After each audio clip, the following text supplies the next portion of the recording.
everyone. Welcome to React Conference 2017. Awesome. Thank you. My name is Tom Okino, and I manage the React team at Facebook.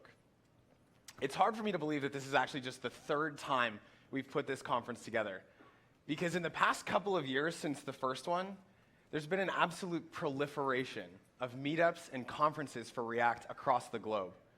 There are now dozens of conferences, hundreds of meetups. And events like this are really important because they help bring this community together. They enable us to communicate and collaborate with folks across the industry facing similar challenges and solving similar problems to all of us. One meetup that I've been a part of recently, pretty frequently, we call React Wednesdays. Yeah, a couple of React Wednesdays attendees here. Last year at this conference, Leland from Airbnb and I were talking about how the challenges that his team was facing at Airbnb were very similar to the challenges and problems that we were facing at Facebook.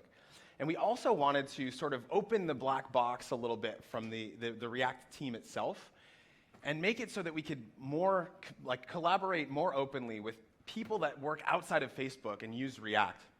And so React Wednesdays was born. And the idea is we get together every couple of weeks on a Wednesday, which is just a day when we have fewer meetings, some of us.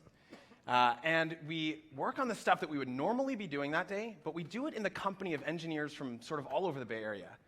And this has been absolutely awesome for me to sort of empathize with the things that are happening in React and React Native outside of Facebook. This community has grown a lot over the past couple of years. And while it's really, really hard to know or estimate exactly how many people there are using React and React Native every day, one proxy that I use every time I have to prepare for a talk like this is the number of people that have the React developer tools installed in Chrome. It's crazy to me that there are 500,000 people with the React dev tools installed, especially because I know tons of React developers that use React and React Native every day that don't even have these installed. So while this is a pretty good, gives us a sort of like trajectory for how much growth there has been in this community, it's not accurate, but it's kind of a good proxy. At Facebook alone, we now have hundreds of engineers that use React and React Native every single day. And those engineers have produced tens of thousands of components across our family of products. We use React for a lot of stuff at Facebook, and we're really happy with it so far. Adoption across the industry seems even more staggering. It seems like every time I open a website and I have the Chrome DevTools open, you see the little React pop in, and it's like, oh, they're using React now as well. Heck, even futuristic theme parks filled with robots are apparently using React these days. Sorry if I stole your joke, Ken. React Native adoption in the industry has also been pretty impressive.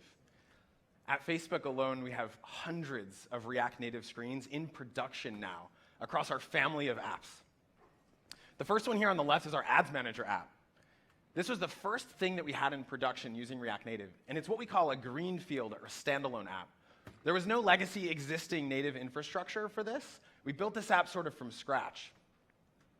But that's not the only type of development we do with React Native at Facebook.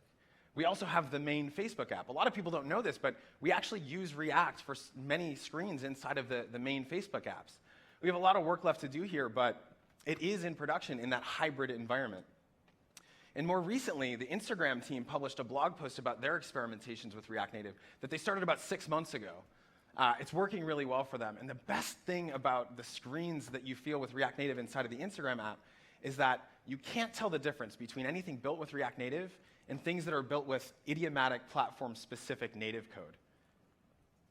There are also now hundreds of apps in the App Store that are using React Native at least partially, and some of them are using it for their entire experience.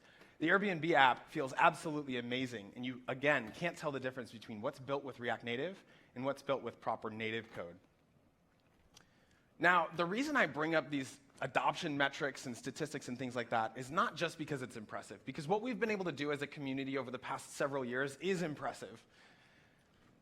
But the point that I want to make is that this is working really well, and I think the adoption is a good signifier to us that we're doing something right. We're on the right track.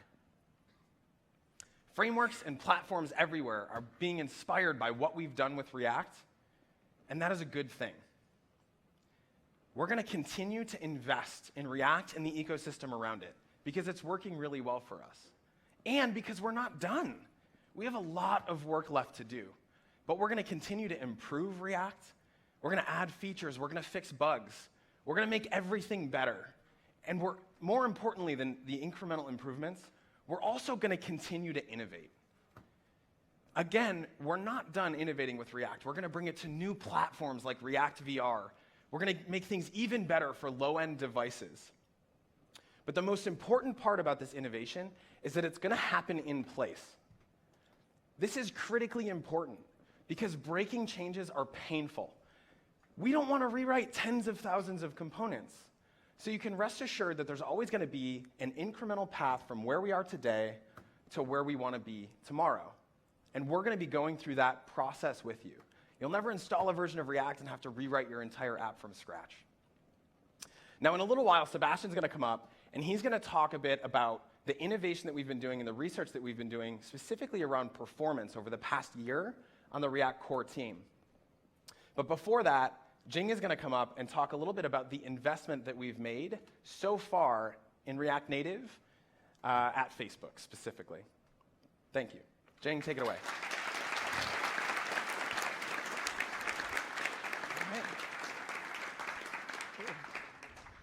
All right.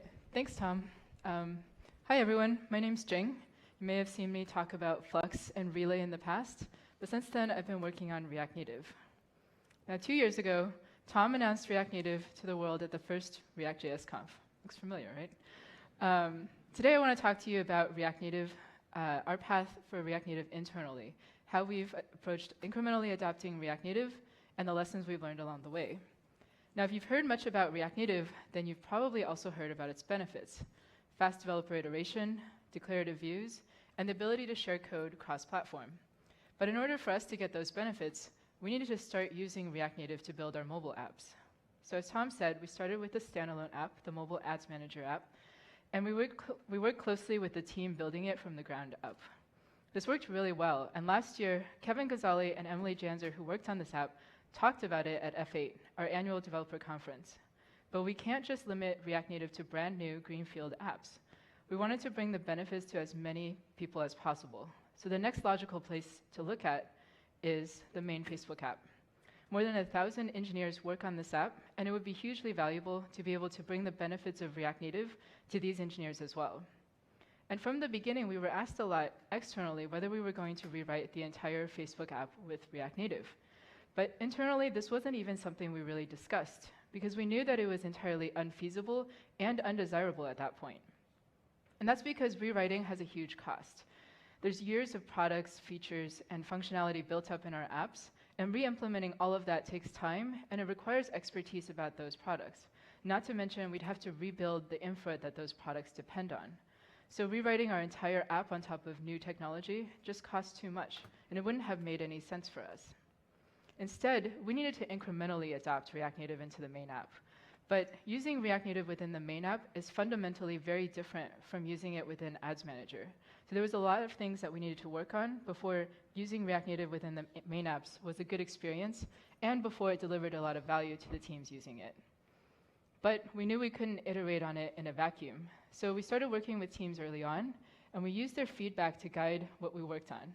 So based on that, there were 3 big areas: performance, parity, and developer experience. I'm going to talk a little bit about examples of the work we did in each of these areas. So performance.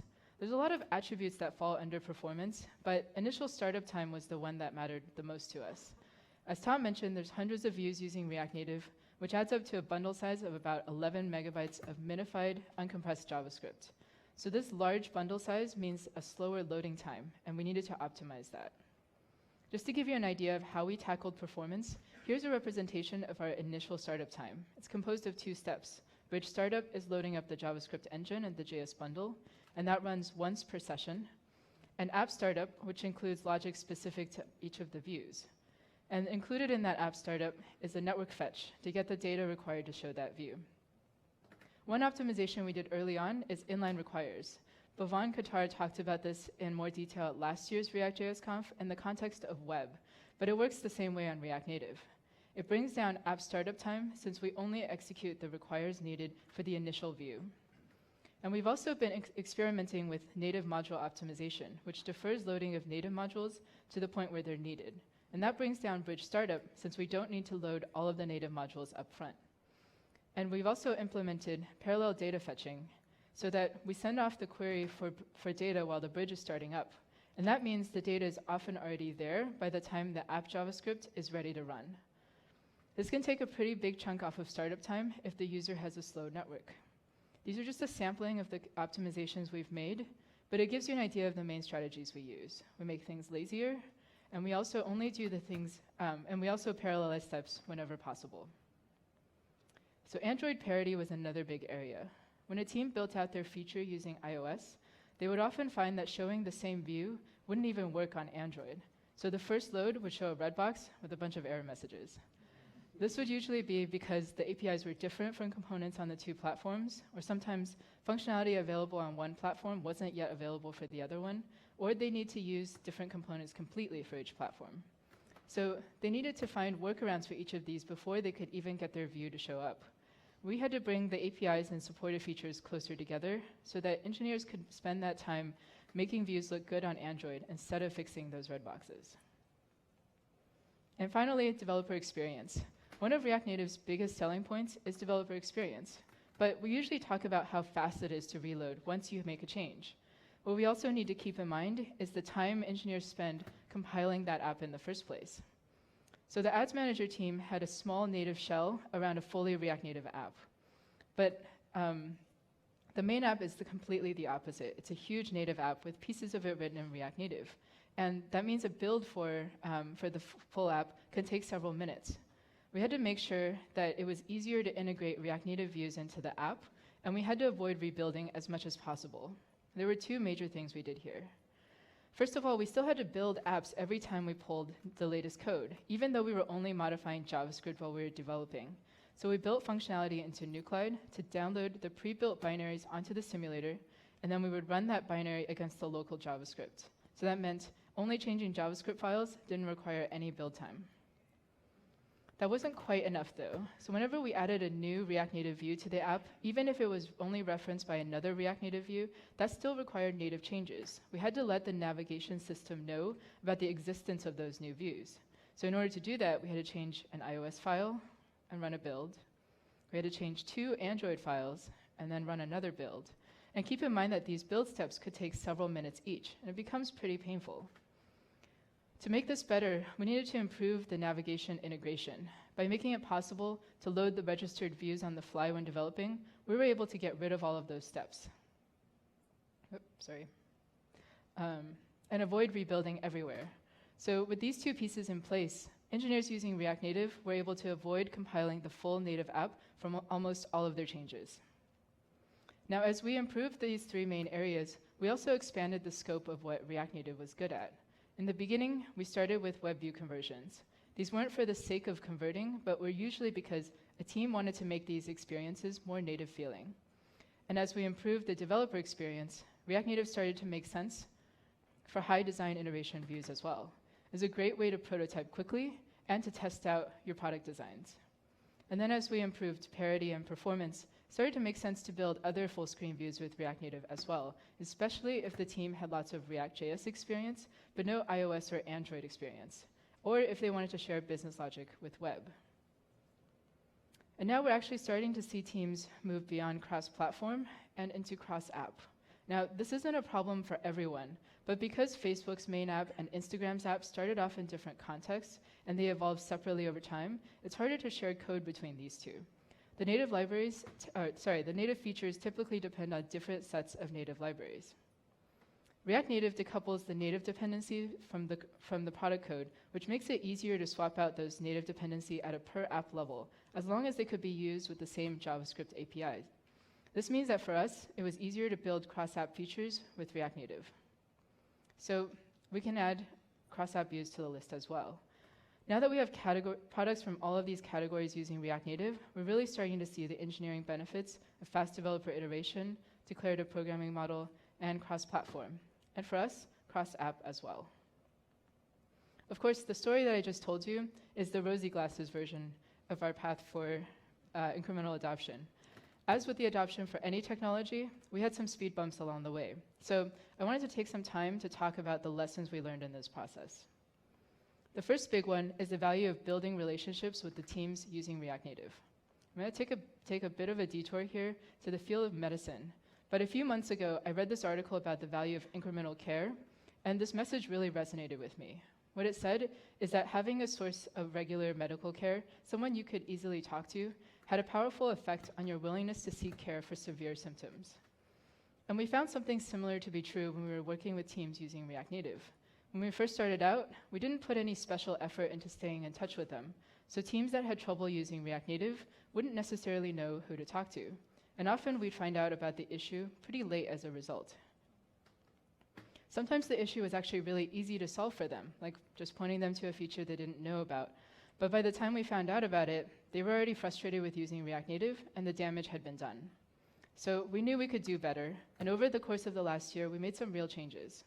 We started checking in regularly with teams, and we started even tracking when we last spoke to them on a spreadsheet. Sounds a little bit overboard.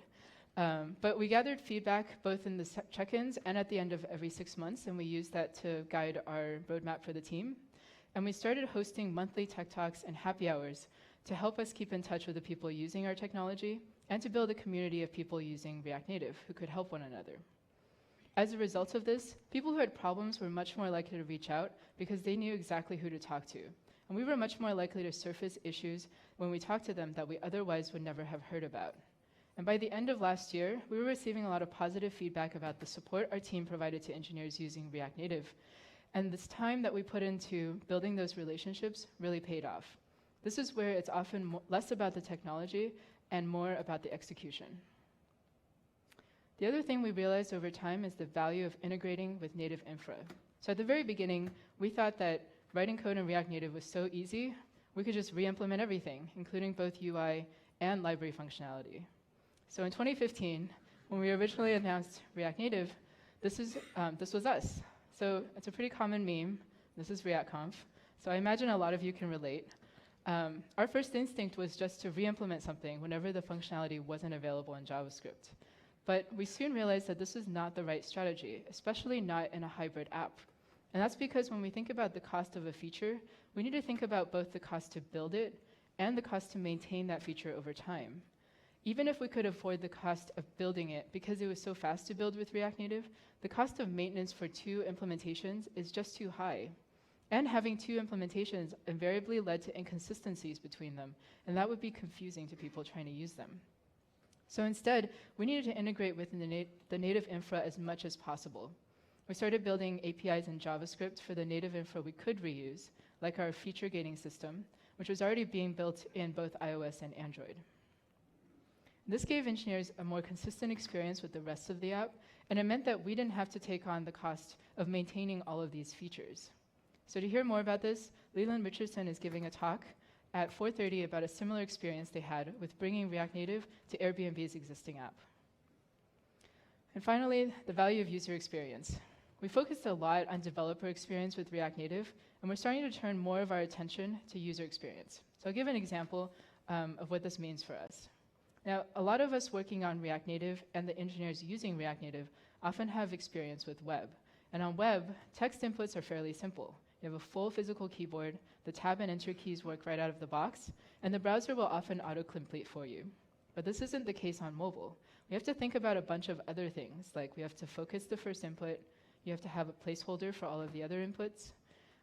We need to make sure that when the keyboard comes up, it doesn't cover up important UI, like that login link. We need to know when to dismiss the keyboard. We want to disable spell check and auto-capitalization for email inputs. We can set a keyboard type for email addresses or for phone numbers. And we can set a custom return key as well. So that's a lot of options to think about for what seems like a pretty simple UI. And a simple text input that accounts for none of those behaviors might look like this. And if you just tested it in the simulator, it might seem like everything works. But it doesn't feel quite right on a device. So in order to account for all of that behavior we just talked about, we have to set all of these props in a way that makes sense for the UI. So this is an example of what we need to consider in order to deliver good user experiences on mobile. And going beyond that a little bit, the products we build with React Native also reflect on the framework. So it's important to think about how to make the user experiences feel as intuitive and as native as possible. Now, to hear more about this, Tal Cole is going to give a great talk about smooth user interactions in React Native at 5 p.m. today. So the lessons we learned along the way were to build relationships, integrate native info when possible, and pay attention to the user experience. With those lessons in mind, we're set up well to take React Native even farther in both greenfield and brownfield apps at Facebook. And even though we have no plans to rewrite the whole app in React Native, we think there's clear use cases in our mobile apps where React Native provides real value. With that, I'd like to hand it over to Sebastian to talk about React's performance end-to-end. Thank you.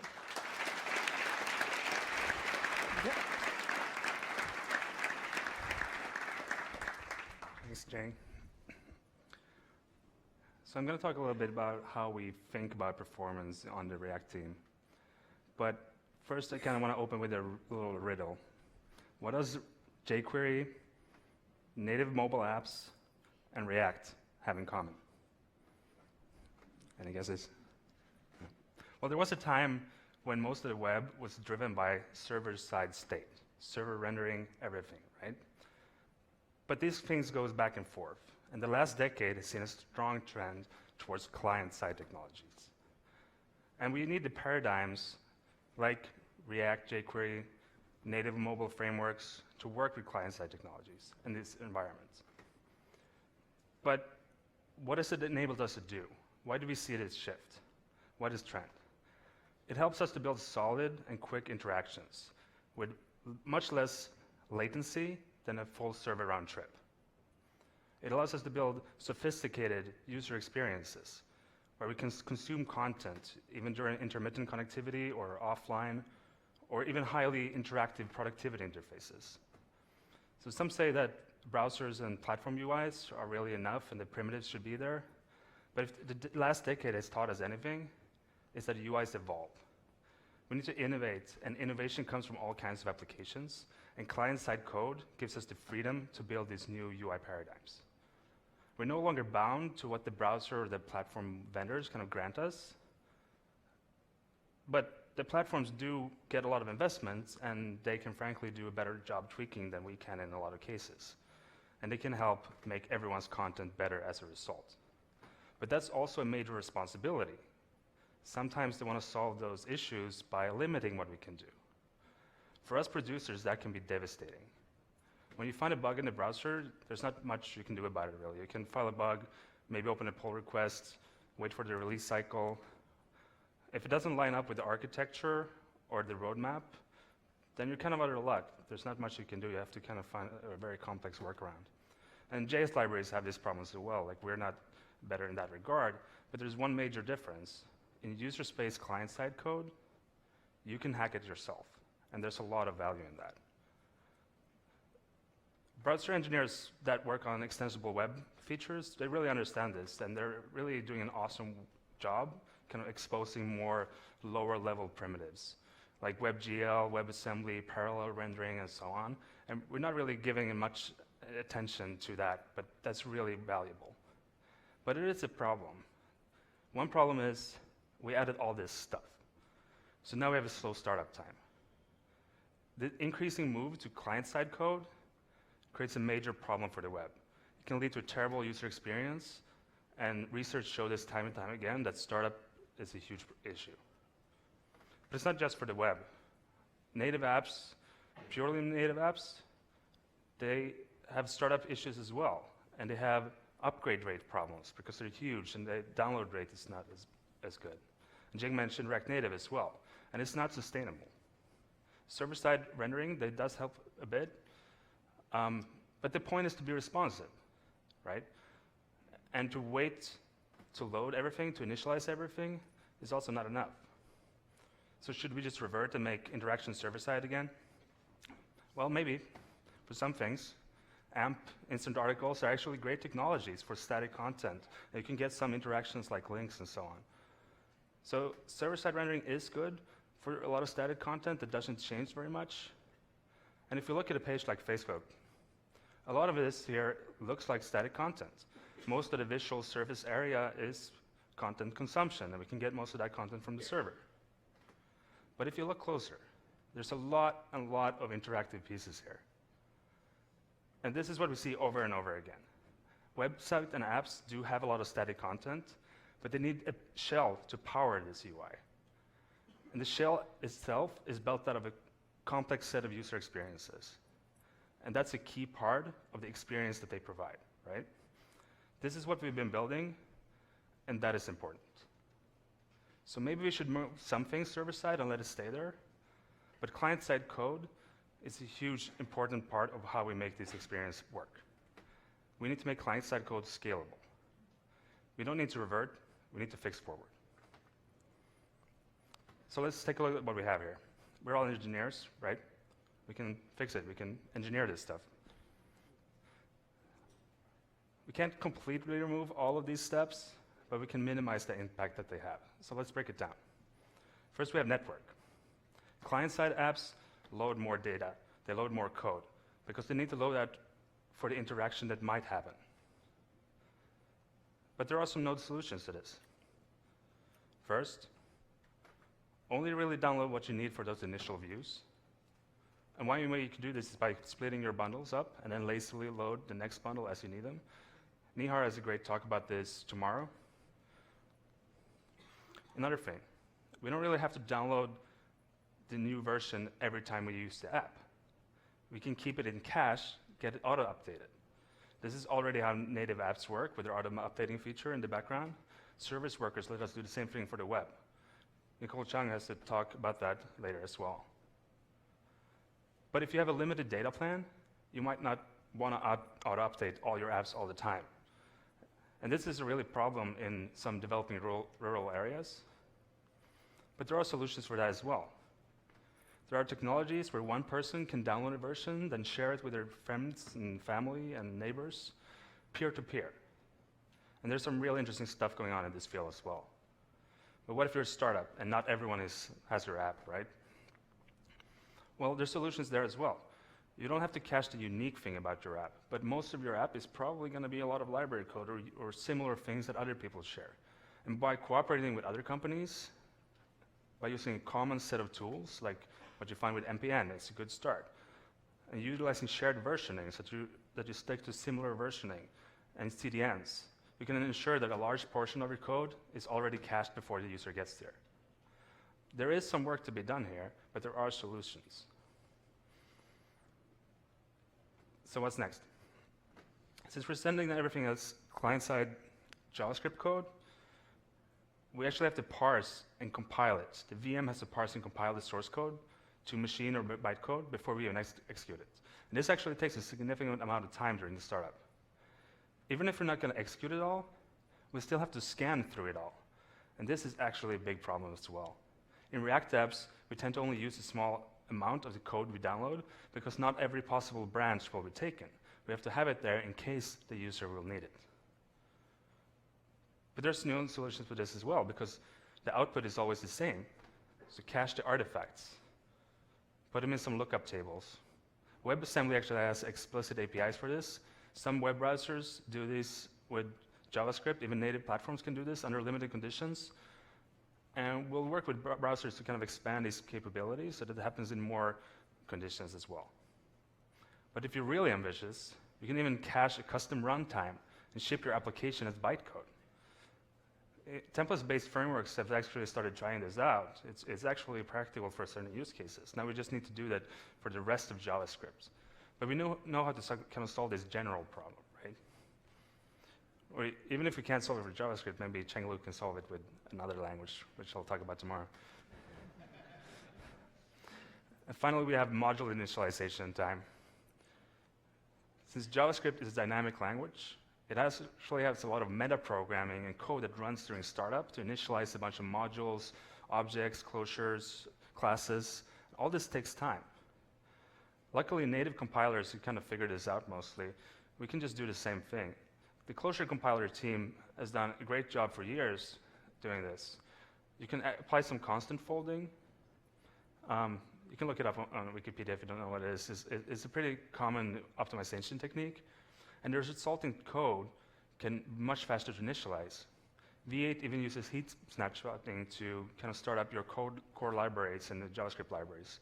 At React Europe last year, Sebastian McKenzie, not me, the other one, demonstrated how this can be brought to user space instead. Finally, we have the React render time, the DOM and layout and so on. And one thing we could do in this space is just make things lighter and faster. Dominic and the Inferno team has really pushed the bar in this space, and that's awesome, and we'll follow suit. And there's another thing we can do. We can apply an optimizing compiler. Rich Harris has done some really interesting research in the Svelte project, if you've been following along there. And we'll keep adding optimizations to our compilers as well, and that should cut down a bit. Now let's take a closer look at what we have here. What we have is some I/O work followed by some CPU work. And we've seen this pattern before. We should ideally be able to do some of that in parallel, because this is not a performance problem, this is fundamentally a scheduling problem. The problem is that we can't render until we have both the data and the code for a component. There's a dependency here. Well, some code and some data belongs to some components. So how about we split it up into chunks? That way, we can start rendering one chunk once we have all the data for that particular chunk, and then the next one and so on, right? So what if we could load the page this way? Let's see how Facebook looks if we kind of load everything in chunks and render them as they get loaded.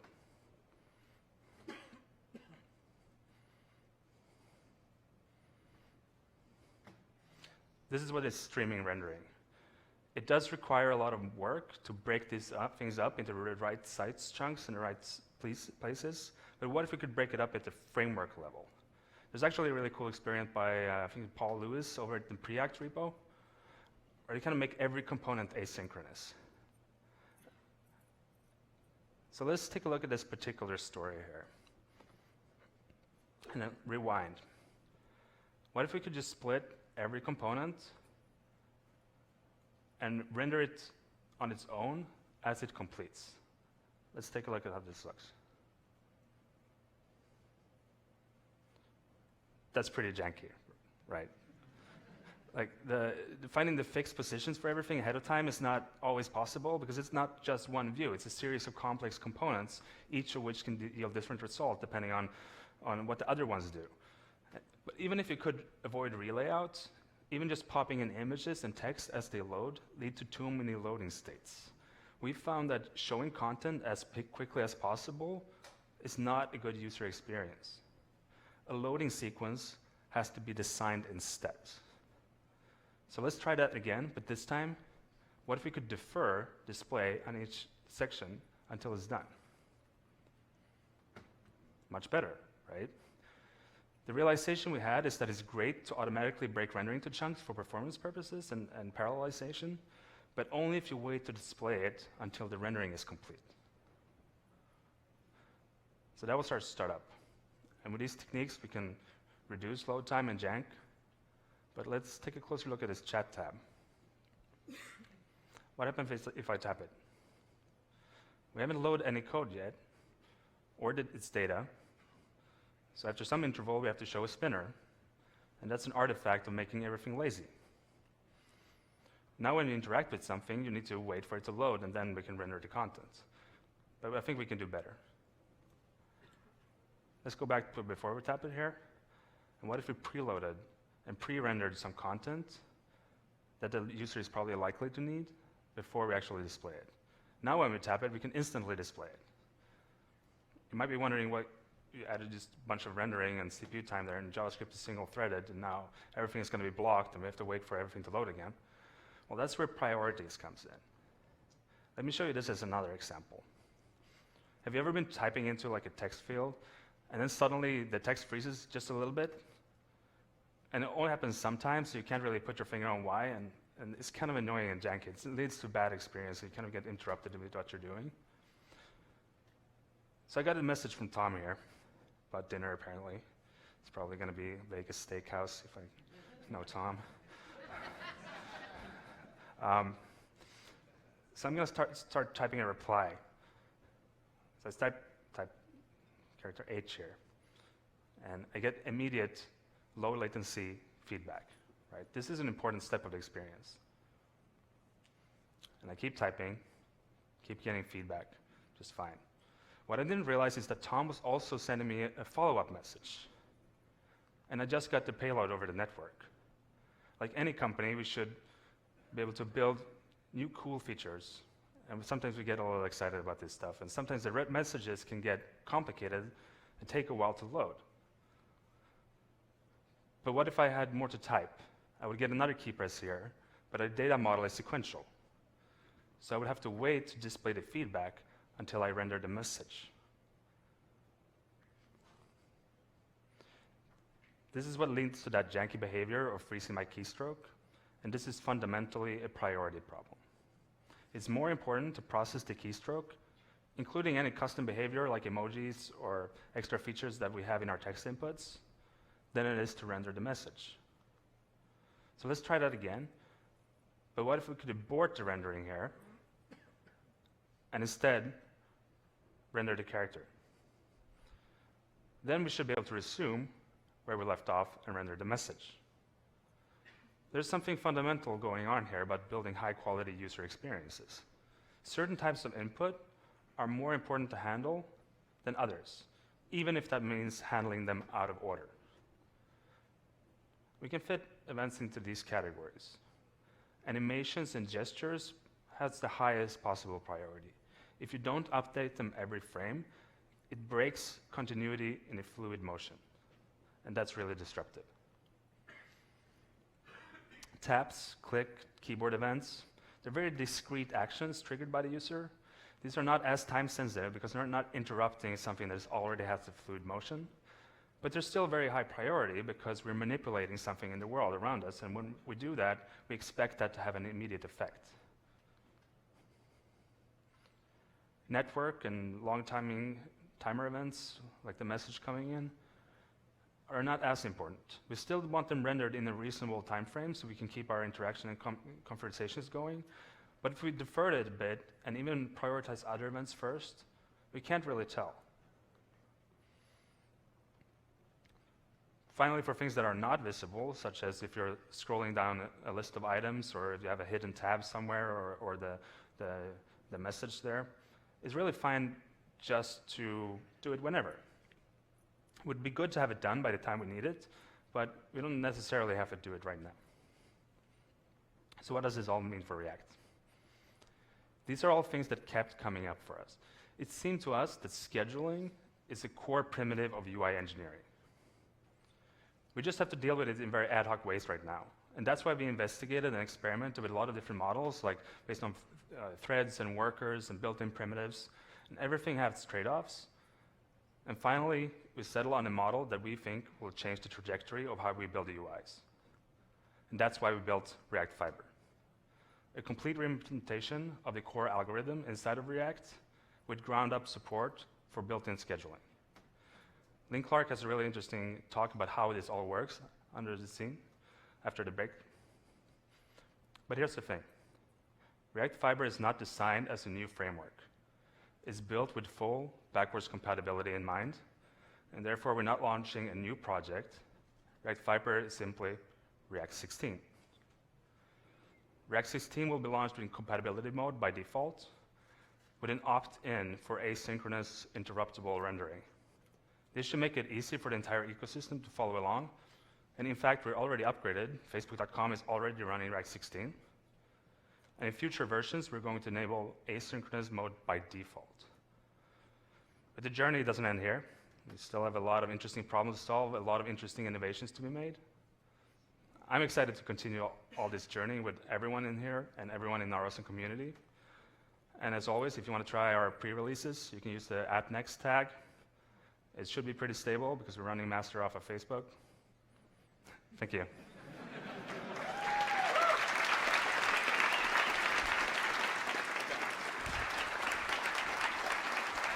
Awesome.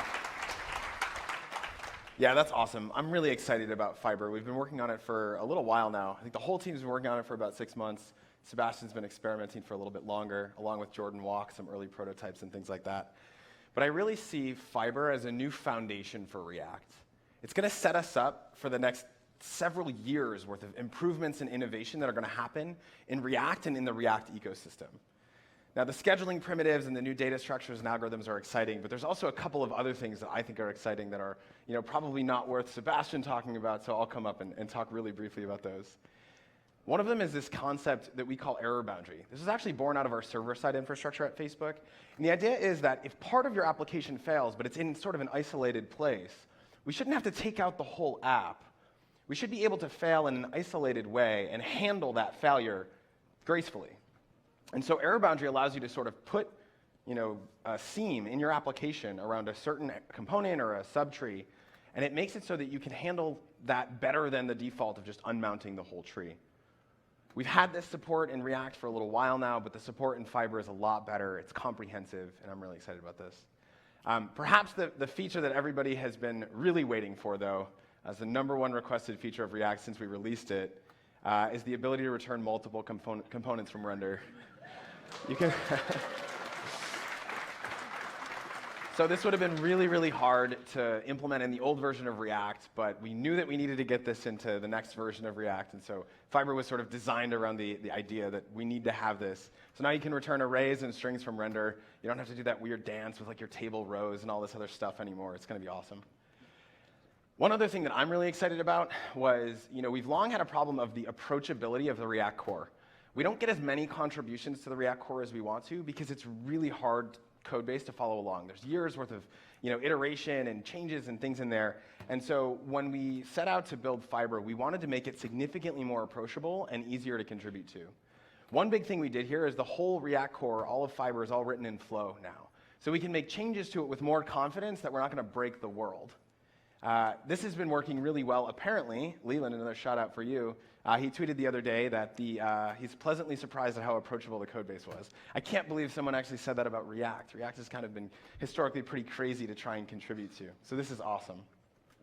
Fiber's not quite ready yet, but you can follow along at isfiberreadyyet.com if you want to you want to put some pressure on the team here, myself included. A couple boxes there won't be filled in for a little while, but again, we are running this on facebook.com. It's working pretty well. We're really excited about it. We're going to keep going. One last thing that we've worked on over the past year that I want to mention real quick that has sort of changed my life is Create React App. We've known for a very long time that we needed a really good CLI for React. Frameworks like Ember had a good CLI from the beginning, a great CLI. We haven't really had one for React, and now we finally do. For myself, as a manager, I don't make enough time to write code anymore. And I certainly don't have a lot of time to configure development environments and packaging configurations and all these things.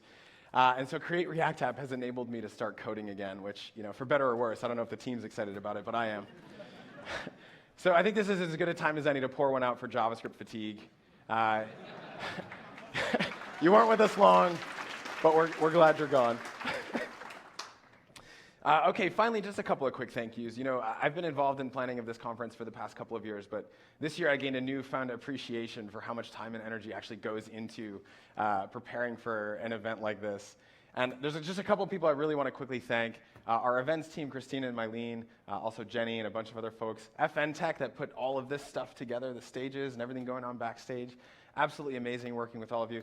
And then Paul O'Shaughnessy, who recently left the React team and joined the open source team at Facebook, was also, ran the whole scholarship program and put up the website and helped tremendously. And also Ben sat through a lot of dry runs with me, gave a lot of feedback. These folks are awesome. I also want to thank the folks that helped choose the talks. So actually what we did here is we had over 300 submissions for talks for the conference, and it was a lot of content to read through. So these folks actually helped us out. We gave them an anonymized list of talks, and they chose the ones that they were most excited about hearing about for a number based on a number of criteria. One thing we were looking for was a good balance between sort of practical talks that you can take something away today and go implement it in your apps tomorrow, and then also innovative and exciting talks. So we struck a really good balance there. And the speakers, I have to thank the speakers. Some of you have traveled from all over the world, I know, as far as Mumbai, Paris, and it's awesome to have such an amazing set of talks and content lined up for you guys. one big point I want to make is, last year we got some feedback that the conference overall was a little bit heavily weighted towards the React Native side. So we tried to strike a better balance this year between React and React Native. But I want to make an important point about this. I really don't want to see this community become bifurcated along platform boundaries. One of the best things about React is that it enables us to break down those silos and learn from each other no matter what platform we're building for, whether it's iOS, Android, web, or VR. And so I really want to make sure that we stay as one React community. Of course, there's going to be React Native conferences and React Web and React VR conferences and meetups and things like that. But I want to make sure we don't lose sight of what makes this community so strong and so powerful. So thank you for that. Thank you.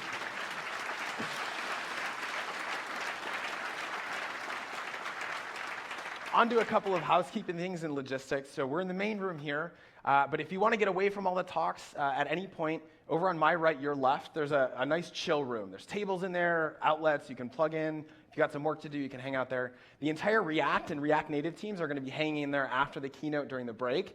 Come say hello, meet us. Everybody would love to meet you. That's why we put these things together, is because we really want to engage with the community. So come say hello over there. I'm not going to put the whole schedule up on the screen. There's a lot of content. You can see kind of the printed boards outside. But I am going to put two very important times up here. Lunch is going to be at 1 p.m. both days, and then the happy hour is going to start at 6 p.m. Tomorrow we have a really nice party closing party at Parcel 104, which is the restaurant you may have walked past coming over from the hotel. Really excited about that. And then again, follow along with the schedule. If there's any minor changes or anything, you'll see those on the website. And also, I want to give a quick shout out to the folks at ThinkMill.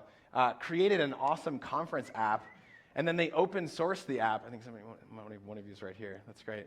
They open source the app, so it's a great example of a React Native app, and you can kind of try that out and follow along. Thank you, ThinkMill.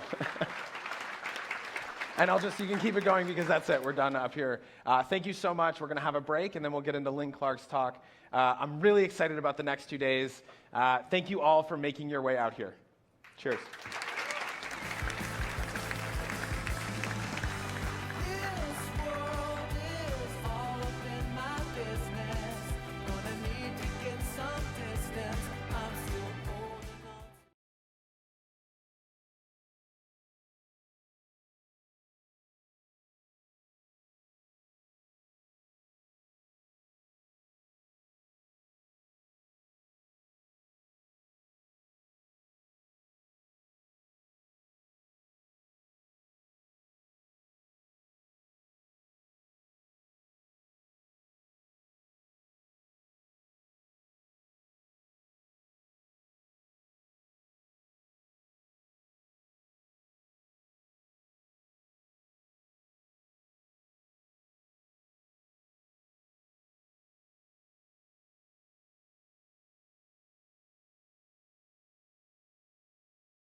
again, everyone, and welcome back. I'm really excited for our next talk. Lynn Clark's coding cartoons have helped me understand lots and lots of complex topics. Her coding cartoon on Fiber is no exception. I saw a dry run of this. I'm really excited about the talk. It even helped me understand Fiber, which I've been sitting with the team for a long time while they work on it. So everybody, please welcome Lynn Clark.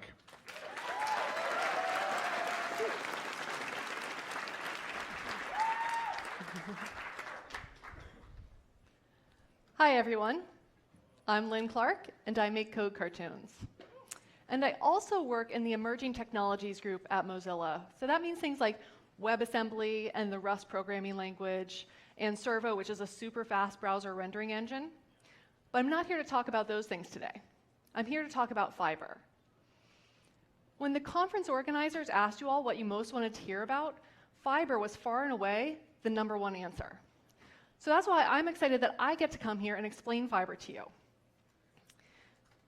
I assume, since it was the #1 answer, that most of you probably have an idea of what Fiber is, and Sebastian did mention it earlier. But don't worry if you don't know, because I'm going to start from the basics and explain to you exactly what it is and how it works. But before I do that, I want to show you what it does. So here's an example React app. On the left, you see React as it is today, and on the right, you see React with Fiber. Now, this is a toy application. It's not very useful in and of itself, but it is a good stand-in for more real-life applications, and I'll explain why that is later. So what does Fiber do? It improves perceived performance and responsiveness for complex React applications like this one. Now that you know what it does, I'll explain what it is. So Fiber is the new reconciliation algorithm for React. That terminology, reconciliation algorithm, that might be new to some of you. So I'll explain where that comes from. When React first came out, the killer feature was the virtual DOM. And the reason that this was the killer feature was because it made coding user interfaces so much easier. Instead of having to tell the browser how to go from the previous version of your app to the next version, you could just tell React what the next version should look like, and it would handle everything in between. It turned out that this was useful not just when working with the DOM, but also when working with other things like hardware and virtual reality and native apps. If React wanted to be able to address these use cases, though, it was going to have to factor out the part of React that figured out the changes from the previous version of your app to the next version, from the part that actually manipulated the DOM to get it there. This introduced a formal distinction between the reconciler and the renderer. Renderers are pluggable, so you can use renderers from outside, from the rest of the community, to target other host platforms besides the DOM. But there's only one core reconciliation algorithm. That's what you download with React. This is why Fiber is such a big deal. Over the past year, React's core team has been doing a ground-up rewrite of this core feature, this killer feature of React. And the end result is the Fiber reconciler. Let's go back to this demo. What is it about the Fiber reconciler that takes this kind of janky motion on the left and makes it fluid and smooth? So I want to talk a little bit about what exactly is going on in this demo. There are two different updates going on. There's one that's making the triangle narrower and wider, and there's one that is going into each dot and changing the number.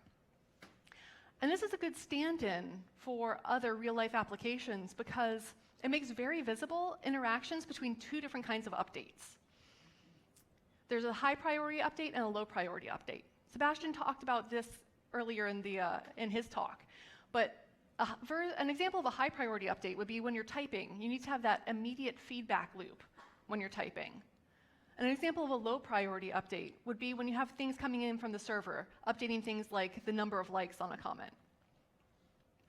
And this shows what happens when you combine these high-priority updates and these low-priority updates. So let's talk about the mechanics of this example.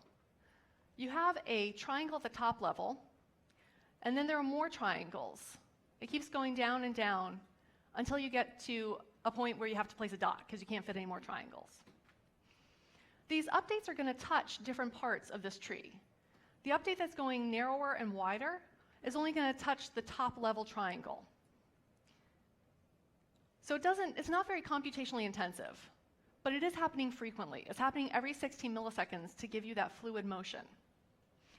On the other hand, the other update is pretty computationally intensive because it has to touch every single instance in this tree. But it's only happening once per second, and if it doesn't happen immediately on every second, if it's another 100 or 200 milliseconds, you're probably not going to notice. So let's look at this chronologically. In order for these side-to-side motions to look fluid, we need 60 frames per second. We need that 16 milliseconds per frame. Now, you may think that the answer to get this is to make React itself faster. But the problem is not that this update can't fit.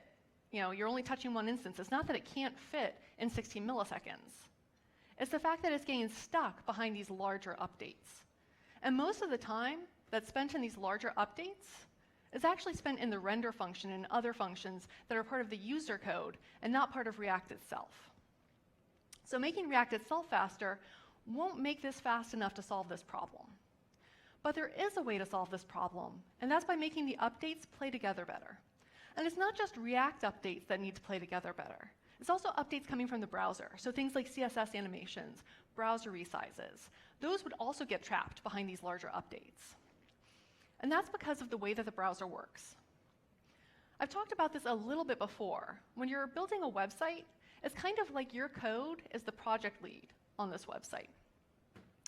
Unfortunately, it only has one employee. It only has one worker that's working to build this website, and that's the main thread. So the main thread is kind of like a full-stack developer. It does DOM, JavaScript, layout. It does all of the things.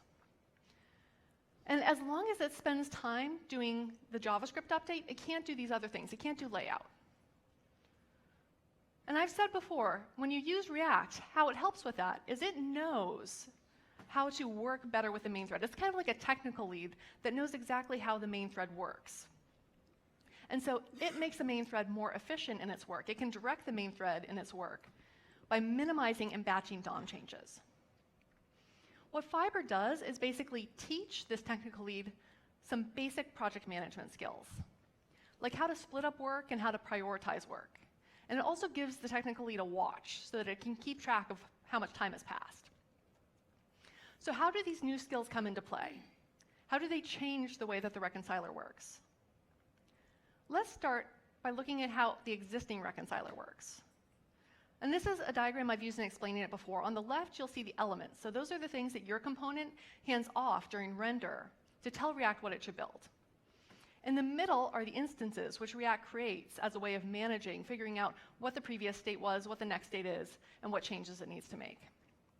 And then the DOM nodes are what React uses to actually tell the browser what it needs to do. With the existing reconciler, this is constructed layer by layer. So React will create the element, and then the instance, and then the DOM node. Or it will update the instance and then the DOM node. And to do this, it recursively calls mount component or update component until it gets to the bottom of this tree. So if you were to record a timeline of this in your browser's DevTools, you'd actually see a graphic representation of this. You'll see a stack that has all of these recursive calls. And it just keeps going deeper.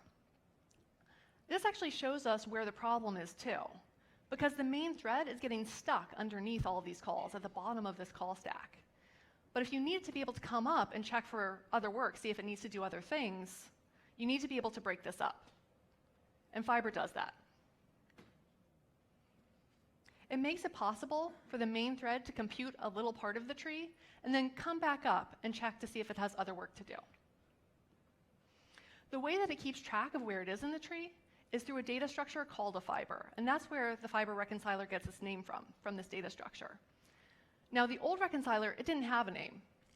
So retroactively, it's been given the name the stack reconciler because it uses a stack to keep track of the same thing. This Fiber is just a plain JavaScript object. And it has a one-to-one relationship with an instance. It manages the work for an instance. So it keeps track of which instance it's for using the property state node. it also keeps track of its relationships to other fibers in the tree. It's easier to understand these relationships if we use an example. So I'm going to use this example user interface. It's a list with a button, and when you click the button, it squares the numbers in that list. This only requires a handful of components. So we have a list component, and when you call render on it, it returns an array. This may be new to you. As Tom mentioned in his keynote earlier this morning, we can now return arrays from render. So when we're building up this tree, the first fiber in the tree is the host root. And that actually corresponds to the container that you injected your React app into in the DOM. And its first child is the list. There's a relationship from the host root to the list, which is child. And then there's a relationship from the list back up to the parent, which is the return relationship. Now, these children of list actually have some more interesting relationships. The button has the same child and return relationship. But the first item, you'll notice, does not have that child relationship from the list to the item. Instead, there's a relationship from the button to the item. That's a sibling relationship. And so all of these siblings are going to point to their next sibling. That's how React's going to traverse through this layer of the tree. So those are the relationships that each fiber keeps track of: child, return, and sibling. There are some other properties that fiber keeps track of, but I want to go through an example so you can see how they all work in practice. So I'm going to go back to this example that I've used before, but I want to make things a little bit more interesting. Halfway through, the user is going to click a button that increases the font size. And this doesn't need to do anything in React, so it's just a regular JavaScript update. But it's going to require some layout calculations from the main thread. So we'll see how this changes how we build up the tree. Here's the diagram that I've used before. Because there's a lot going on in the fiber reconciler, I'm just going to show the fiber tree, building up the fiber tree.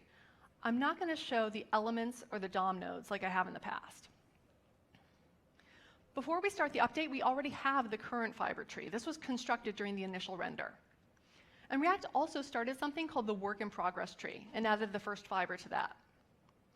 The reason that we need a work in progress tree is that we don't want to actually make changes to the DOM while we're computing the changes in this tree. And this is different from the stack reconciler. The way that the stack reconciler works is, as it's walking down the tree and changing instances, it's changing the corresponding DOM nodes. So for example, when we make the change from 2 to 4 in the instance, it's going to make that change in the DOM node from 2 to 4. Before it actually computes on the instance below it, the third instance, that should go from 3 to 9. This works if you're doing everything all at the same time, if you're doing things synchronously. But if you need to interrupt this, if you need to take a break in between those two, then the browser will say, okay, well, I need to paint, I need to do a layout and change this from 2 to 4, but it won't have the information to change the things below that. So your UI will end up being inconsistent. To avoid this problem, Fiber introduces phases. In phase 1, the render or reconciliation phase, it just builds up this fiber tree, the work in progress tree, and figures out a list of changes from that. But it doesn't actually make those changes. It's not until it gets to the commit phase that will actually make those changes in the DOM. Phase 1, the reconcile phase, that can be interrupted. So React lets the main thread go and do other work at certain points during the reconciliation phase. But phase 2 cannot be interrupted. That commit has to happen all at once, or you would get those UI inconsistencies. So our task in phase 1 is going to be to build up this work in progress tree and figure out the changes in it. Let's start an update and see how this is filled in. So to start the update, we click the button. This calls setState. When setState is called, React will add the update to an update queue, so a list of updates on the list. And then React goes to schedule the work that's going to have to happen to make this a reality. When setState was called, the app let React know that it doesn't need to have this happen. It doesn't need to do this work immediately. React can schedule this as deferred work, so it can schedule it to happen later. And to do this, it uses a function called requestIdleCallback. This is basically like React saying to the main thread, let me know when you have some spare time and we'll do this work. For browsers that don't support requestIdleCallback, React will polyfill it. And so when the main thread has some free time, once it's done with its work, it comes back to React. And it knows how much time it has to spare. So this could be a few milliseconds, or it could be up to 50 milliseconds if there are no frames scheduled in the near future. So the main thread has come back, and we're going to start building up this work in progress tree. And we'll fill it in with a function called work loop. The work loop is what gives Fiber this appearance in the timeline. It allows React to go down, do a little bit of computation, and then come back up to let the main thread get to whatever other work it needs to do. And in order to do this, it needs to keep track of two things. It needs to keep track of the next unit of work that it needs to work on, and it also needs to keep track of the time remaining it has with the main thread. So the React and the main thread get started, and they're going to start in this first pass through the work loop. They're going to start with the host root. And they're just going to copy values over from the current version to the work in progress tree. And this included a pointer to the child of the host root, which is the list. Since there are no updates, it's just going to clone the list into the work in progress tree. And since the list had an update queue, it clones that update queue too. So the list Fiber is going to be returned as the next unit of work. And React comes back up to check whether or not its deadline has expired. Because we still have some time, React will go back down and start processing the list. The list does have an update queue. It has an update that React needs to take care of. So it starts processing that update. It calls the updater function, which was passed into set state. And you may never have seen an updater function before, even though they've been supported in React for multiple years. People still often use an object and pass an object into set state. But with Fiber, you really want to use updater functions, and they might even remove this at some point. So calling the updater function gives us the new state. And the update queue is finished processing. So this Fiber is then marked. It has a tag attached to it because it needs to have a change made in the DOM tree. To move any further down, we're going to need to, in this tree, to keep processing this tree, we need to know about the list's children. So React's going to set the props and the state on the list instance and call render. And then we get this array of elements back. React goes through the array of elements and sees whether or not the fibers from the current tree are the same, whether or not they can be reused. And since they can in our case, it just clones those. Then it returns the first child in this list, that's the button, as the next unit of work. React comes back up to check the deadline, and I think that you're starting to see the pattern that's emerging here. So I'm going to make things a little bit more interesting. The user's going to click that button to make that font size change. This adds something, a callback, to the queue that the main thread is going to need to take care of.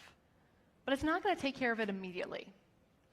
Because React still has time on its clock, it's going to stick around with React and start processing the next item, the next unit of work, which is the button.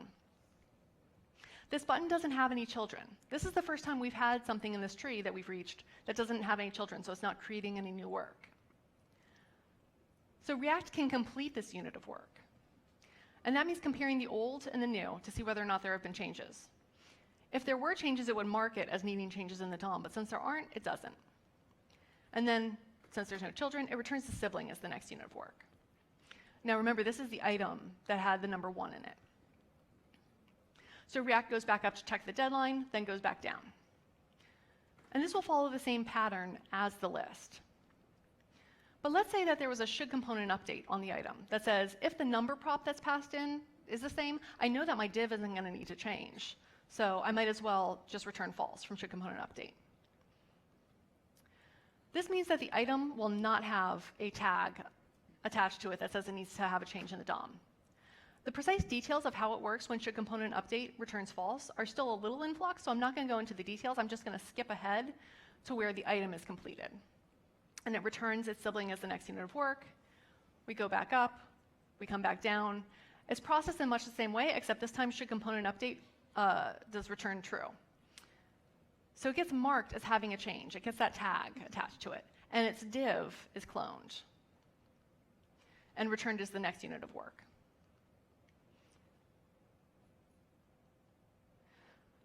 We still have a little bit more time on the clock, so we're going to process this div. The div doesn't have any children, so we can complete it. We compare the old and the new, and we see that 2 is changing to 4. So we do actually need to make a change. So we attach one of those tags. And it also gets added to a list on its parent item, a list of changes. And the reason that it got added, this is the first time we're adding one of these things to a list. Item keeps track of all of the fibers underneath it that have changes. Now there's no next unit of work that it can return. There's no child and there's no sibling. So it just calls complete on its parent. It knows its parent doesn't have any more work to process. So I mentioned that this was the first time that we added the div, or that we added anything to a list of changes. And the div was added to the list of changes on the item because it had that tag that it needed to change and also had been completed. And now we've completed item, and that also has a tag. So it's going to move itself up to, it's going to start creating this list of changes on its parent. And the way that it does it, as part of that, it merges its own list of changes into the parent's effect list. That's what these lists of changes are called. So it takes the div and puts that as the first thing in the effect list for its parent. And then it puts itself on the end of that effect list. Now that it's complete, it returns the sibling as the next unit of work. And we go back up to check the deadline. But it looks like we've run out of time. So React needs to let the main thread get back to its other duties. React still wants to finish this job, though. So it uses request idle callback to basically say to the main thread, when you're done with what you're doing, come back here and we'll finish up. The main thread goes back to its desk, takes care of the callback that's waiting for it. And this may include doing layout, as it does in our case. But notice that nothing in the content of our React app has changed, even though React knows that it's going to need to change 2 to 4 sometime in the future. It doesn't do that now. When the main thread is done with the work, it comes back to React, and they start where they left off. The last 2 units of work are finished in the same way. They get their tags, and they're added to the effect list. And that completes all of the units of work below list. So now complete can be called on list. And this means that list moves everything up into its parent's effect list and also adds itself to the end. Finally, when the list is completed, it can complete its parent, the host root. So now, React sets the work in progress tree as a pending commit. This is the end of the first phase. We've updated the work in progress tree, and we figured out a list of changes in that tree. Now it's time for phase 2, actually committing this work to the DOM. React will check its deadline, and if it has time, it would do the commit now. And if it doesn't, it'll use request idle callback again. And as soon as the main thread gets back to it, the first thing it would do is commit this pending commit. So we're starting phase 2. React will go through the effect list and make the changes to the DOM, starting with the first fiber, which is the div. So it changes 2 to 4. And then it moves on to the list, which is this div's parent. Now, for our case, there actually aren't any changes here because we aren't using refs. But if we had a ref on here, that ref would be detached now, and then it would be reattached later. And React keeps updating the DOM and going through this effect list. Now all the changes were calculated in phase 1, and they've been committed to the DOM tree. This means that the work in progress tree is actually a more up-to-date version of the state of the app than the current tree. So React needs to fix that. What it does is it switches the pointers so that the current pointer now points to the work in progress tree that we just built. And there's a nice benefit of this. It means that React can reuse the old objects. It can reuse the things in the work in progress tree and just copy over key values the next time it has to build up a work in progress tree. This is called double buffering, and it saves time on memory allocation and garbage collection. So now we're done with this commit. React goes through each of the effects in the effect list one more time and does a little bit more work. So it will do the rest of the lifecycle hooks.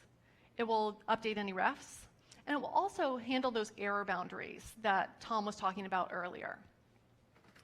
So this is a new thing to React. it makes it possible for you to actually handle the errors in a particular part of the app. And this is good because it makes it easier for React to show you helpful error messages. But it also means that components will have a chance to handle errors themselves using a handle errors method. So once lifecycle refs and errors have been taken care of for each of these effects, we finish the commit. So this walkthrough has shown you how breaking up work into these units of work makes React more responsive to browser events. And this is a nice feature. But in and of itself, it doesn't actually fix the problem that we were talking about earlier, where React commits got caught, they got trapped behind other larger React commits or lower priority React commits, updates. And in order to solve that, we need to add a little something more, which is priority. So in the Fiber reconciler, each update will need to have a priority assigned. These are currently the priorities. Synchronous works pretty much like the stack reconciler does today. Task work needs to be handled before the next tick of the event loop. Animation uses request animation frame to schedule. It will happen so that you see it in the next frame. High priority, low priority, and off-screen priority, those are all scheduled like I was talking about, using request idle callback. High priority work should happen pretty quickly in order to seem responsive. Low priority work isn't as sensitive to these minor delays. So if you're doing something like data fetching, you're not going to notice if there's an extra 100 or 200 milliseconds in there. So low priority work can be used for that. And then off-screen is for anything that's hidden or that is off-screen currently. And it'd be nice to have it rendered in case it gets shown, but you don't need to have it right now. With these priorities, what we want to have happen is for higher priority work to jump in front of low priority work, even if the lower priority work has already been started. And again, I think looking at this in context will help you understand how these priorities work. So let's say in the last example, instead of having that font resize increase, we have an urgent React update button. The user clicks the button, and this puts a callback in the main thread's queue. But the main thread's not going to take care of it until the deadline is reached, and when it is, then it takes care of that callback, which calls set state. Then React is going to add this to the list of updates. But because it's a high priority update, it butts in the queue. It jumps ahead of the low priority update that we were already working on. And this means that when React starts work again, it doesn't start on the next unit of work that it was going to, that it was planning to. Instead, it restarts with the host root, and it basically throws away all of this work that it's done. And then React will go through the higher priority update and commit. And then it will start back over again at the beginning of that lower priority update. Now, I don't have time to get into the details of this, but I do want to answer two questions that might have popped in your head. One is about lifecycle hooks. So some of them fire during the reconciliation phase, and others fire during the render or the commit phase. That means that lifecycle methods might not fire in the same order that you expect. So in the example we just walked through with different priority updates, here's how component will update and component did update would work. First, the low priority update would fire component will update. And then the high priority update would butt in and fire component will update and component did update. And then the low priority work would get restarted and fire these two again. In some apps, there's an expectation of symmetry between these two, that they'll be called as a pair in the same order. But as you can see, that's not always true with Fiber. So to make sure that this doesn't break apps, the Fiber team is working on a graceful upgrade path for this. Another thing you might have wondered is, what if a whole bunch of high priority updates jump in line, they jump in the queue? Then your lower priority update may never happen. When this happens, it's called starvation. One way that React tries to fix this is by reusing work where it can. So if it had low priority work that was done and the high priority work didn't touch that part of the tree, then it can reuse that work. And the team is actively working on other solutions to help mitigate this starvation problem. So this is how the Fiber architecture will make React apps better in the near term. It makes updates play together better by allowing these more high priority updates to jump in line, to jump ahead of the lower priority updates. And it makes the UI more fluid and responsible. And it does this by breaking up the work into smaller units of work. These can be paused so that the main thread can get to other tasks that it needs to do. And by the way, there's a name for this. It's called cooperative scheduling. And you'll see it in other kinds of software. For example, you'll see it in operating systems to help applications play together better. And at Mozilla, we're actually currently bringing this into the browser, into the actual DOM, as a way of making Firefox more responsive with a project called Project Quantum. Beyond what cooperative scheduling does for React today, it also opens up new possibilities in React's future. So example, one of the trouble spots that Sebastian talked about this morning is startup. How long it takes to initially render the app. And you may have seen a blog post yesterday from James Kyle about this as well. The problem in many React apps is that to render a single tree, React has to fetch all of the components in a single file, and then load them, and then it starts building up the instance or the fiber tree. But this could be different. React can start building up the tree as components stream in, so that's that streaming rendering. And Fiber will make it easier to do this, and also to do it in a smarter way, as Sebastian was talking about. Another thing that Fiber could make easier is handling work in parallel. So if you add more workers than just the main thread, the work can be faster. But parallelizing things isn't always a silver bullet. There are efficient ways to parallelize things and inefficient ways to do it.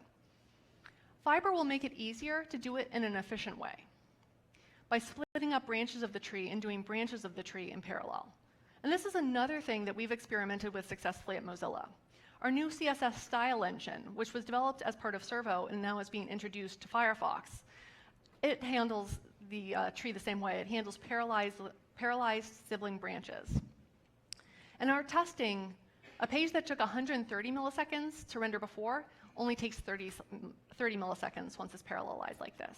So you can imagine what kind of performance wins this might bring for React. Unfortunately, I don't have enough time to talk about all of these future possibilities, all of the things that Fiber could bring long term. And I wish that I did. But I think that Fiber sets React up for a few years of really interesting experimentation and performance wins. And I'm really looking forward to seeing how that turns out. So I want to say thank you to the React core team for explaining Fiber to me so that I could explain it to all of you. And thank you all for listening.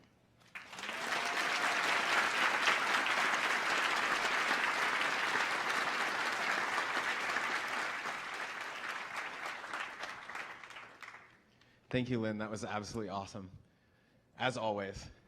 Our next speaker has been a friend of mine since back in the MooTools days, for any of those of you who remember those days. I've always looked up to this guy, great engineer, started a couple of companies, LearnBoost, CloudUp, and now Zeit. I'm really excited for him to come and tell us a little bit about what he's been working on. Welcome, Guillermo Rausch. Thank you.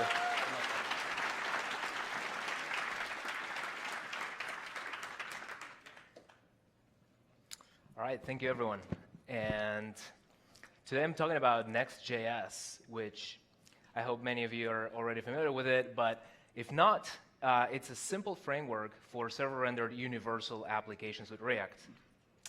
The main idea is very similar to what Tom was talking about with Create React App.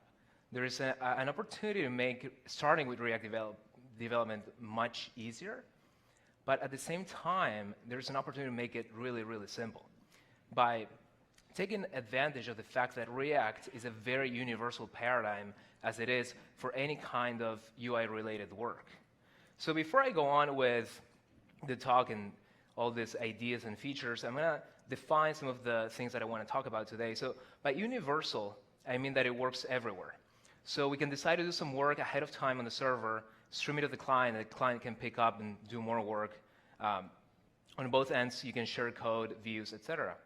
React is cool tech, I hear. It's easy, and this one is actually, so to speak, easy to come up with because Next makes starting a project one command, so it's kind of indisputably easy. But the more interesting claim that I'm going to try to prove today is it actually simple? So some of the ideas that I refer to when I talk about simple are, for example, well-defined boundaries of the project. What is it exactly that it does and where are the limits of what it does? And where does user land start and where do other community projects begin? Does it actually support emergent behavior? And by this I mean, can it take other simple pieces to create more complex and more interesting projects and applications? And does it behave predictably and consistently?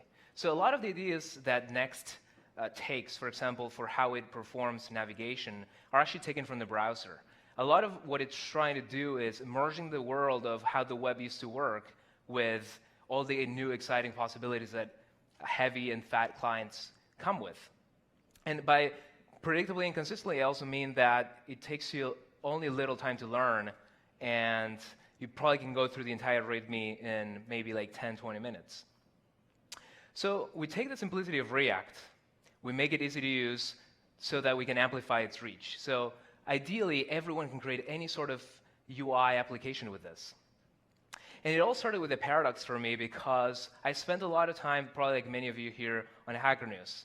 The paradox is, how does a website with so many trolls stick around today? No, just kidding. The paradox is, how come we're all debating like all this like awesome futuristic UI paradigms and like state management tools on a website that largely hasn't been changed since 2007, probably way back. It's really awesome 1990s tech. No JavaScript, no single-page application, no framework rewrite every month or every day. And the answer is actually because, in my opinion, it works really well. It loads fast. The server, from what I've read, has an in-memory cache of all the stories that, the data set's not that big. They produce some templates that start rendering right away. It's as good as it gets, actually. Building Hacker News is probably easy and simple, for it has remained this way for a very long time unchanged. It's survived without having to do much, and it still performs its duties relatively well. So I wanted my solution to this problem, that is creating universal applications, to be able to straddle across these really powerful client-oriented applications, but also serve the needs of simpler apps like that. So you could create a documentation website, or you could create a really powerful real-time chat application. And the invariant is, I obviously want React, and I obviously want JavaScript. So the first thing I set out to do was clone Hacker News pixel by pixel. So I created this thing called Next News, which, as you can see, looks pretty much pixel by pixel like Hacker News. And the paradox also, you could answer, if you do everything in React, if you're such a big fan, name 3 albums. So why is think reading Keynote? And so last night I said, okay, I'm actually going to write this in Next as well, because I can show some interesting features as well, even when creating a deck. So for example, I actually embedded another Next application inside this Next application. So we went through some really interesting challenges to make sure it's, to the extent that it's possible with the web, these components are fractal. Another interesting thing that we did was the ability, for example, to take different paths if you come from the server to client. So, for example, that animation that you see, if you perform a full refresh of the application,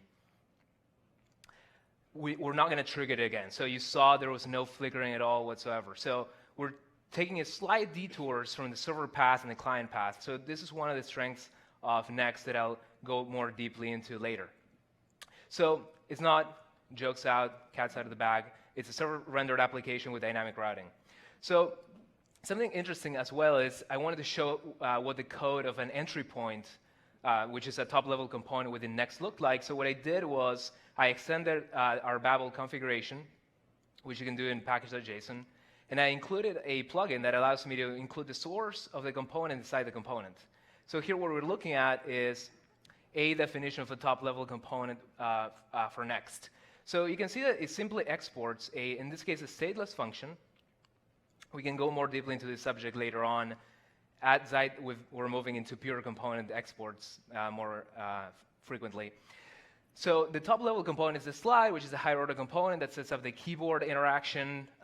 Later on, we can add, for example, swipe gestures and so on. And each page defines the entire universe of the application. So this is an interesting concept because each page doesn't have, there's no idea of like a global layout, for example. And in the case of Hacker News, actually, we have some examples where that actually ended up being really powerful to the extent that we wanted to clone a Hacker News. Because, for example, they have a very interesting login page that has no layout whatsoever. But it's cool because it kind of challenges us to not, for example, impose a global behavior into applications. So moving forward, Next has been in use at Zeit for a long time. It's actually gone through many iterations. So at Zeit, our goal is to make deployment really easy to use and really scalable. So one command or two at most, maybe three. But, so for example, this deck itself is hosted on Now. Every time you deploy, you get a new application immediately. You can start streaming it. So there are a lot of really cool things that you can do on the web as far as analyzing your deployments. So we make use of React extensively for that. And we've learned quite a bit about our own framework. So this is what our site looks like. And once again, I embedded it somewhat partially. If you right-click the logo, you can access our logos, which is kind of cool. And I'm going to talk about how we preload things dynamically to pull that off. So all in all, I'm going to share some principles, patterns, challenges, and the future direction, some of which are influenced by the very work that's being done on React Fiber today. So the main principle is that we start off with multiple entry points. So we have this idea that there's a lot of use and there's a lot of benefits to minimal convention. If you really think about it, you already have minimal convention with Node.js. It makes you create a package.json file. And NPM makes you define dependencies lists. And an NPM start project sort of guides you for how do I get started using this thing. So our minimal convention is based on two things. Sophisticated applications always have multiple entry points. There is no going around that. Many applications have different routes, different views, different ways that the user can enter and approach the data. Number two, loading more code than necessary is actually bad for many different reasons. Initialization time and download time being two. And this is actually widely applicable. It's a generalizable thing. While this GIF loads, I'll entertain you with the example of even command line applications. So command line applications, bear with the speed of downloading this GIF. If not carefully code split, you can see how, for example, the run code path of NPM is adding actually 500 milliseconds to your application. This is actually a recent factoid that I learned from VJukes recently. But it's really interesting to me because you can see how code splitting the different entry points of your CLI can be really useful. So that if you're running your program version, you're actually not loading the code for anything else. So each subcommand in that context is a different entry point. Code splitting fixes what I call the SPA, or single page application syndrome, which is you download the code for changing your password when you're going to see a photo profile or a selfie or something like that. So the convention in Next.js, simply put, is you start off with a pages directory. And that's where your entry points or top-level components live. And this is what it looks like in Finder. So you have your pages directory, and that's your files. So what's interesting about the HackerNoons experiment is because it was before the fancy routing era, I was able to actually map it completely with a file system and using query strings, which is not bad. And the thing that is interesting about this is that there's an emergent, nice little convention that I've seen most people in the community follow, which is you put your entry points in pages. Typically, those are the ones that trigger data fetching, or they're the organizers of the different layouts of your application. So your different shells, for example. And then you have components that are the building blocks of the UI. And then, lib probably has to do with like data fetching and data transformation. There are two interesting things for teams in particular, two interesting consequences of this organization. One is the work that is done in a subtree of a different entry point doesn't impact the subtree of another entry point. So if someone is, adding a lot of load to a particular endpoint of the application, it doesn't really impact the performance of your endpoint. That's really nice when, collaborating or scaling an organization. Secondly, this emerging distinction between what a top-level component does and what the lower-level components do leads to a really awesome component gallery sort of out of the box that you get. So what I call it is a SketchUp in the browser. And this is me loading our component library. So as you can see, everything that our engineers do lives here, and we can sort of demonstrate it with different configurations of data. So for example, this user toggle component admits only 16 characters, but if you use the SF font, 16Ws are actually really wide. So, you really want to test these things, or you cannot sleep at night. So top-level components are the organizing components, and optionally they can define a getInitialProps hook that gets the initial props of that component. This is useful in the context of pre-populating data that comes with that when you first load that component. You can decide how much or how little the page to render. To the extent that a getInitialProps will be with us forever is still up to debate. I think there, even with the ability to down the tree lazily and or asynchronously fetch data, I think there are some interesting use cases there. But there are two things that you want to keep in mind when deciding how much of the data you want to serve with that initial download.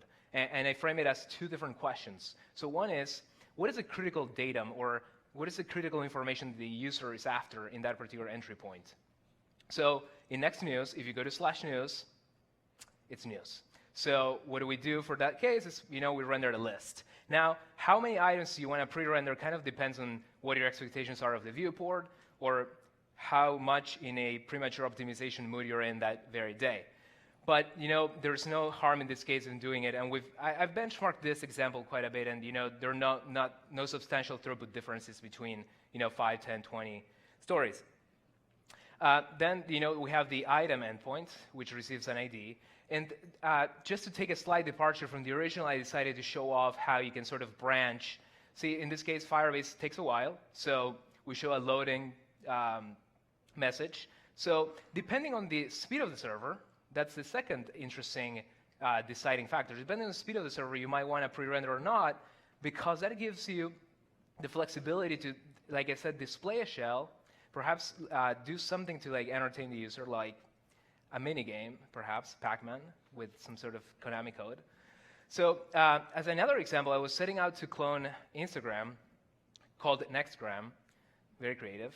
And I went to this Explorer page, and I think this is a great use case of not wanting to preload the data, because there's computational cost to saying who you should discover. And the option here is, what do we want to show? Do we want to show the browser's UA? The UI's UI. So perhaps some sort of loading bar, or do you want to sort of take over and load your own shell and do your own thing? So pre-rendering as soon as possible is probably a better idea in some cases, just because you give the user just something to stay entertained. And in a lot of applications, you can actually have a cache that's pre-populated that's on the client. So there's a nice hybrid opportunity here, which is reconciliation upon the client loading, rehydrating that initial data set that you were interested in, and then diffing it. So maybe you already knew of some recommendations, and then on the background, what you do is you load more recommendations, and then you invalidate them. Prefetching is another really awesome pattern that comes with this. So every link, higher order component, link is what we use to switch between these entry points, and has a prefetch attribute, and that's all it takes to perform prefetching. Link exists for a very, very specific reason. If Next already does server rendering, why do we need to supplant these entry points without doing a full refresh?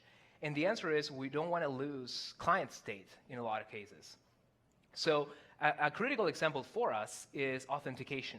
We want to load the user once on the server side, because the server then can decide what sort of path the user will follow. Will the user go through a marketing?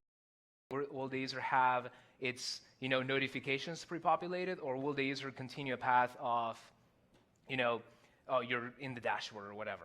So you want to load the user once, then you can keep it in global state. You don't refetch, and synchronize upon change. So this is a GIF where on the left-hand side, I'm going to switch between pages. Should have transcoded to MP4. So, and when I switch, we're not fetching the user again, so that transition is immediate. I mean, the entire top-level component is being replaced, but it's actually getting the user from its global store. So that's a very neat pattern, and then we are actually able to synchronize it. So if we log out on the left-hand side, we're able to transform the state of where the other user is on the right-hand side. And even though they are diverging in where they are in the layouts, they both are logged out, which is pretty awesome. So with prefetching combined with server-side rendering, we achieve this nirvana, so to speak, of, it behaves like a single-page application in that it can maintain global state, client state. It can be very quick most of the time. And it also has the performance of a website from the 90s, which is awesome. Another interesting pattern is what we call route masking. So in the beginning, I mentioned, by default, we take each page and we expose it as a server route. So if you define the page A and you go to A, we render that top-level component. However, and this is where things get really interesting, the server can say, well, actually, you're not going to that top-level component, you're going somewhere else.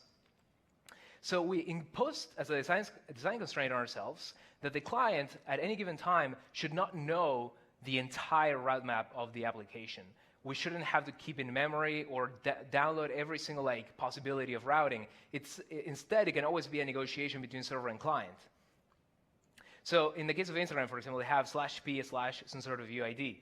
What we do is we take that URL, we parse it, and we translate it into a top-level component that receives a query. So this is kind of neat because on the base level, it becomes a basic URL.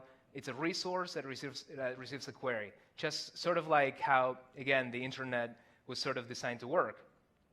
But then what happens when you're on the client side and you want to say, OK, that particular URL has to display differently, provided that we maintain that constraint that we don't know exactly what every route should look like. So we can basically come up with components. Imagine here I could have a link photo component that sort of abstracts this out, and I pass it a UID, and it figures out the rest. But then I can incorporate these components as I need, and I'm sort of completing the route map on demand. So I have an example of this with Nextgram, but I'm querying a GIF, an animated GIF gallery, so I don't know if our internet connection will allow it. We'll see. If not, I'm going to have to jump.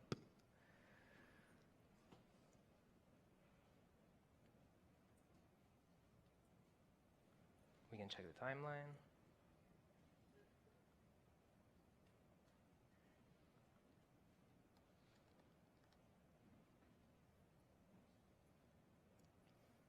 All right, it's not too bad.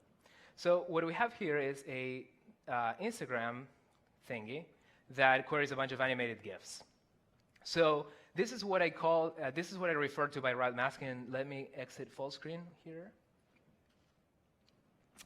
So what we have here is Instagram actually does this. They push an entry into their stack that refers to a photo, but when you actually go to that photo as a permalink, it looks completely different.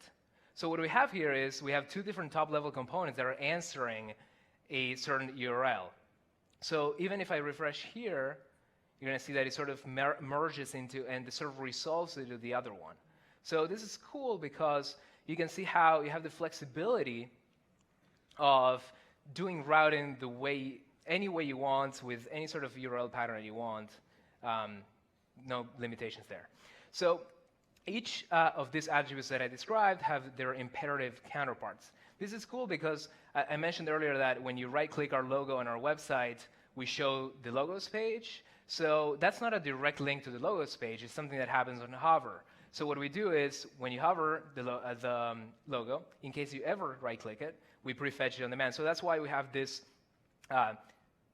basically correspondence between the tags and the imperative APIs. The other neat thing that we discovered is, well, it wasn't neat in the beginning, but then it became neat, is to pull off hot module replacement in a very, very large code base. Building on top of Webpack, we hit some limitations with regards to how many components were being watched and rebuilt upon every change. So as our project kept growing in terms of number of components and size, the situation became really bad, especially if you were editing a component that was depending on by a bunch of other pages, etc. So what we do now is, since we already started with that minimal convention of separating your routes or top-level components, if you're rendering a top-level component in one or many tabs, we only watch and rebuild those. So that's yielded an amazing iteration improvement for us. It went from being super annoying and not really liking hot module replacement to now it's pretty good. Okay. The other really interesting thing that this lazy loading model comes with is what happens to the build as time goes by. And by that I refer to what happens when people are deploying constantly and altering the builds in many significant ways. So the question is, if everything is changing and you're loading components lazily, how do we deal with that? So we deal with that with content addressable build artifacts. So when you're requesting /a, we're actually requesting a hash of what A represents. And there's an interesting conflict resolution step that happens with this. What happens if you try to retrieve it and the server has moved on from that build? And it doesn't make sense even in the context of the overarching document anymore. So when there is a mismatch, we can actually we invoke a hook in case you want to save state somehow, or do an error notification or do some measurements. But otherwise, we perform by default a full page transition, which is a nice fallback compared to the alternative of, in some cases doing nothing, in some cases rendering an error that is not really actionable by the user. The other really interesting thing that we decided was to not go with a specific pattern for fetching data. So if you want, you can keep a global store. On the server side, you can await dispatching an action to populate it, and then serve it to the client, and then take over. So this is an example of using React Redux with one of our top-level components. Something that's awesome is our community has submitted a ton of examples to a repo. So if you go to the examples repo, you'll see examples for Redux, MobX, RefNux. I don't know what it is. Apollo.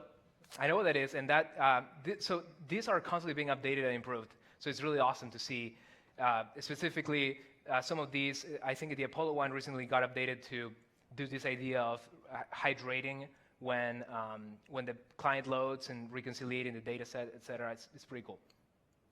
The other thing we wanted to maintain agnosticism over was how you style your stuff. So the easiest and most exportable way in the React world, bar none, is inline styles. So of course you can do that. You just use inline styles. Beautiful. The problem is, and I have a personal vendetta with inline styles. I'm coming out.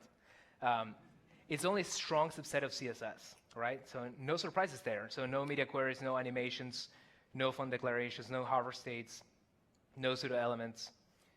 For now, I think some of these could be added. But I think those are just symptoms. I think the main issue is that CSS is co-evolving. A lot of people are currently making extensions and improvements to the language and so on. So I think it's an opportunity that we should definitely keep open. So if CSS continues to evolve, we should find ways to incorporate it. So the solution that we came up with was style JSX. So what it does is it isolates the styles to a component. The thing that is not neat about CSS is that the defaults of how people use it is you style the entire world. Paragraph, it's every paragraph. And then you have to be like a human compiler where like you prefix and you come up with your own schemes for not affecting the work of others. So what we're trying to do with style JSX is you give us something like this, and we scope it to that component statically. Limitations. If you use React.createElement, we're not able to, for now, I mean, we could go through the trouble, but we're not adding the necessary attributes. And otherwise, it's just CSS, maintains the specificity, and the full power of CSS is enabled for your component. And of course, it's not a software as a default, but you can turn it off somewhat for now, but then we're going to add it as an option to the Babel preset, so you can really turn it off. And what it really fixes is the global CSS injection problem. So out of the box, style JSX dedupes, which means if you have 1,000 components that use a style tag, we only embed one in the page. It detaches, which means if your page is gone or your components are gone, no lingering style tags, and it sort of renders out of the box. So your style tags are co-located with the first appearance of the component, which makes that pattern of you want to pre-render and you don't want to pre-render stuff that is not styled work really well. So this has been by far the most controversial thing in the world, I think, because we've received so many examples, some of which I cannot even tell apart from one another. So basic CSS is how the framework does it by default, and then you have a lot of interesting options with all different trade-offs. The global style sheet and scope style sheets are the answer to, I have existing global or big style sheets with Sass and stuff like that. That's one of our top support issues is how do I bring in a huge style sheet into the project? And what we're trying to tell users is, well, try to think of co-locating your styles with the component that you're using. So instead of bringing bootstrap.css, you sort of bring bootstrap button, and it contains the bootstrap styles. So this is definitely something that the community is going in a lot of different directions, and it's going to be interesting to see where that goes. Babel extensions are really interesting. As I showed earlier, we have some for meta-programming. You can use the next Babel preset and then just extend it. So you edit your package.json file. I came up with this example, which I'm particularly really interested in, which is by at 3.1, spelled out. You can include a Markdown preprocessor. But the really awesome thing about this is that he's giving us an API to bind the Markdown pieces to actual components. So we don't go back to the mess of global tags and styles. So this is really awesome. I haven't experimented enough with it yet, but I'm really excited. And there are 3 other examples in there for Babel stuff. So Flow for stripping annotations and custom Babel configs, and one for replacing process.env.whatever with, or any expression with something compiled ahead of time. One of the last things I want to talk about is server extensions. So this example, which maybe the text is not big enough, but let's see if my layout is Zoom friendly. You can see how I initialize Express, and then I use Express for route matching. So the bottom line is you can sort of use anything that you want on the server. You can even boot up the entire stack, including the watcher and the Webpack and everything programmatically. Very cool. Shout out to Webpack for having an awesome API. So another cool thing about the server parts is you can do some really interesting caching at that level. And this is a crucial technique for now for improving SSR performance in the React world. Another one is you can use alternative renderers. So we have another example of using Inferno and using module alias and the Webpack alias as well. And with all that alias, magic happens, and it's quite a bit faster for certain workloads. But our benchmarks are lacking so far, so I can't outright say, switch to Inferno, but we can say hire the Inferno guy, and let's make React better. So with React Fiber, streaming is possible. And this is obviously really exciting because in terms of throughput, we can interleave a lot of work, especially with, for example, lazily fetched components or data sets. And we already have quite a few also examples for doing different stuff on the back end with different server frameworks. So I'll quickly go over some of the exciting new directions for what we're doing. So import support is somewhat already in, but we haven't really tested some of the failure scenarios. So for example, what happens if you're importing dynamic component subtree, and again, there's been a deployment and there is a mismatch, and what you wanted is the previous version of dynamic component that corresponded with the build of your top-level component and so on. So how do we manage this stuff at scale so that developers can just push, and really not worry about this stuff? So one of the things that we're going to try out is, because all our bundles are content addressable, we use cache control immutable, which means a CDN in front can cache forever. So as we continue to roll out, even in the middle of a rollout of our backend of Next, if clients are requesting bundles that the server doesn't even know about anymore, they're going to be answered by the CDN. So as long as the APIs are compatible for how you fetch the data, which is another story, you should have a no-worry path for continuous development and iteration in your code base. And perhaps the most interesting to me is lazily loading components based on data.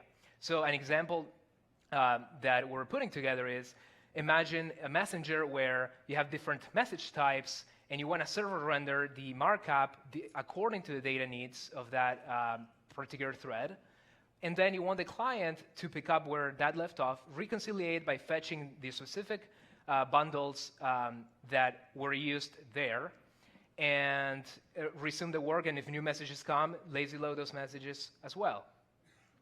The other really cool thing is, for development mode, which we're continuously iterating on, improving its performance, we can make it a lot more lightweight by trying to avoid as much work as possible that the browser or node are already doing. So there's an interesting situation right now, which is Node 7 is already really good, and they're keeping very up to date with all the latest developments, and they have Harmony flags for a lot of new features. And on the other hand, you have Chrome and Chrome Canary. So we're trying to think, what if we can make, hot code reloading near real time? So think about saving or even as you type and seeing those changes on your browser. So right now, we're quite a ways away from that. And I blame source map generation, just kidding. But there's a lot of really nitpicky things that we can take out there. Finally, by using link preload, we can take all our prefetching off of the main thread. We haven't found this to be an issue yet, and we prefetch really aggressively. But it really, I think, depends on each code base. You can also use a manual API to sort of create your own queue and set up priorities for prefetching. You have a lot of stuff to do. And those are the main three things. I forgot to mention here, we also are working on a different tool called Next.export that would allow you to define what you want the shape of your static files to look like, and whether you want to pre-populate data or not. And you can create a completely static HTML-based build of your project. I want to thank all these amazing contributors and co-creators of the framework for all their help and keeping the examples updated and figuring out the breaking changes and all that stuff. So I also want to announce that we're tagging the current master as 2.0, and we're looking forward to everyone using it. Thank you.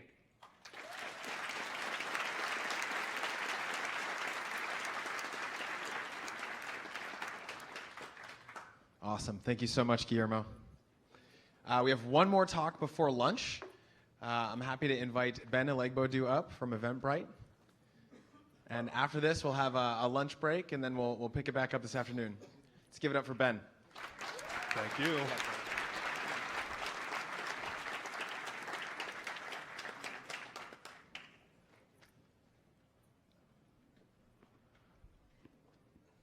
Alrighty, hello everyone.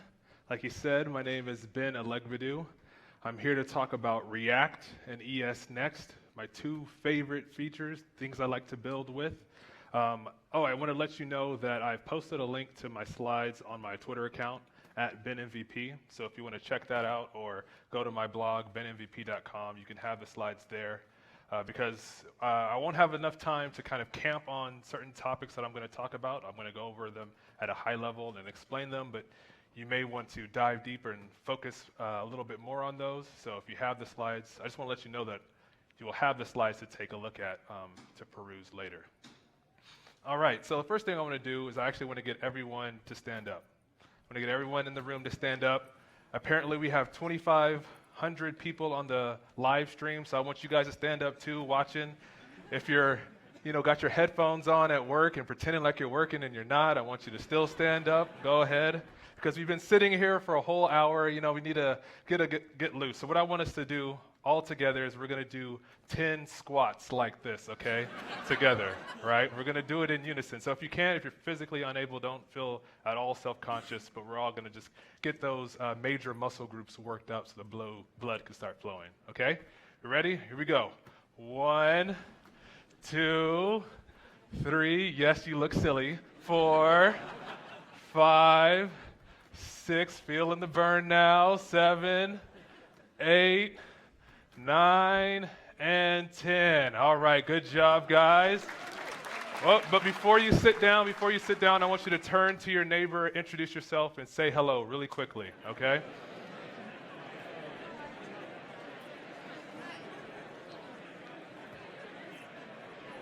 All right, now you may have a seat. Go ahead and have a seat for me, please. Great. So now you have all introduced yourself. Let me introduce myself. Like I said, my name is Ben Alegbadu. I'm a Christian, I'm a husband, and a father. This is my wife, Rashida. We've been married for about 6.5 years. We have 2 daughters, Simone and Avery. Simone turned 3 last Thursday, and Avery is 6 months old now. This picture is from when she was a month old, so it's pretty old now. But we live in Pittsburgh, California, so if you're from the Bay Area, you know that's far out in the East Bay. And I currently work at Eventbrite. So I am the manager of our front-end platform team, and we've been spending the last year or so transitioning our JavaScript stack from Backbone over to React. Yeah, I know. I'm clapping inside too. There are a lot of things that we had to ramp up the team with on React on ES6. So a lot of what I'm talking about comes out of that exercise as well. And the last thing is that I'm a huge basketball fan. I love playing basketball, I love watching basketball, and I'm originally from Houston, so the Houston Rockets, who was a Houston Rockets fan? Yes, Houston Rockets are my team, and now with the Warriors, you know, hobbled and Spurs hobbled, this is our season. You heard it right here at React Conference, that the Rockets are going all the way, okay? I'm really hoping there's somebody on the live stream like jumping up from Houston like, yes! But anyway, you didn't want to hear about me, you came to hear about React and how we can use ES Next to make it awesome. So here's the agenda. I'm just going to talk about these 5 things. I picked these 5 things because I think that you'll be able to leverage them in your applications now to make your code clearer and more concise. And I also think that the 5 things kind of run the gamut of expertise. So hopefully there will be something that everybody here, whether you're just getting started or you've been developing for a long time, that it can apply to you. All right, so just to frame the code that we're going to be talking about and looking at, here's the original React tutorial before they changed it to a tic-tac-toe app. We had basically a to-do app that was masquerading as a comment app. So at the bottom, you would input your information in a form, and then at the top, it would list all of your comments. So the comments were listed in state in the top level app. So just kind of keep this in mind in your head when we're looking at the code. But what we're going to be focusing on is just this code right here. Don't worry about understanding it completely. Essentially, it's the main logic of the top level app. It takes the comment that was just submitted by the form, and it adds it to the state, and then makes an AJAX request so that it can go to the back end. And then finally, the back end gives the new list of comments that then will get set to the state. All right? So let's jump in. The first thing I want to look at is the first line of the code right here. So what we're doing is taking a prop out of state called comments, like I mentioned, and we are assigning it to a variable called comments. And there is some duplication going on here because the name of the prop is the same as the name of the variable. So what we can do is use something called destructuring to make it a little less repetitive. And I have a link here to my blog post where I wrote all kinds of things about destructuring, more than I can talk about today, but I just wanted to point that out. I also want to point out that if you're unfamiliar with destructuring, I just want to give you a heads up. You may feel this way about me, okay? Because the syntax is very, very gnarly, I would say, if you're unfamiliar with it. But I promise as you use it more and use it more, you're actually going to feel this way about destructuring, okay? I promise. I want you to tweet me when you feel this way about it, okay? So this is what it looks like. What we have is an object literal pattern that's on the left-hand side of the assignment, and it kind of dictates how the property, the object on the right, should be assigned to variables. So we're creating a variable called comments, and we're pulling a property out of state, also called comments, and doing the assignment. And this is what's called object destructuring. So on the surface, this doesn't look like much of an improvement. So let me show you actually some code further, in another part of the app, in the comment form, that kind of really shows the power of destructuring. So we have two properties in state, author and text, right? And we want to declare two variables and assign those variables from those properties. So what the destructuring pattern shows there is it's saying there's a property in state called author, and I want to declare a variable of the same name, author, and then make an assignment to that. And similarly, there's a property called text in state, and I want to declare a variable called text and then make that assignment. So it now allows us to collapse multiple different statements into one single statement. And if you have some variables that you want to name that are named different than the properties in the state, you can do that as well, as the bottom example shows. So let's say we wanted author name and full text instead of author and text. Well, we use what's called the long form pattern of the object destructuring. And what it's saying is that there's a property called author in this.state. That's what's before the colon. And we want to declare a variable called author name that's after the colon. Make that assignment, and then now you have author name with that value. Similarly, there's a property called text, declare a variable called full text, and make that assignment. So it's exactly what the code was doing before, but it's a nice shorthand syntax so that you can smash multiple statements into a single statement. But we can take this a step further and move that object destructuring pattern into the function header to kind of simulate named parameters. So as you're familiar, you can create a stateless function, and that stateless function takes in the props that were defined when you had your JSX. So at the bottom there, we have the myComponent.jsx. It has style equals dark as one of the properties, and then stateless func as a children property. So up above, we have our stateless function, and it takes in props. So in that before example, we see we have props as a parameter, and we do props.style and props.children in the code. But if we do destructuring in the function header, then we can have children and style immediately available as parameters and use those as variables inside of the function. So now the myComponent stateless function immediately declares that all it's going to be using is style and children. And it's very clear to the code as what it's going to do. And you can use this destructuring in the function header in stateless functions as well as any other function that you describe. So it helps your function be more declarative as to what properties it's going to use in an object, instead of having to search inside of the code to figure out what properties are going to be used. So that's destructuring. We showed object destructuring. The next thing I want to take a look at are the next three lines in the code. And essentially what they're trying to do is get the comment, add an ID to it because the comment needs a unique ID, and then take that comment, add it to the end of the list of comments, and then further down set that state. We want to do this in a way that doesn't mutate comments and doesn't mutate comments. But actually, if you look at the code, when we assign comment to new comment, we're just making an assignment. We're actually not making a copy. So when we do new comment.id, we're actually mutating both new comment and comment because they're the exact same reference. So that's a bug in the code as it stands. And then further down, we're using comments.concat, which basically takes the new comment object, sticks it, makes a copy of comments, and then sticks it on the end of that. So there's a new syntax in ES6 that we can use to kind of do the same code and do the same thing in a little bit less code. And that's called using the spread operator. So the spread operator are three dots that you will put before an object, and it will spread its contents into an array or into an object. So this is what the new code looks like in order to maintain immutability.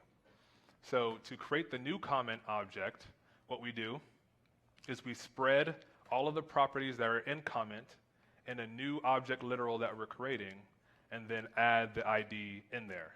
in the object. So now we have a cloned version of comment as well as it has the ID property. And then similarly, for new comments, we have an array. We're taking the comments and spreading its values into a new array and then adding new comment into that.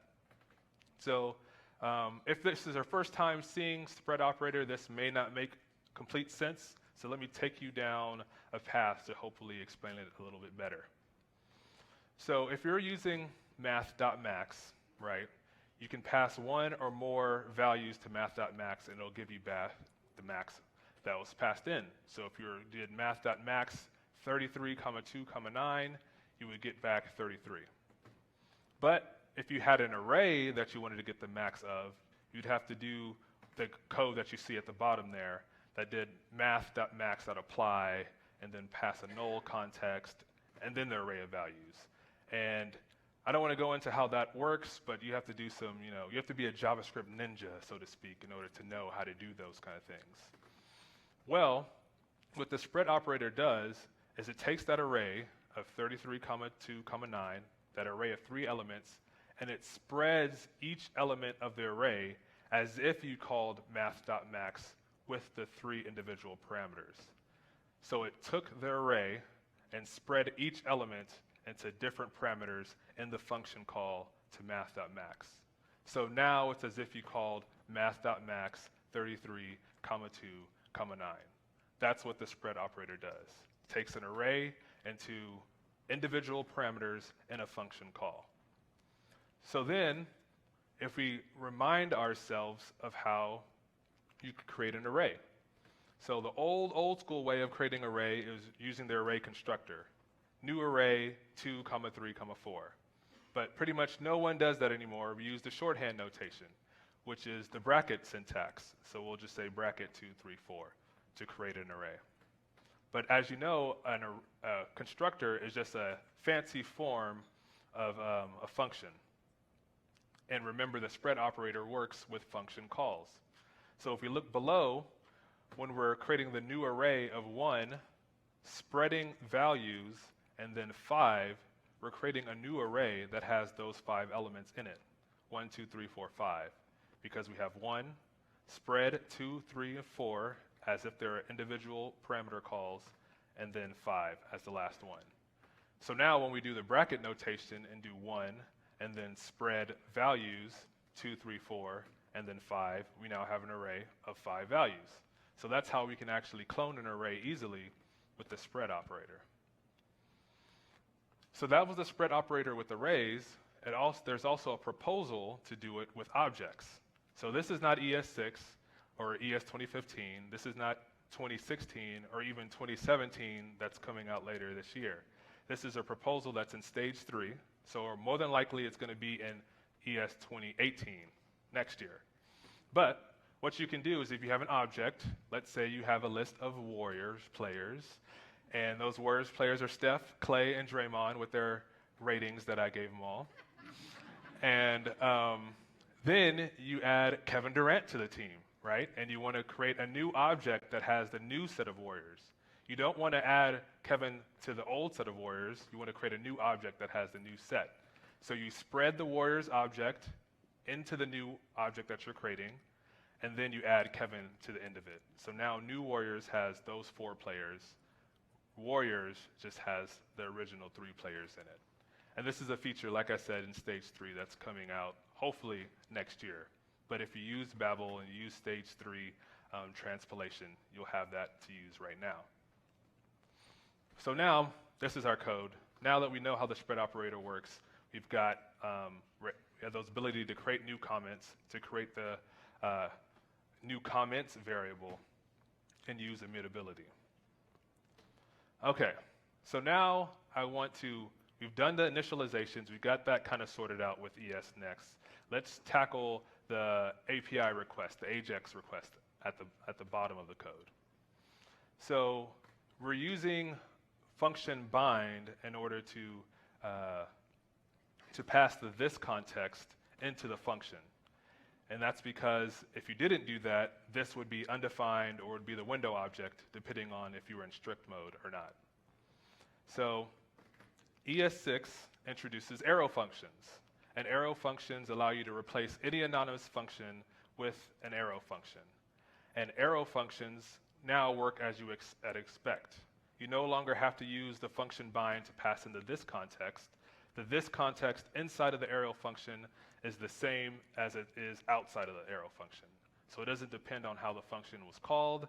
It depends on where the function was declared. So now this inside is what you would expect it to be. But arrow functions not only have proper this context, they're also just shorter syntax. So we get rid of the function keyword, and we replace it with literally an arrow, a fat arrow. So an equal sign greater than that's in between the parameters and the function body. And arrow functions come in a lot of different permutations, if you're unaware yet. If you have one parameter in your function, in your arrow function, you can omit the parentheses around it. And similarly, if you have one statement that returns a value, then you can omit the curly braces. So in that top example, when I'm using map, I don't have parentheses or curly braces. I actually have something that's really shorthand notation, really concise. And then in the end, squares is going to be 1, 4, and 9. But if I have 0 parameters, or if I have more than one parameter, then I need to use the parentheses around those parameters, as you see in the second example. And then if I have one statement that's not going to return a value, like in the alert user function, or I have multiple statements, then I need to put those around curly braces. So there's kind of 4 different combinations you can use of arrow functions depending on what they're going to do.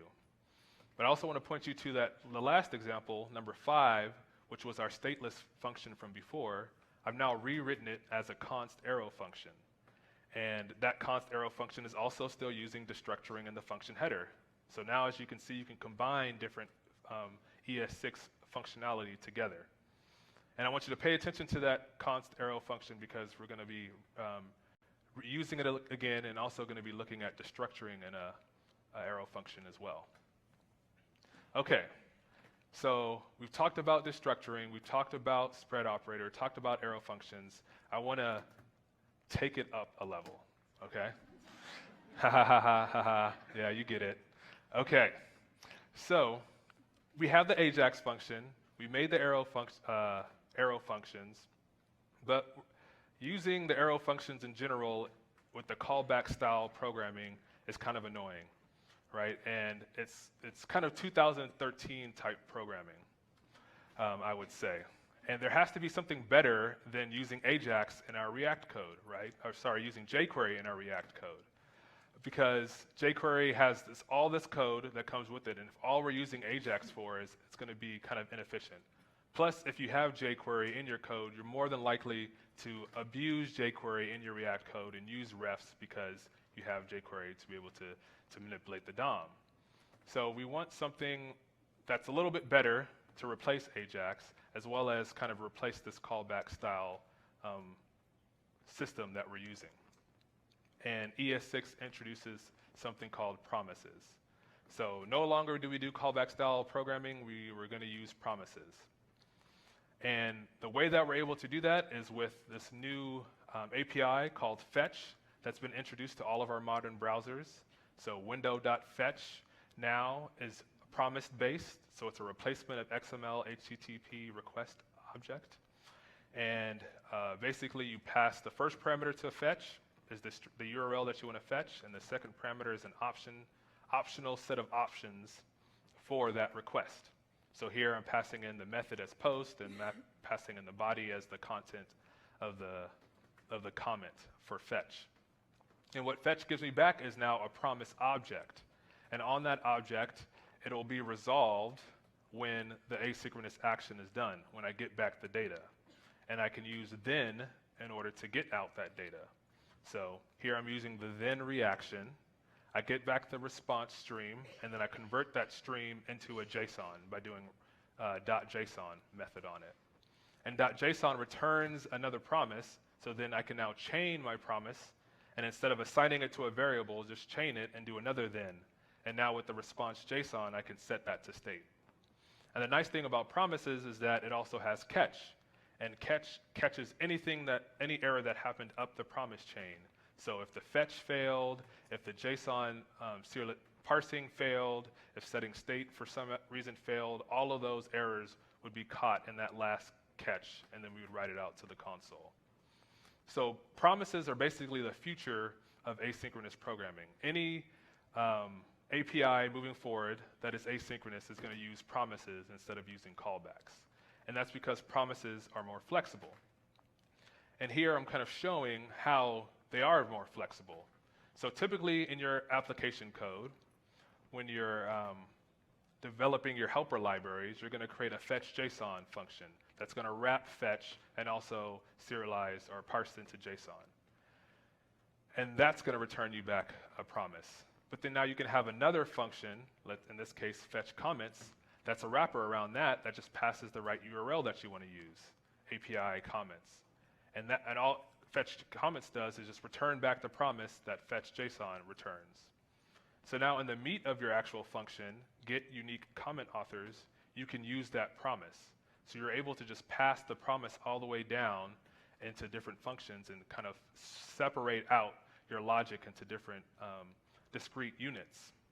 So now fetch unique comment authors, calls fetch comments, gets that promise back, does a then on it to get the comments out, because it's the JSON, and then does a map over it to convert the array of objects into an array of authors, so author strings, using that map and using destructuring there in the function header.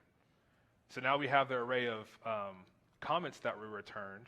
The thing about promises is that if you return, whatever is returned inside of a promise, then reaction gets converted into a promise. It gets wrapped together. So now when I do another then, I now have authors as the parameter that's in the then. And then I'm just doing low-unique to make sure that they're all unique.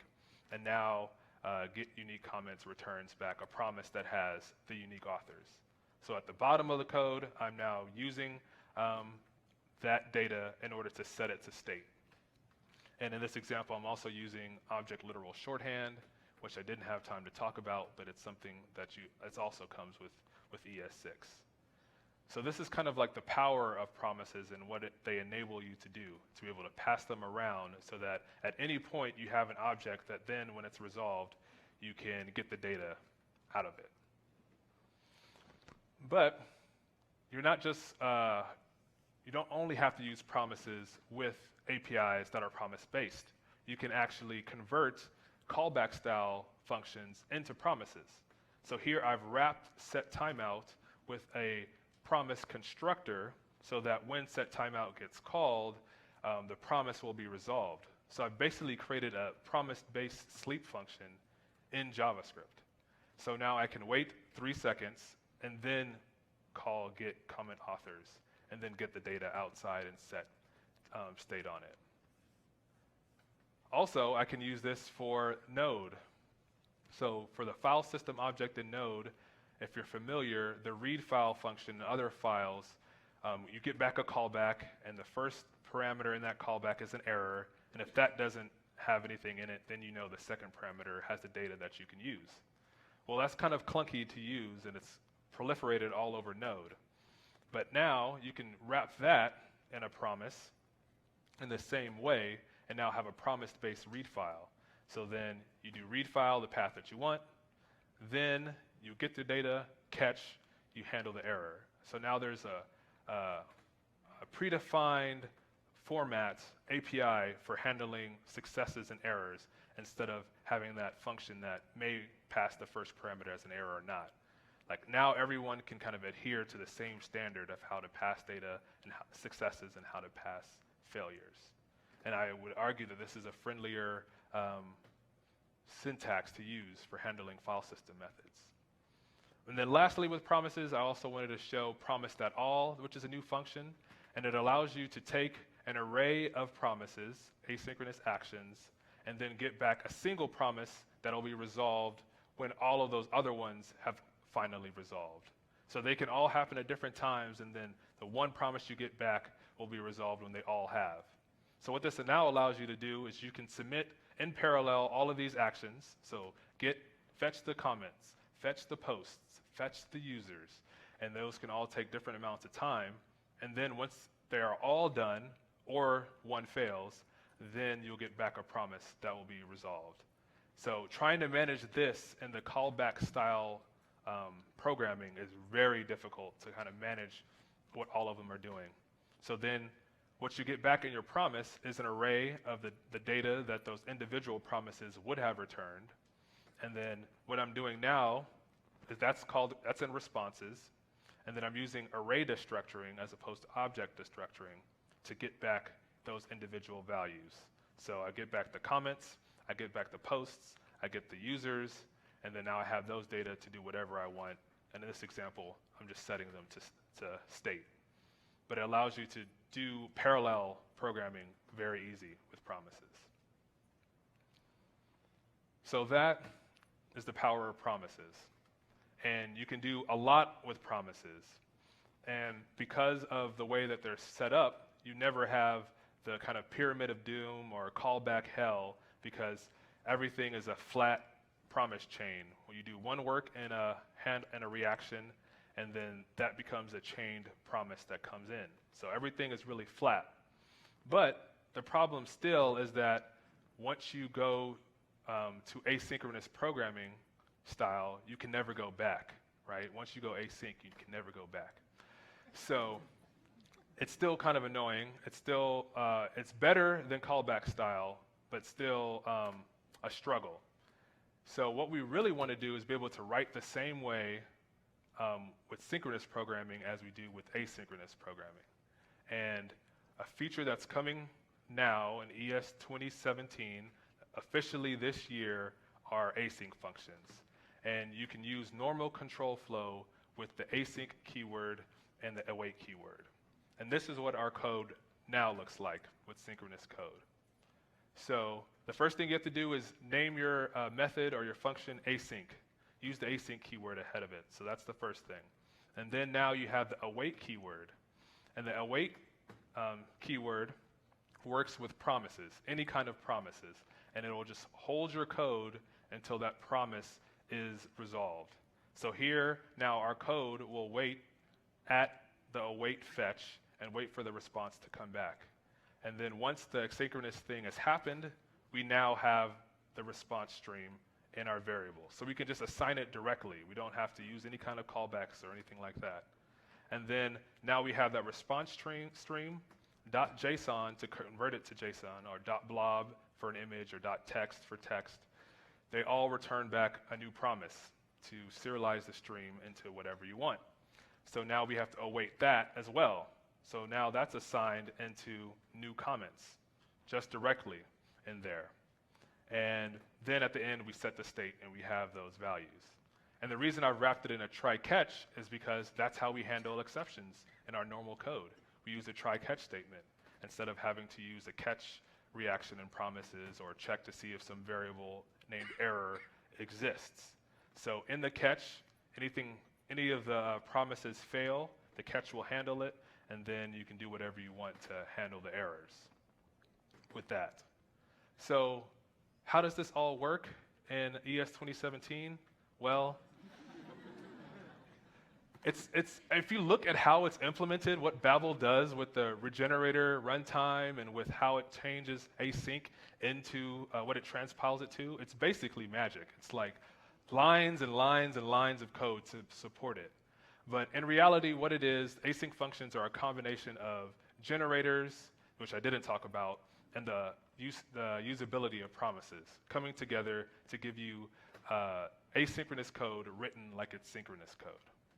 So I wanted to show some fun with async before I get off.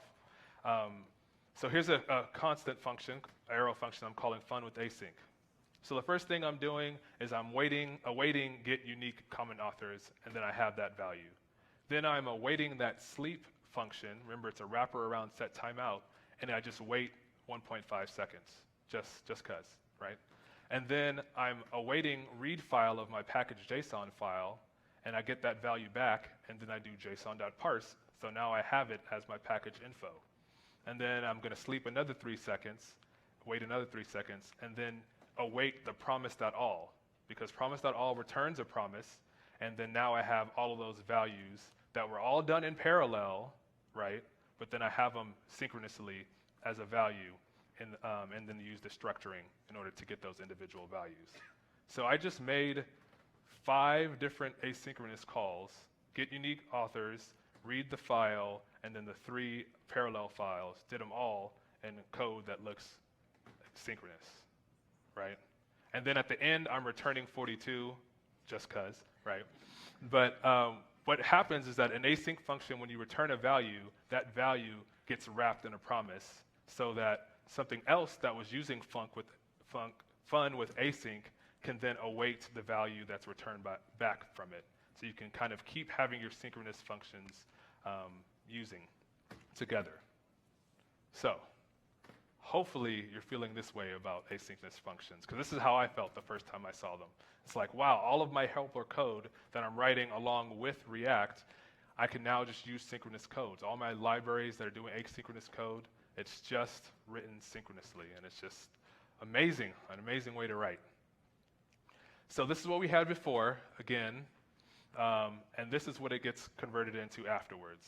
So it's a little bit less code, but I would say that it's more declarative, more clear as to what it's doing, and it's all synchronous code instead of having to be all written synchronously, even though it has some async properties in it.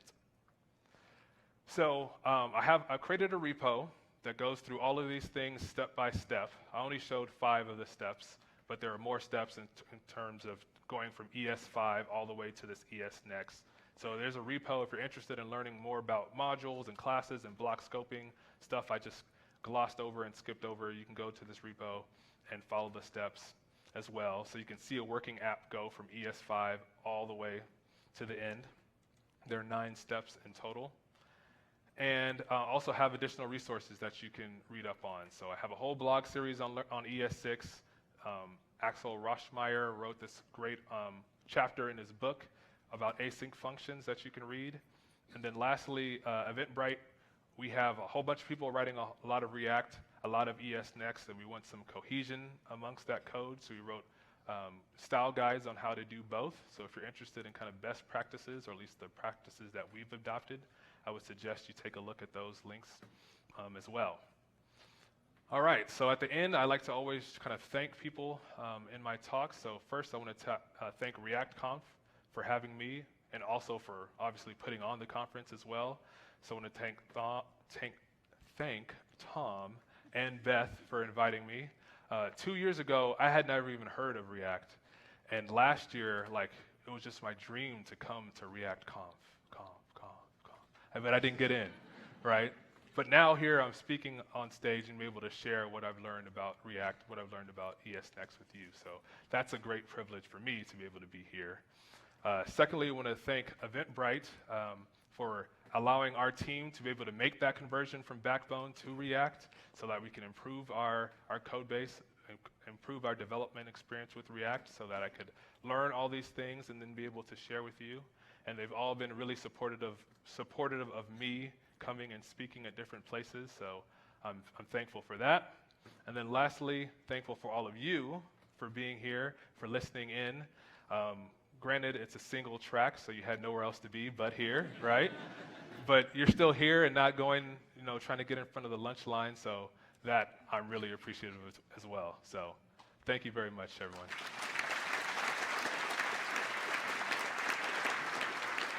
Ben, thank you so much. That was awesome, super practical, and you're an awesome speaker. Thank you so much. Real quick, couple logistics before we let you head off to lunch here.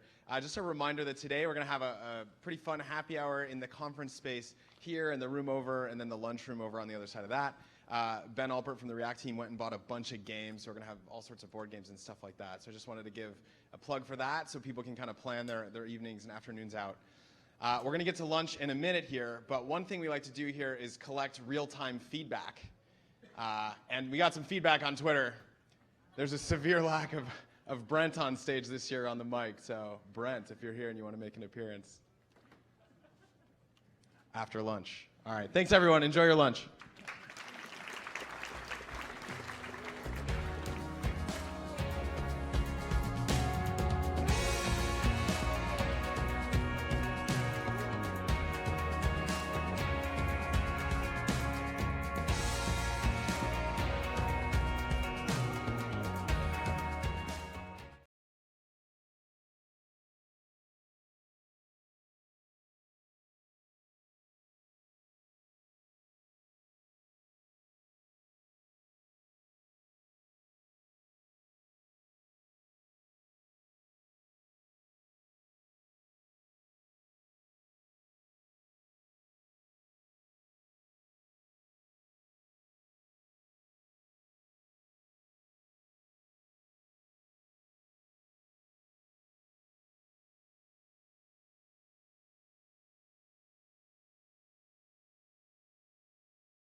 Welcome back, everyone.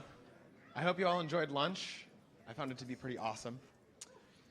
We got a couple more awesome talks lined up for you before the next break. We're going to have some lightning talks at the end of this session, too. But the first talk is going to be by Preethi Kasareddy. There's a lot of different ways to manage your application state and your data inside of React apps. And Preethi's going to talk through some of the more popular ones that are being used today. I'm really excited about Preethi's talk. Welcome, Preethi.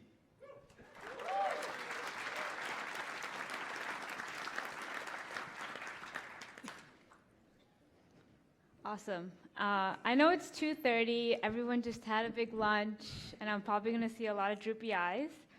So I'll try to keep you guys awake for 25 minutes. So today my talk is about Redux versus MobX and comparing the opposing paradigms. And I know we have a bunch of front-end devs that are probably sitting there going, ooh, yeah, I'm ready for this battle. So I'm curious, in the audience, if you're bold enough to shout it out or raise your hand, who would say, I would definitely pick Redux over MobX?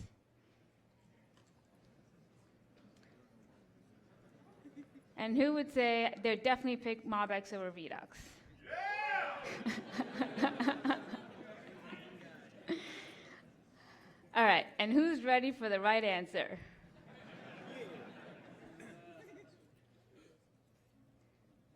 That's the right answer. Like most things in software engineering, everything is based on opinions and trade-offs and not facts and hard truths, right? So, but going between the previous slide and this one, I think there's a lot we can learn by comparing the opposing paradigms and kind of talking about the benefits, the trade-offs, and I think the goal for this today's talk is to kind of, for me to share my own mental model for how I look at these opposing paradigms. And if you disagree with my mental model, that's totally fine.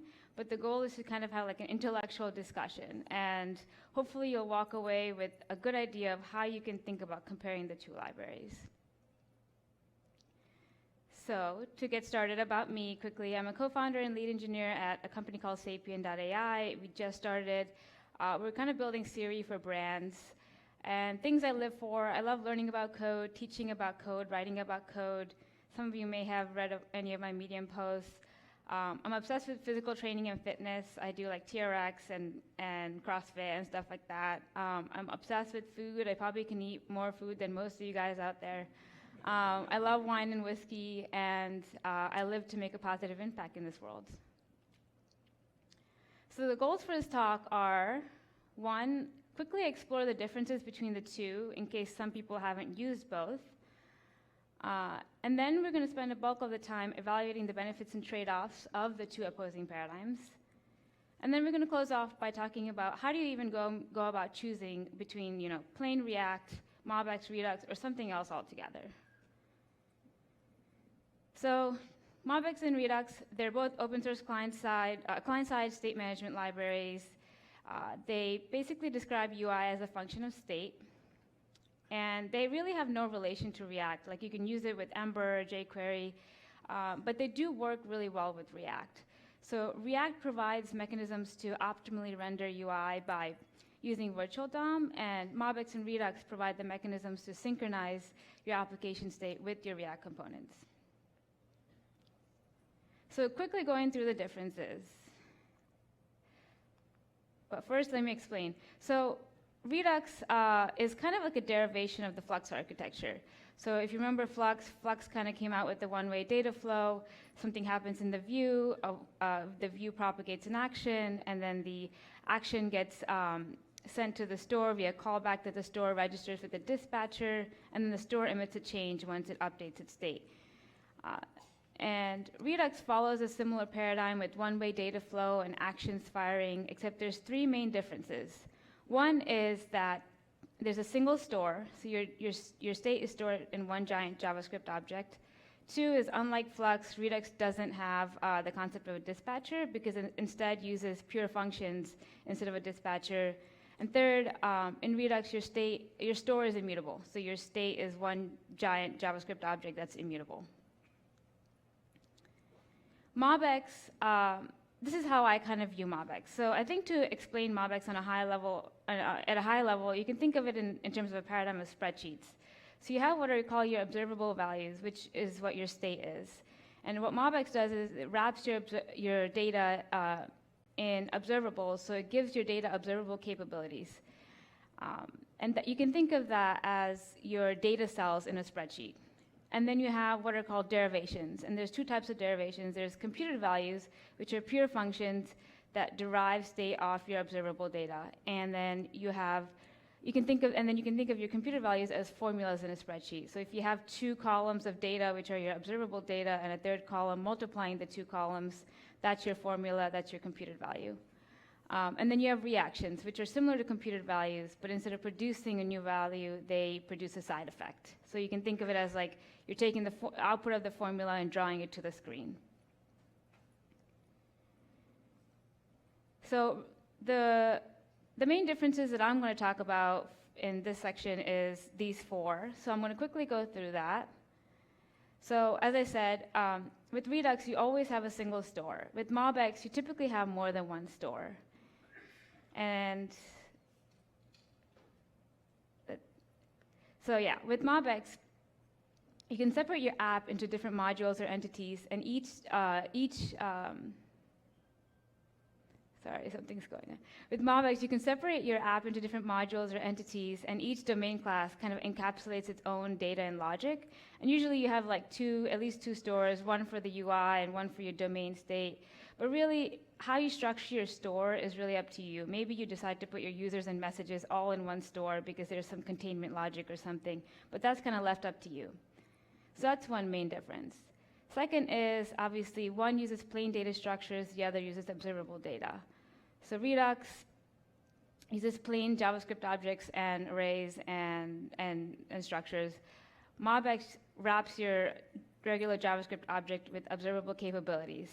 And so what this allows is that even though it feels like you're working with JavaScript objects, under the hood, they're using observables, so it can automatically track changes through implicit subscriptions. And how MobX works is it observes references. So let's say you have an observable object, it has an ID and name. Any observable property that's dereferenced or dotted into an attract function will be recorded. An attract function is something like a computed value or a reaction. So it basically keeps track of the data that you care about, because usually the computed values and the reactions are the data that you're dereferencing and caring about. So it won't track things that are not in tracked functions, or it won't track things that are read in an asynchronously invoked code block. So overall, the way to think about it is with Redux, you're manually tracking updates. It's more explicit and passive. MobX, because it uses observables, it's automatically tracking updates. It's implicit through implicit subscriptions, and it's reactive. This is an easy one. With Redux, your state is read-only, as I said. You take your previous state, action, and you always produce a new state, so everything is pure. With MobX, you can read and write to your state, so it's impure. And also, they're both different in terms of how you write to state. With Redux, it requires actions. And so you have to fire an action for the reducer to know how to update or what to do to the state. MobX, that's not necessarily true. Your observable data kind of acts like free slots. They can accept data from anywhere. So sure, you can fire an action, but you can also just simply do a simple reassignment in a component, and that'll be totally fine. And lastly, normalized versus nested. With Redux, typically it's recommended that you normalize your state. And that's because, again, Redux uses immutable data, and immutable data updates require all ancestors in the state tree to be copied and updated as well. So these new object references can cause Redux-connected UI components to re-render the UI, even though the state that component cares about didn't update. So you don't want deeply nested data, and so you typically are recommended to normalize it. Whereas MobX, you can keep your state denormalized. And the reason is because, as I said, MobX has the concept of computed values and these tracked functions. And so MobX automatically kind of keeps track of what you care about. So if you have a bunch of users and your view only renders the active users, then it'll automatically update when the active users update and no other time. So you don't have to worry about nested data causing a UI component to re-render unnecessarily.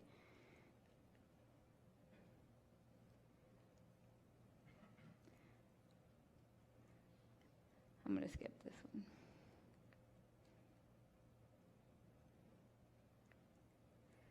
Okay, so this is the fun part. We're going to do Battle of the State Management Libraries. So we have Dan Abramov on the left, and then we have Michael Westrate on the right. And what's going to happen is I'm going to go through different things. I'm going to ask you guys, if you guys care to shout out who you think wins in this category. So first, I'm going to start out with learning curve.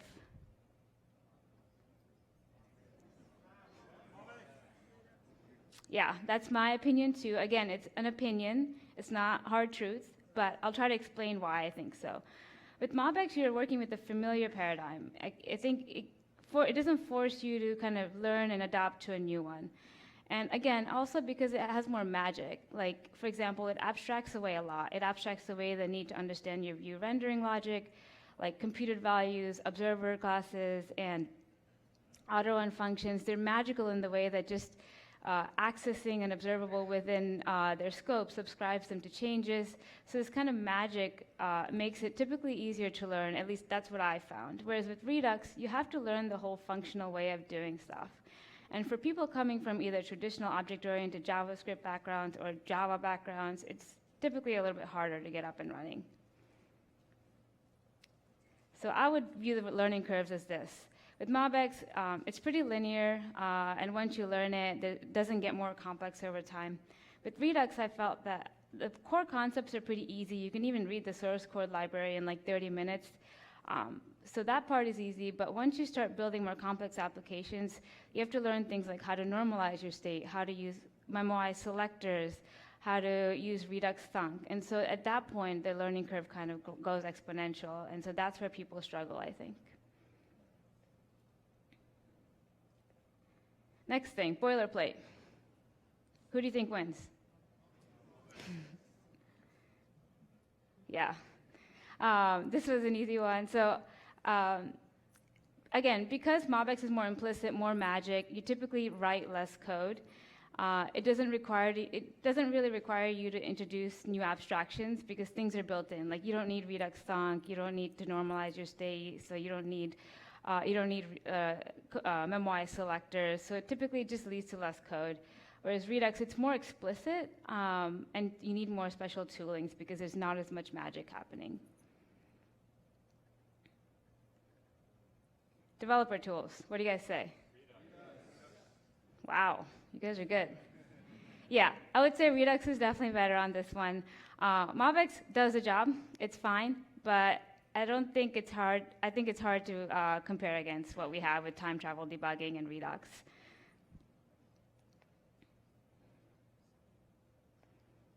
Debuggability. Wow. You guys are good. You guys are on the same page as me. Yeah, I think I agree with that one. I think, as I said, because with Redux, or let me start with MobX. So MobX internals are just more complex and require you to understand how to model behavior on observable streams. So when you run into, at least I found that when I run into bugs with MobX, it's harder to debug than Redux. And the magic of like the observer classes and computed values and auto-run functions, I think it just makes it a little bit harder. Whereas Redux, everything is pretty explicit. All changes are centralized. And I think this is a very incredible feature when it comes to debugging because you know exactly where to look when something changes. So, for example, with Redux, like if you have some bug that's coming up in your user-related state, you know all your user-related logic is right there in your reducer. Whereas MobX, again, because your data acts like free slots, it can be updated by using an action, but it can also be updated directly in the view. So searching for that bug is a little bit harder.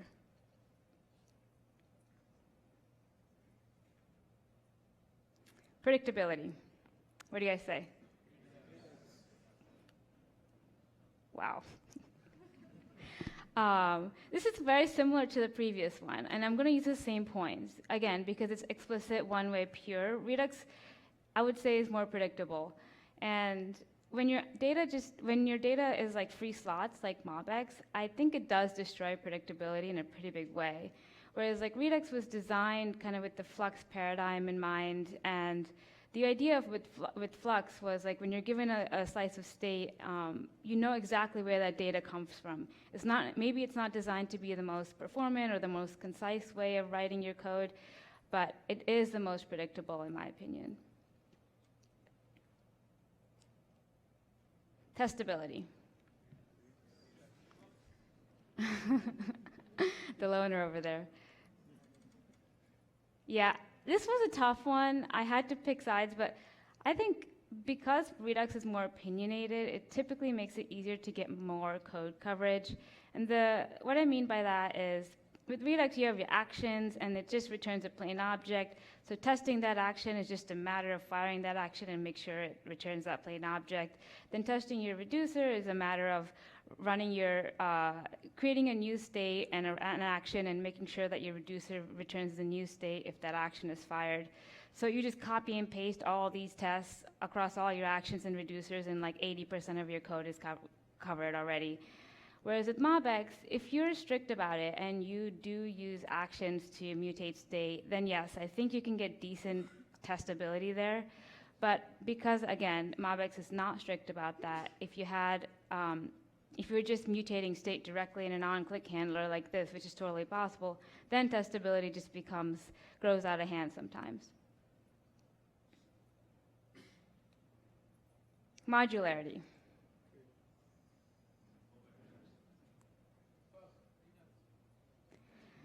So this is the fun one, because I'll try to explain. MobX definitely gives you modularity the object-oriented way. Like, because of the whole distributed domain classes, it does give you that kind of modularity.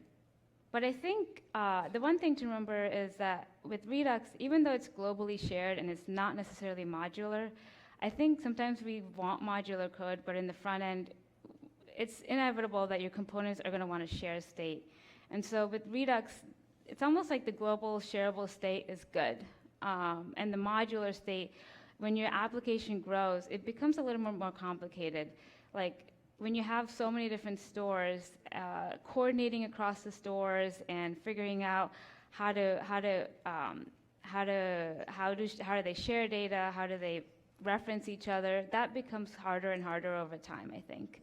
So yes, MobX does give you modularity the object-oriented way, but I can't say that, personally, I would say I would prefer the globally shared way, but there's a lot of people who come from an object-oriented background who would prefer this modular way of writing code. Scalability and maintainability.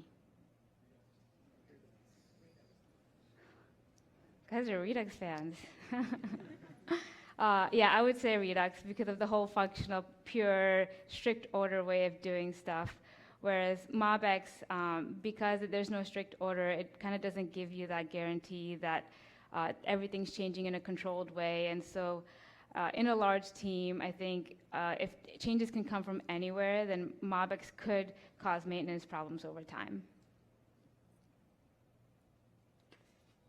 Community.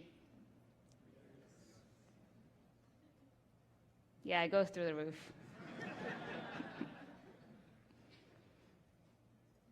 All right, so which do you choose, right? Is it set state? Is it MobX? Is it Redux? Or is it something else altogether? All right, so I'm going to say start here. This is a mistake I made when I was learning React. I jumped right into React and Redux and tried to learn both of them at the same time. And I think it's because a lot of the community examples out there have Redux baked into it. And then I had to go back and learn the React the right way and just learn the React lifecycle methods, learn the React internal component state management. And honestly, it works really well when your state is hierarchical and sort of matches your component structure. So when your state kind of looks like this, you can neatly pass on your props, and it works just fine.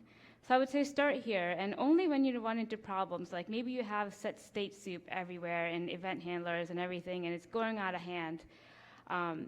And so the problems you would run into is, as you start to share more and more state across components, this is when the internal state management becomes difficult.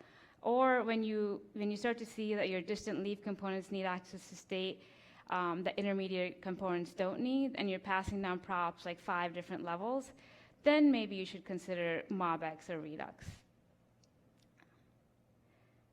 So that's when we want to pull out our state from the components into an external library like MobX or Redux. And that way, the individual leaf components can access and manipulate state on their own. So MobX, I would say if your application, personally, this is what I think. I think if your application is a simpler application, you want to kind of rapidly prototype, it's a small team, I would say MobX is probably the way to go because there's a lot less boilerplate, a lot less setup, the learning curve is easier, and you don't have to worry about maintainability, scalability with a small team as much because you guys can coordinate how to make updates and kind of have like your own protocol. That's what we did at Coinbase. It was a team of like 3 people, and so we had a defined way of how we wanted to use MobX. But I think as a team grows, kind of keeping that in order becomes harder. So I think Redux typically I would prefer to use for more complex applications where you care about this maintainability, scalability, predictability, large team, and changing requirements. I think Flux is really good at being flexible and allowing you to scale an application by just adding a bunch of reducers and actions. But another way to think about how to choose the two is thinking about your update logic. So with MobX, I think MobX will just feel easier if you like modularity and a single domain class can encapsulate all its update logic. So what do I mean by that? So let's say you have a view and a user can buy something, and when they buy something, you need to update the UI in some way, you need to update your inventory in some way, and you need to update your bookkeeping store in some way. So what do you do with MobX? One option might be you fire 3 actions, which is just, it gets a little complex. Or you might say, okay, I'm going to create some kind of controller or app service that handles manipulating all the 3 stores. This is when I think Redux just shines, when greater than one part of the state is affected by an action.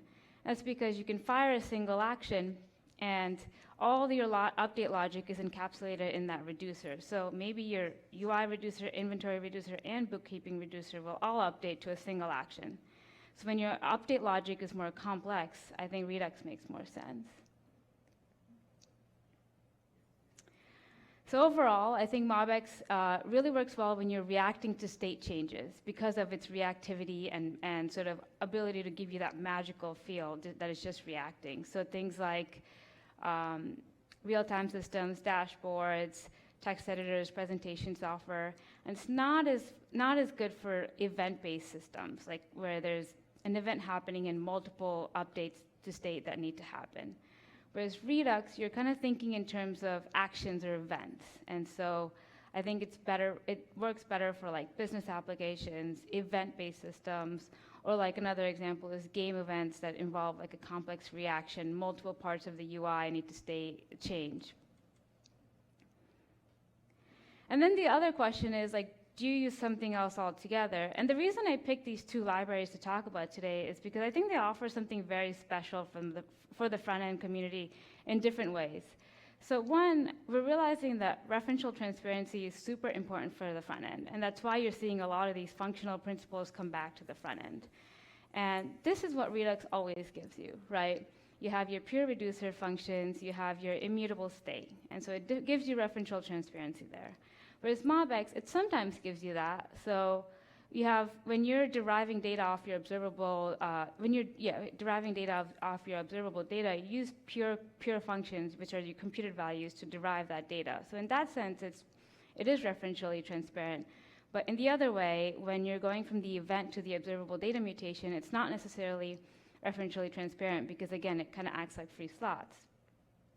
But the thing that MobX does give you is reactivity, whereas Redux doesn't necessarily give you that. So then when we think about it, like, what can we get when we actually combine these two different things, the concept of a reducer and the concept of an observable? And to that, I say, see you in the future. This is actually something like what my talk at React Europe will be, so if you're interested, watch that. In conclusion, whichever one you choose, it's not an end game. There's no vendor lock-in, not framework specific. I think it's relatively doable to go from Redux to MobX or MobX to Redux. I had to do it at Coinbase. We first built it in Redux, and then we had to move the whole thing to MobX, and it was not as bad as I thought. Overall, I'd say pick the tool that makes you a happy developer.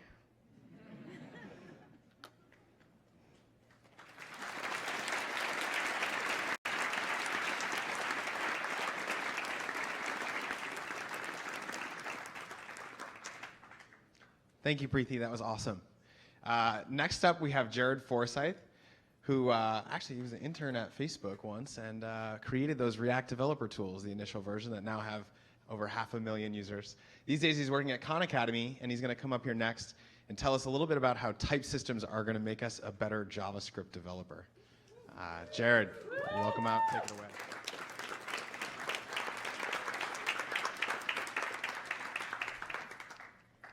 All right. Let's wait a second for the tech to work. Oh, now you've got all my notes here. Oh, that's why.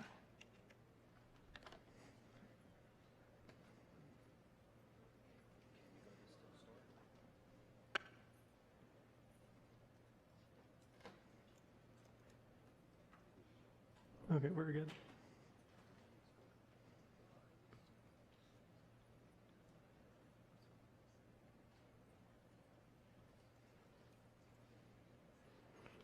Okay, so I'm Jared Forsyth. I'm going to talk about how type systems will make you a better JavaScript developer. And I work at Khan Academy, where we're building a free world-class education for anyone, anywhere. And I'm on the mobile team.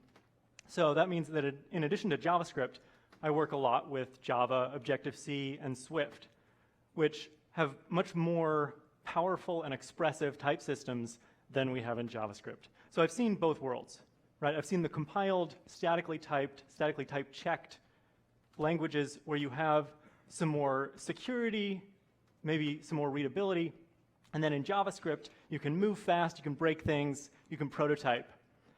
But I think if we add in a type system, a type checker that will give us that power and that security to JavaScript, then it will really improve the JavaScript that we write. So what will we talk about? First, JavaScript's type system. Yes, it does have a type system. I don't think it gives us nearly enough type errors. So we'll talk about how to get more. And then I'll talk about how having a powerful type system will change the way that you write and think about your code. So to start out, what is a type? For my purposes, I'm going to say that a type represents a group of things that can be used interchangeably. Super vague, I know. But some examples, numbers. We've got operations, multiplication, division, that you can stick in any number and it will at least do something reasonable. It'll make sense. Strings are also a group that you can swap in strings and do substrings, concatenations, joins. But we could also talk about a type that means a thing that has a name attribute. And I've got a function, give me anything with a name, and I'll do something reasonable. In JavaScript's type system, you can do type of X, and you'll get one of these results. There are the primitives, number, string, etc. And then there's function and object, which are just huge. There's so many different things that fall under this that JavaScript considers them all to be the same. So what are type errors? When you try to use a thing in a context where it doesn't make sense. Now, with the name attribute example, if I've got a function that expects something with a name attribute, and you give me a number, that's wrong, right? That doesn't make sense. Numbers don't have a name attribute. JavaScript, on the other hand, would think that's fine. So type errors really depend on the runtime to kind of decide what constitutes a type error and what is, we'll just roll with it. JavaScript has a couple of runtime type errors. You've seen them before. X is not a function, cannot read property blank of undefined. And the problem with having so few is that it inhibits debugging.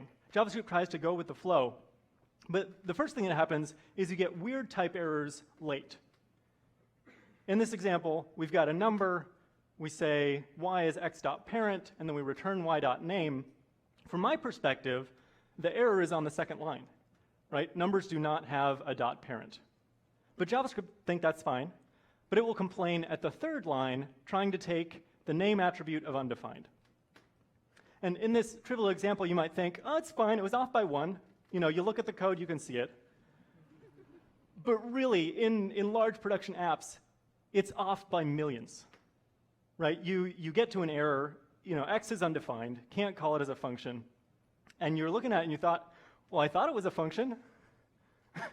And you got to dive in, and the error is probably files away, many different call stacks away. So you end up like this. And we've all been there. Undefined is not a function. I know it's not a function. I'm not going to argue with you on that one. But the other problem that you get with having such a limited set of type errors is sometimes you don't get an error at all. In this do something function, I expect to have an m that has a count that's a number. And if it's greater than 2, I give you large, otherwise I give you small. If we call this with the number 5, JavaScript will happily decide that 5.count is undefined. Undefined is not greater than 2, we all know that. And so it'll return small. And what you're left with is something that doesn't break, or at least it doesn't break here.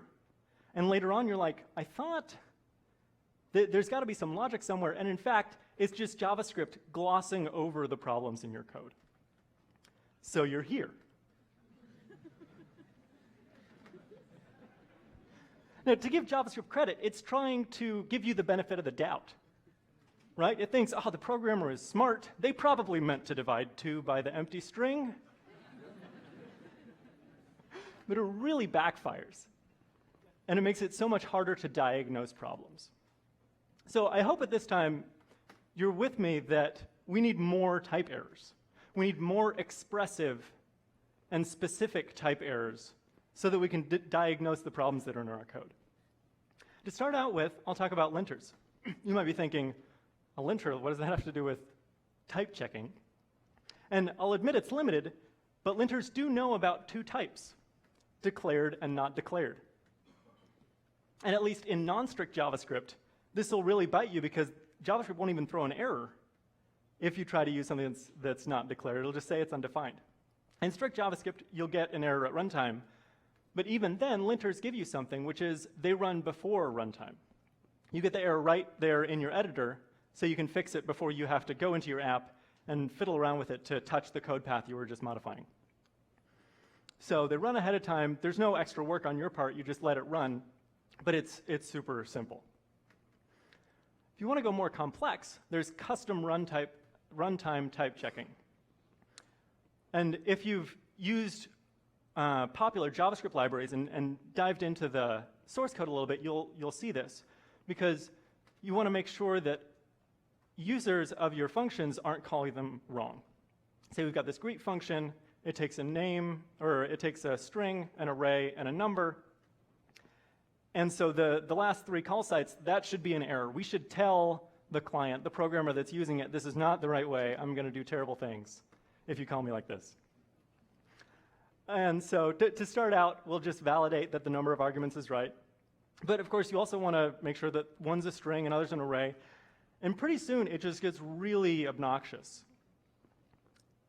And again, if you're writing a popular library, and you want to be really helpful with your error messages, maybe you'll just bite the bullet and write out, 10, 15 lines of assertions at the beginning of each function.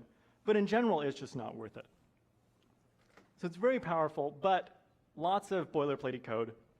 And again, it only runs at runtime. So you're not going to get these errors unless you have really good unit test coverage, or you go into your app and you make sure to touch all the code paths to make sure nothing blows up. React prop types, we know, are runtime type checking done well.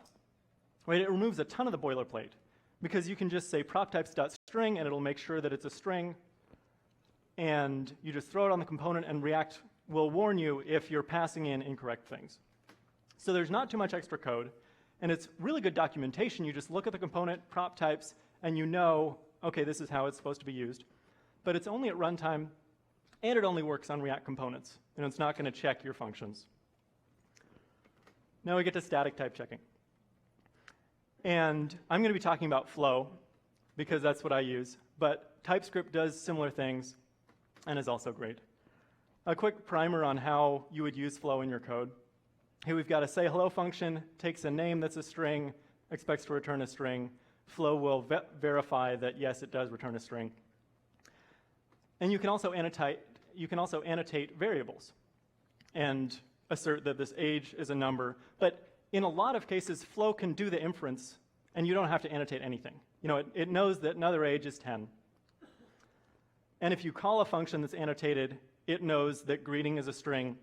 And in fact, in this simple example, and in many more complex examples, we can just remove those annotations as well, because Flow knows what's going on.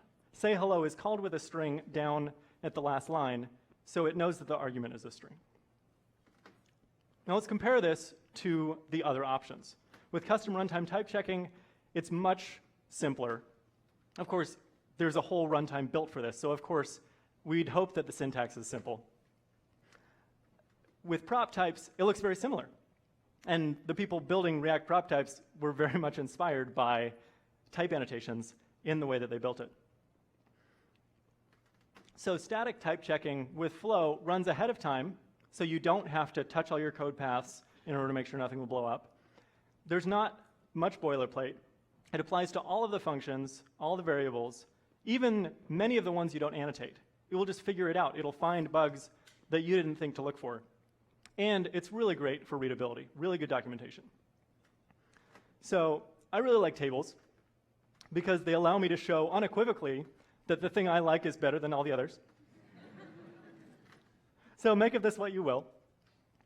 But at Khan Academy, on the mobile team, we've been using Flow in our JavaScript for about a year now. There's some JavaScript that we use to tie the native code to web views. And we wanted to make sure that's really rock solid because you know, when you're interfacing between two different platforms, it can get hairy.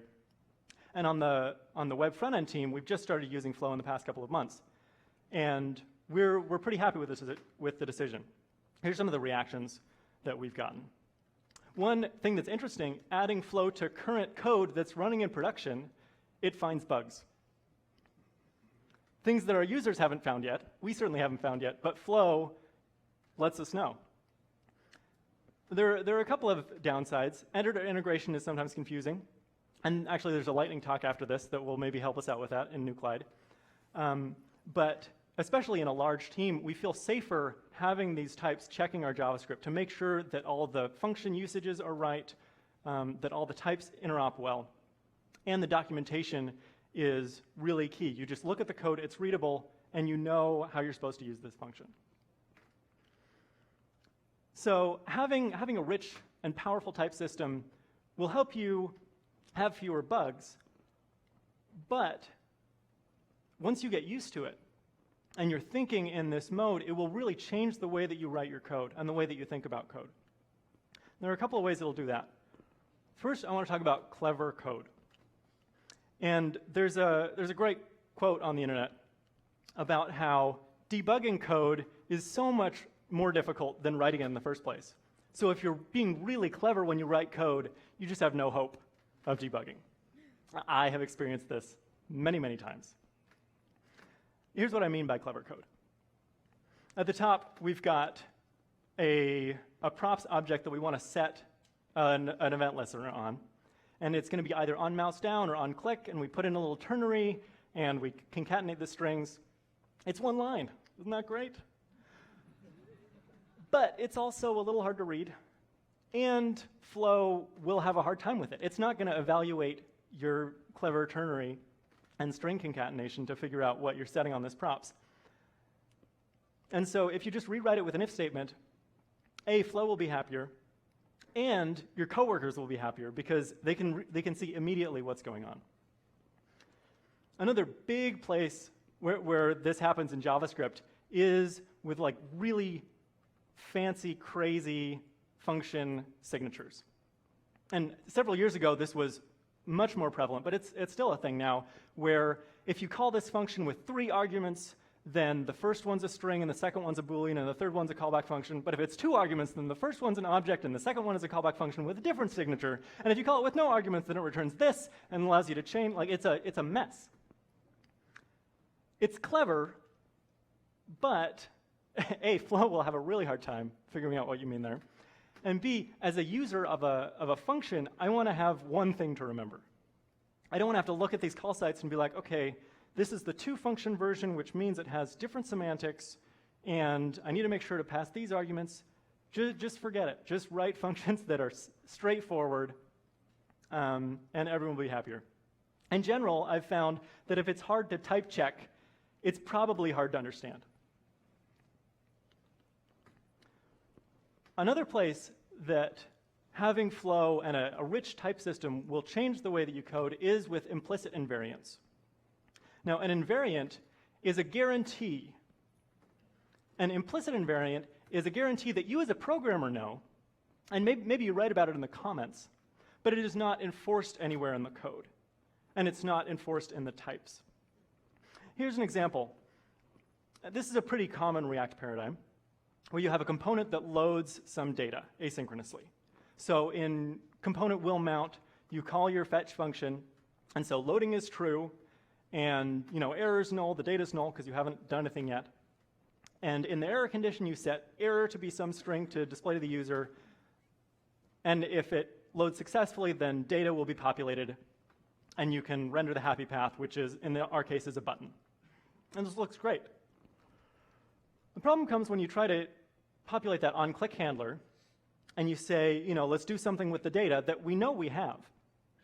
Flow will say, aha, no, you don't. You told me that this.state.data might be null at any time. And if you think, no, Flow, if we got to this point that we're rendering this button, of course it's not defined. We covered this. But this is something that you have in your head, and it's not enforced by the types. And your coworker coming in later, or you coming in a month later, might not remember, oh yeah, we have to make sure that in this on-click handler. So Flow's doing you a favor here and saying, hey, this is confusing. One way to get by this is to throw an error. If you find yourself fighting with Flow and resorting to throwing weird errors, you probably need to take a look at your invariants and restructure the code. And it's actually not that hard. In this case, we just create a child component. And in the child component, this.props.data is always a value. It's never going to be null because this component is only rendered, again, once we have data. But here, it is enforced in the types, and you coming in later or a coworker won't break that accidentally. A larger example of this is with state machines.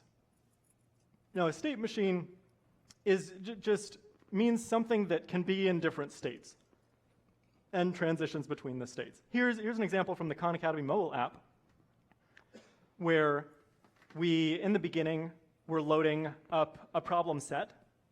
In the middle, you're answering problems, math problems, history questions, biology problems. And once you've finished all of the problems, you get to the finished stage, you get awarded points and badges, and it's wonderful. So the naive way to think about the state for this is you just think, what are all of the things that I need to keep track of? And let's put them in there. So loading is a Boolean. At the beginning, it'll be true. Problems and answers won't be populated until we finish loading the data. Current problem will be a number, and points data will load at the end. And this is what the state object might look like at each of the different points in the life cycle. At the beginning, again, loading is true, nothing else matters. In the middle, problems and answers and current problem are the things we care about. And at the end, points data is what we're rendering. The problem with this naive representation of the type is that it allows illegal states. What happens if loading is false, problems is populated, but answers is null?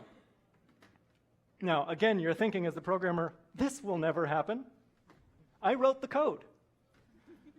I know that after we're done loading, we set loading to false and we populate both problems and answers at the same time. But again, this is implicit. This is you thinking, maybe you write a comment and then it gets stale. But you write a comment.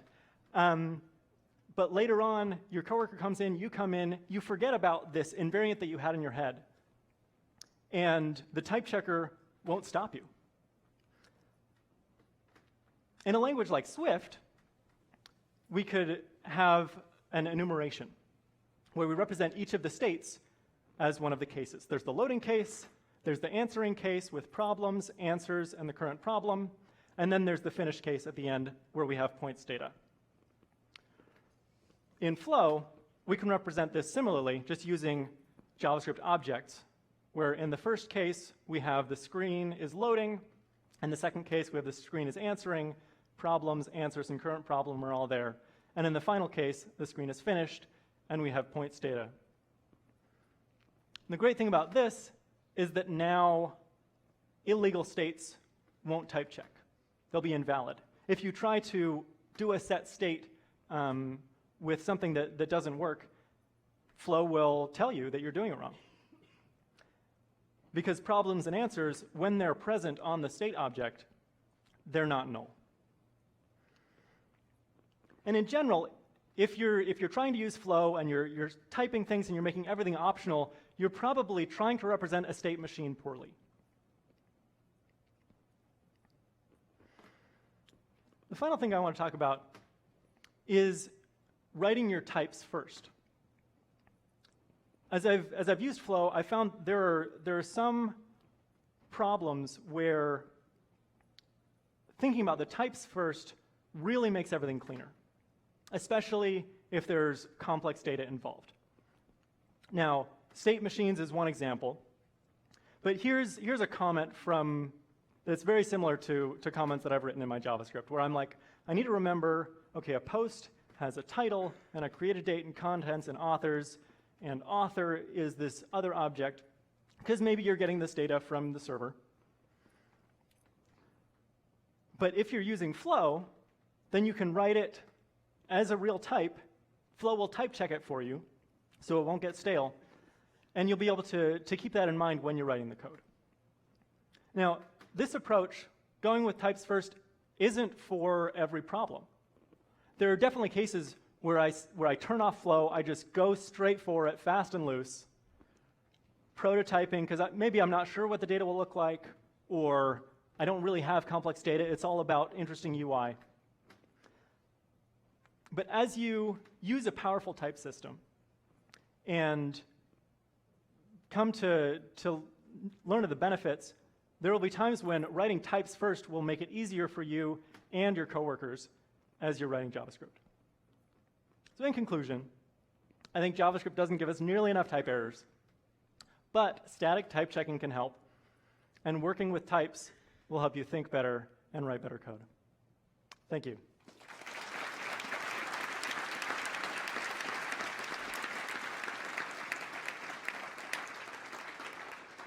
Awesome. Thank you so much, Jared. That was great. All right, coming up now, we have our first block of lightning talks. These are going to be a little bit shorter in length, but the whole idea behind the lightning talks was to kind of cram as much content as we possibly can. Again, we had 300 submissions, over 300 submissions when the CFP opened, and we wanted to choose as many talks as we possibly could. So we had a good split between 15 lightning talk speakers and also 15 or a little bit more than that full-length speakers. The first one up is going to be Andre Suarez. He's going to be talking a little bit about Nucleide and Flow. And then we have some other good topics after that. We're just going to get the laptop set up here.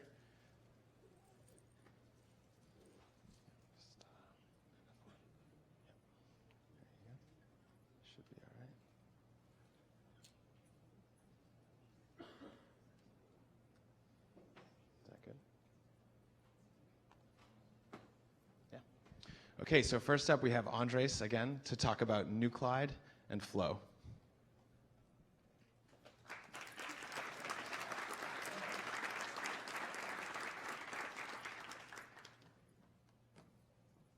Hello. Hi, my name is Andres. I work at Facebook. I work on developer tools, and this is moving fast with Nucleide and Flow. I have 270 seconds and 65 slides, so buckle up. So Flow is Facebook's open source static type checker for JavaScript, and as Jared just showed you, types are awesome. Nucleide is Facebook's open source IDE. It's a package for Atom. That's GitHub's open source editor. Nucleide adds support for Flow, C++, Python, Hack, OCaml, GraphQL, and more. So now demo time. First grab Atom and then install Nucleide. For this walkthrough, I'm going to be using a real Flow type code base, so I'm going to use that of Yarn. To follow at home, clone the repo, run npm install. I'm using here Yarn to install Yarn, which is super meta. Then open Atom. Some basics. So the Flow config file tells Flow that this is a Flow project. Flowbin gives you the Flow CLI, and Nucleide uses that to run Flow on your project. Flow type are community definitions for popular library. First off, diagnostics. Here, I'm trying to call a string as a function. That's not valid. You see the diagnostics table at the bottom? That has all of the errors for all of the files. I skipped one. Can't go back. So here, here I'm going to change has archive capability to take a buffer instead of a string. Flow yells at me that there's no match method for buffers. I'm like, yes, mom. More interestingly, though, there's this expected buffer but got a string error that's coming from another file. If you click it, that file opens. And Flow is right. I am calling it with a string, so thanks, Flow. Autocomplete. I start typing this, and Flow tells me that this is a getFetcher instance. I type a little more, and Flow shows me all of the properties on this. It's like magic. Here, fsutil is imported from another module. And after I type fsutil period, we see that all of the properties are on it. Flow tells me that its exist method takes a path that is a string. So I give it tarball lock, which is a string, so we're all cool. Coverage. Click the coverage percentage from the status bar to enable it. Now, anything that is untyped or weakly typed is marked as uncovered. And here, args is typed as an array of any's, and any's are unsafe, so it's not covered. I'll improve it a little bit by typing args as an array of mixed. Now Flow is telling me that I'm doing stuff with val that it doesn't know about, so it's an error. I'll fix that by doing a type of check and an explicit cast a string, and now Flow is happy, and my coverage went up from 93 to 96%. Type hints. I'm hovering over the variable parts and getting a type hint. I'll click the pin so the hint stays put. I'll start typing parts, and notice that the hints has version, name, and range are also in the autocomplete box, in addition to all of the other object prototype inherited stuff. If you hover over a function expression, you get the type. This async arrow function is a function that returns a promise of undefined. If you hover over a function call, you get the return type. So here, install init returns a promise of array of strings. Jump to definition. So if you hover over a method, hold command and click, you're taken to that method's definition. If you hover over a variable, hold command and click, you're taken to the variable definition. If you hover over an import or require, hold command and click, you're taken to that module's definition. If you hover over a built-in module, hold command and click, you're taken to Flow's built-in definition for that module. Outline view. You can open it from the toolbar if you have the toolbar package installed, or you can search for outline in the command palette. And then this panel comes up with, surprise, an outline view of the file. So clicking a list, clicking anything from the list takes you to that line. And here you have all of the top-level declarations. So you see your consts, your lets, your vars, your functions, and your types. Exports get a special mention. So do classes. Class properties have an equal sign next to them. And methods have parens and argument names. Jasmine, flavored, describe, and it are shown with test descriptions. And so do just flavored test functions. Highlight references. This is off by default because it's still beta. So if you feel adventurous, you go to the Nucleide package settings and you enable highlight identifier references. Here my cursor is on error message. Now all error message type things become highlighted. Notice that super and this and the constructor get highlighted too, which is really cool. Here I'm only on the only the DIRs in scope get highlighted, but not DIRs in other scopes. One more is push diagnostics. This is also off by default. This actually just landed in Flow a few days ago. To use it, you go into the Nucleide package settings and you enable push diagnostics. So here I have an atom with no open files. I'm going to go switch to my terminal, check out some half-finished code, and boom, Flow tells me that I've got errors. I didn't have to trigger it or anything. This is a much better, faster experience because you don't have to keep following Flow for results or open a file and save it to force a recheck. That's all I've got. Go download Nucleide and Flow. I want to give special thanks to Gabe Levi for answering all of my Flow questions every day, and to Nat Moat for building Nucleide's Flow integration and push diagnostics. Thank you.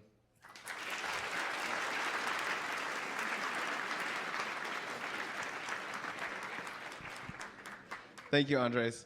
Man, that's pretty funny. Backstage, we were joking about how, oh, the 65 slides, that's the combined deck for all the lightning talks, right? It's like, no, that's just the first one. And everybody's jaw dropped backstage. You did it, Andres. You got through it all. Next up, we have Sophia Shoemaker, who's going to tell us a little bit about how you can build a React app without needing to build a server, without needing to set up a server. Welcome, Sophia.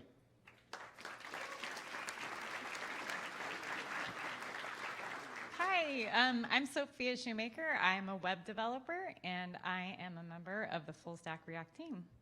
We just recently released our book, Full Stack React. It's a really, it's a really awesome resource. You should go check it out. Aside from being a fan of React and a web developer, I actually do make shoes. My last name is Shoemaker. This is a shoe I made recently. So let's talk about what a web application setup looks like. It used to be that most of our web applications logic and data lived on the server.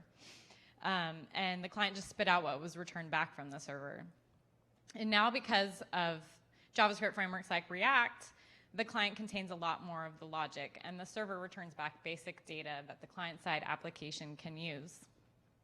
So given that the nature of our client-server interaction has changed, it's helpful to rethink how we use servers.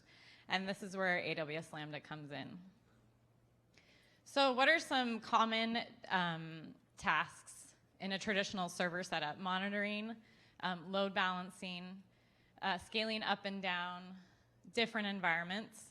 With Lambda, you write the code, but you're no longer concerned with the machine the code is executed on.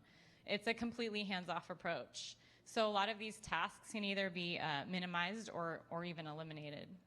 So what is AWS Lambda?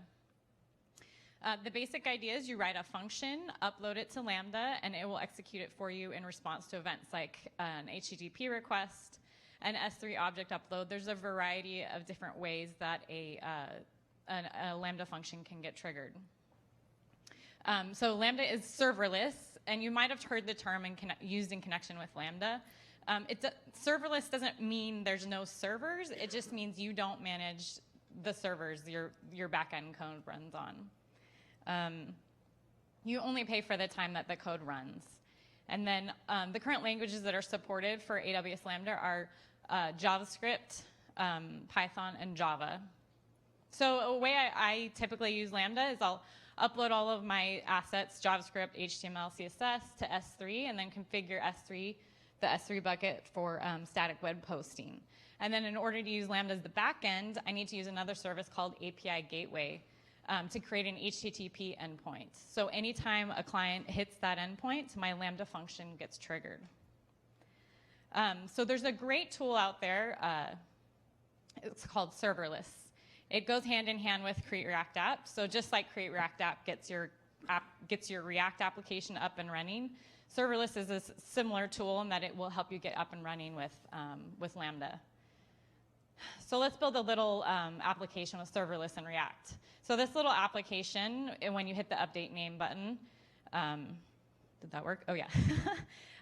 It'll change Hello World to Hello Sophia. So this React application on the front end makes a request to an HTTP endpoint that triggers a Lambda, and that Lambda function returns my name, Sophia. So So to get started using serverless, you'll have to download their command line tool, and then you'll run this command that will generate 2 files. And this is setting up a node environment, this command. So the first one of the files that gets generated is this config file. And you'll notice under the function section, there's an event section. So like I mentioned before, Lambda functions can get triggered by a variety of different ways. So in this particular instance, we're telling Lambda that we want to have it triggered in response to an HTTP request. So setting this config section right here will set up API gateway for us. And then the other file that gets generated is this handler.js file. And this file right here is the actual Lambda function itself. In this case, I'm returning a response with the key name and value Sophia. And then this callback function on line 15 is the function we need to call to return a response back. And then finally, So one last thing. In order to upload our function to Lambda, we need to run the serverless deploy command. So you see towards the bottom of the screen, there's a endpoints key, and this is the HTTP endpoint we'll use on the client side, on our React side, to make requests to our Lambda function. And then here is what our React app looks like. In the render function, we have a button that when the user clicks the button, the update name function gets triggered. And then in the update name function, we make a request to get new data and update the component. And then here's a couple more resources if you're interested in learning more about Lambda. The Lambda homepage has a ton of tutorials on how to use Lambda. And then serverless has an awesome GitHub repo that has tons of examples on how to use Lambda with not only in a node environment, but Java and Python. And then there's a really great in-depth presentation on the serverless movement that really goes in depth about using serverless architecture and the benefits and drawbacks of it. And thanks to David Wells for pointing out this presentation to me. It's a really awesome talk. It's about 50 minutes. You should totally check it out. And that's it.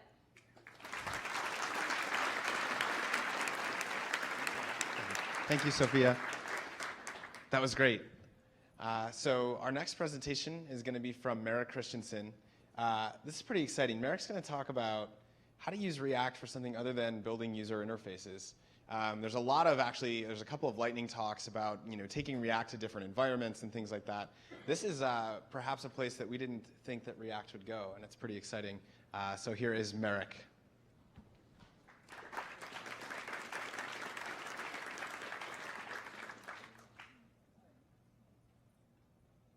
Hi, my name is Merrick Christensen. I'm going to be talking about using React on your source code or in the context of your code, particularly in the context of a tool I built called React Sorcerer, which is effectively a linting framework built in React.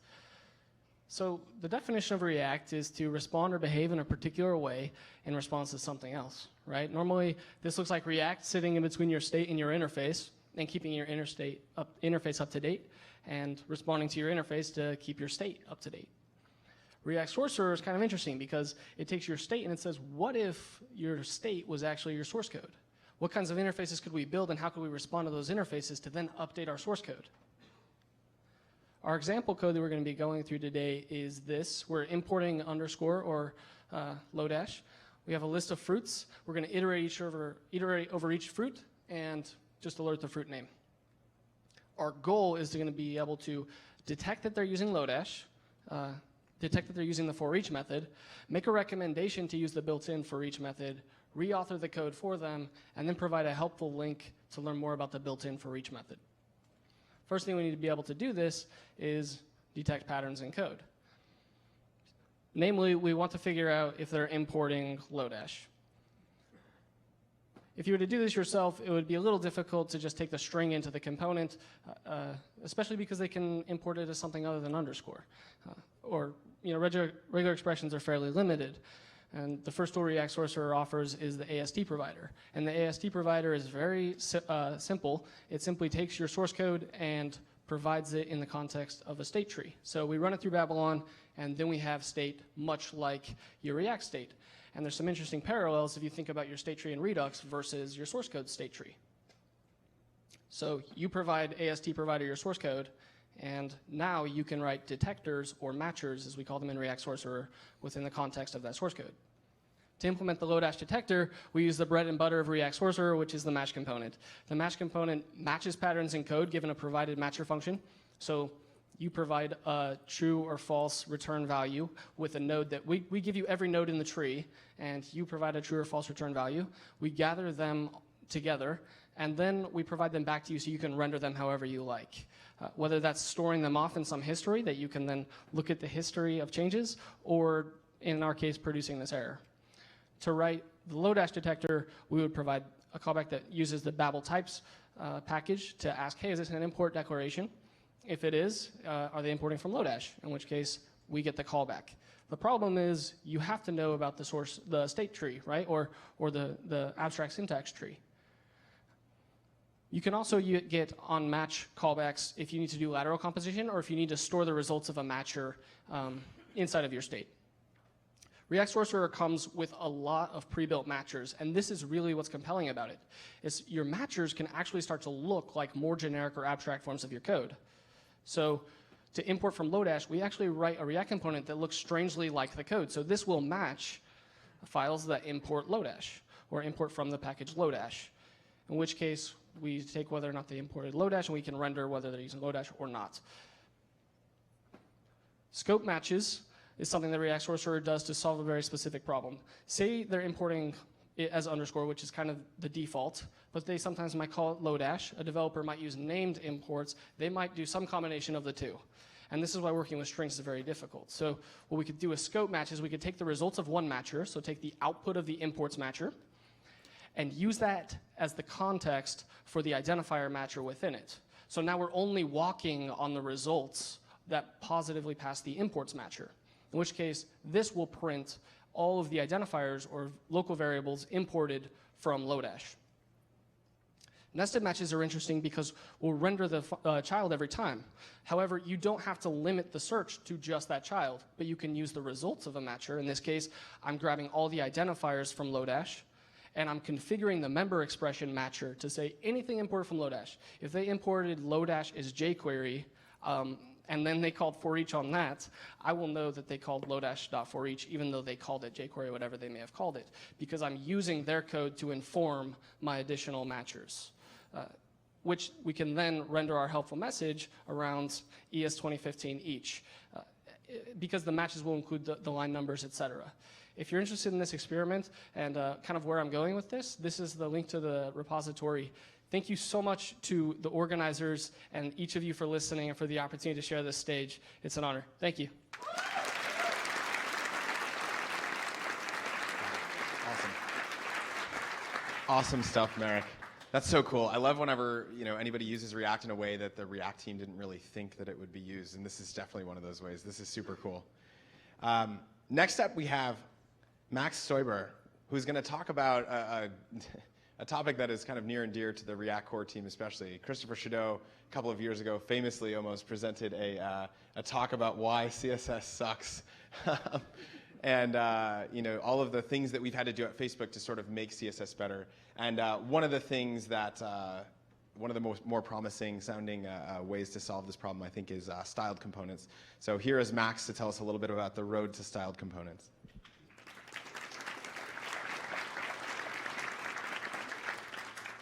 All right, let's talk about styling. CSS, cascading style sheets. CSS sucks. CSS sucks specifically for building component-based user interfaces, right? CSS was made in an era where the web consisted of documents, right? Scientific papers. It wasn't made for building highly dynamic, interactive user interfaces based on components, right? But that's what we're doing with React.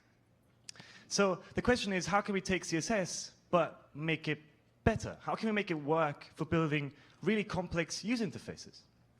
The first step is that we have to co-locate and isolate our CSS, right? If you think about it, if I have a button component, the styling of that button component shouldn't be used anywhere else, right? That doesn't make sense. Just because I change the way my button looks shouldn't change the way my homepage is laid out, right? That shouldn't happen. My button should just look the way it does, and only the button should be affected by what the button looks like. The second step is removing the mapping between styles and components. And this is a very weird idea that styled components was one of the first libraries to bring up. But if you imagine you have a button component again, your standard button component, and you have a button class name, right? And the button class name has some styles. Those styles, you'd never reuse that class name. You'd only ever use it in your button component and then reuse that button component throughout your entire application. But then, if you only ever use a class name once, why do you have a class name at all? Why is that necessary? So those are the ideas that styled components is built on. It's made by myself and Glenn Mattern, who you might know from CSS modules. He's one of the co-creators of CSS modules. And we sat down and thought about, together with the folks from ThinkMill, thought about what could we do to make styling in React even better than it already was. This is what styled components looks like. It looks really weird, admittedly. What you're seeing here is ES 2015 tag template literals, and you put actual CSS into those. The style dot whatever calls return React components which render HTML tags. So our title variable here is now a React component that will render an H1 HTML tag with a font size of 1.5 AM, a color of pale violet red, and et cetera, et cetera. The wrapper just renders an HTML section with some styles, right? Those are just React components, so you can use them in your application like any other React component, right? You just say wrapper and title, and then hello world, this is my first styled component. In the browser, it'll look like this. It'll be a section with a pale violet, with a papaya with background, and then an H1 that's aligned in the center with a pale violet red color. So why is styled component specifically awesome? First, you write actual CSS. So your designers can go in and style your application, even though you're writing your styles in JavaScript, and you can use all the power of JavaScript. You can still have your designers write your CSS, right? Your people, everybody can do that. It's not, if people know CSS, they know styled components. We've built in theming, so if you have a shared component library, theming is really, really easy with styled components. And we also have React Native support, because I like styled components. I like using styled components, and I don't want to style my React Native applications any differently than I style my web applications. So you can render those components slightly differently with a view and a text, of course, with the React Native primitives, but you can just use styled components on React Native. Now, I can stand here all day and talk to you about how awesome styled components is, but maybe you want to listen to some other people. Kenzie Dodds recently tweeted that he didn't really think styled components, he didn't try it, but now he's tried it for 30 minutes and loves it, right? Or you have Sebastian McKenzie tweeting, I fucking love styled components.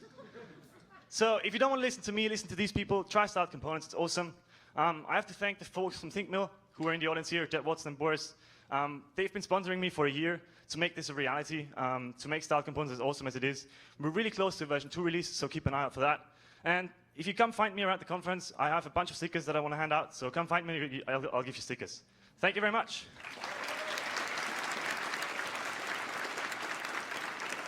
Awesome. Thank you so much, Max. So Netflix was one of the very early adopters of React, and Feather is going to come up here and talk about how Netflix is building applications for a studio in the cloud. Take it away, Feather. Hello. All right, so my name is Feather Nee, and just to get it over with, yes, that is my real name. I did not make it up. I do help build applications for the studio in the cloud, and that means that we do a lot of the things that help support the creative people so they can just be focused on being creative. So we help content buyers pick the best content, given the fact that they don't have an unlimited budget. You can kind of think about this as a word problem. How many of you love word problems? Oh, yeah. Tons of you raised your hands. Actually, nobody did. So what does that mean, best content? It can mean a lot of things, right? It could mean that you're bringing new types of vision to different types of stereotypes. Netflix, I think, actually coined the term strong female lead. So yes, all those things, we do try to do all those things. Okay, I don't know why that went ahead 3 slides, but anyway. But how do we know what you will watch? We don't actually know anything for sure. We make educated guesses. We know what you will probably watch using statistical models. So we have a lot of mathematicians doing interesting things in our application. Those models are pretty much always wrong, but we still manage to get it right more than we get it wrong. That's the point, really. So the challenge for our, number one challenge for our application was to take all of this really complex data and make it easy to interpret. We also needed to do this for the entire world, which made it even more exciting. So yeah, we all were new to React last November. And if you think back on last November, that's probably the only weird thing that happened last November. So the hardest part about learning React was really just getting started. This was right before Create React App came out. Yeah, just getting started was really hard. So we learned a lot along the way. We learned to lift up state. That was a great thing to learn. Keep it simple. That's something we try to do anyway. We actually started out with a bunch of reducers, and then we took them out. We realized we don't actually need reducers, so we just use state. We'll probably go with MobX. We're a small team. We're 2 people. So you guys had that talk already. Preeti killed it out there. So we also use ES6 class syntax. We use a lot of stateless functional components where we can, because as you know, all the problems with React usually come from state. We also use a lot of unit tests. So every component that we built had about 80% coverage. It really helped us kind of increase our confidence because we were all kind of new to it. So a big shout out to React Select. We love React Select. React Icons, React Deep Picker. Yeah, Jed Watson, I think, is here somewhere. We also used React Drop Zone, notification system. We also just decided to write some of our own things, so we wrote our own modals. Unfortunately, I can't show you the application because it has a lot of proprietary data in it, but I can tell you that it's very cool looking. And if you have any questions, feel free to find me at break or during happy hour. Thanks, everybody.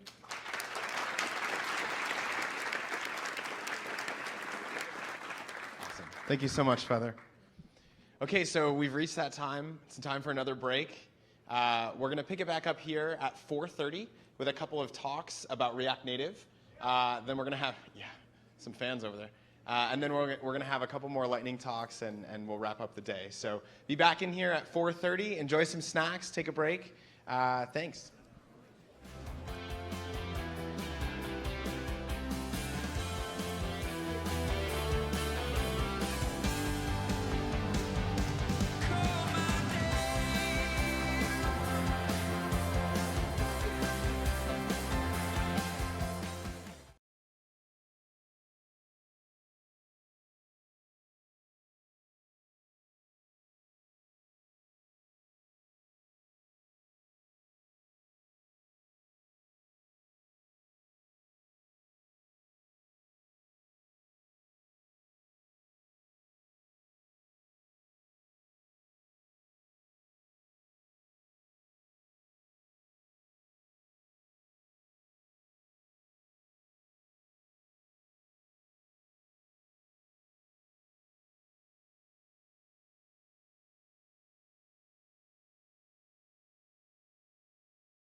Welcome back, everyone. I hope you've all been enjoying the conference so far. Woo! Yeah, thank you, I love it. The next 2 talks are going to be about React Native, and I think these talks are really important for the entire React Native community. One thing we've learned over the past couple of years is that, as Jing said, we don't want to re-implement everything in JavaScript. We don't want to JavaScript all the things. We need to use the platform wherever it makes sense. And so, whether it's web or iOS or Android that you're building for, we have to take advantage of the capabilities that are inherent in these existing platforms as much as we possibly can. And Leland is going to talk about that concept as applied to navigation. His talk, I saw a dry run of it. This is great. I'd like to invite Leland up here to talk about React Native in the brownfield.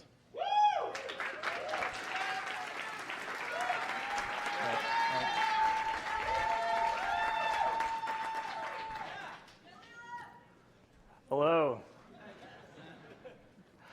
Wow, I'm honored to be here. This is awesome. So my name is Leland Richardson. I work on native infrastructure at Airbnb. Today I'm going to be talking about integrating React Native into large existing native apps like Airbnb's iOS and Android app. First, to set the stage a little bit, I'd like to go over some background. As many of you are aware, almost 2 years ago at this conference, React Native was announced. I started playing around with React Native almost immediately.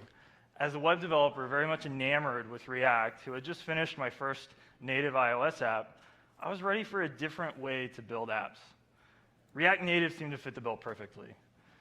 It wasn't until about a year later at Airbnb, almost 1 year ago, I started working on a project exploring how we could use React Native at Airbnb.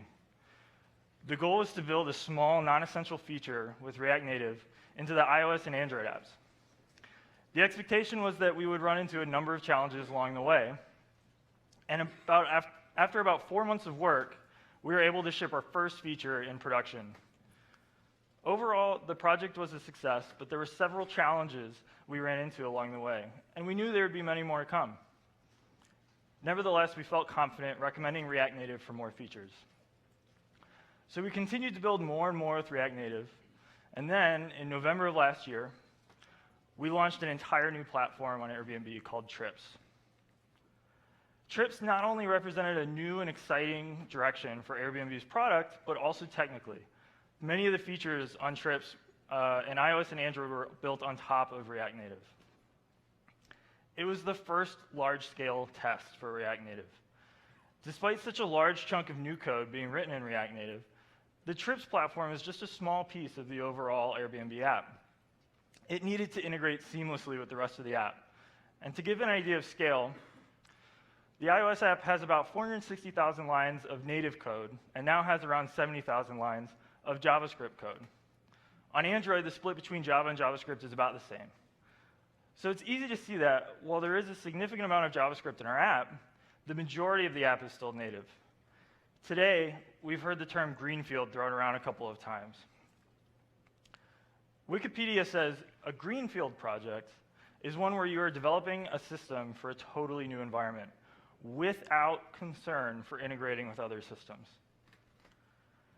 So if you're trying to incrementally introduce React Native into an existing native app and integrate with all of the existing systems, it's pretty much the entire opposite of a greenfield app. For the sake of this presentation, I'd like to call this type of an app a brownfield React Native app.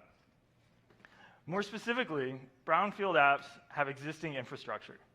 This includes things such as localization, data fetching, crash logging, navigation, UI patterns, data storage, application state, all of those things. Brownfield apps include existing features and flows that may need to be intertwined with new features and flows. Brownfield apps include existing users that have expectations around how the app should look and feel. And brownfield apps have potentially teams of engineers that work on it already. Not only that, but there's a high probability that the engineers on those teams have little or no experience in JavaScript, let alone React. So we start out with two distinct platforms, probably with distinct teams of engineers that are experts in iOS, experts in Android, and all of a sudden we've thrown in what feels like a whole new platform into the mix. React Native might come with its own set of experts, and all of a sudden, these three distinct worlds have to start working together.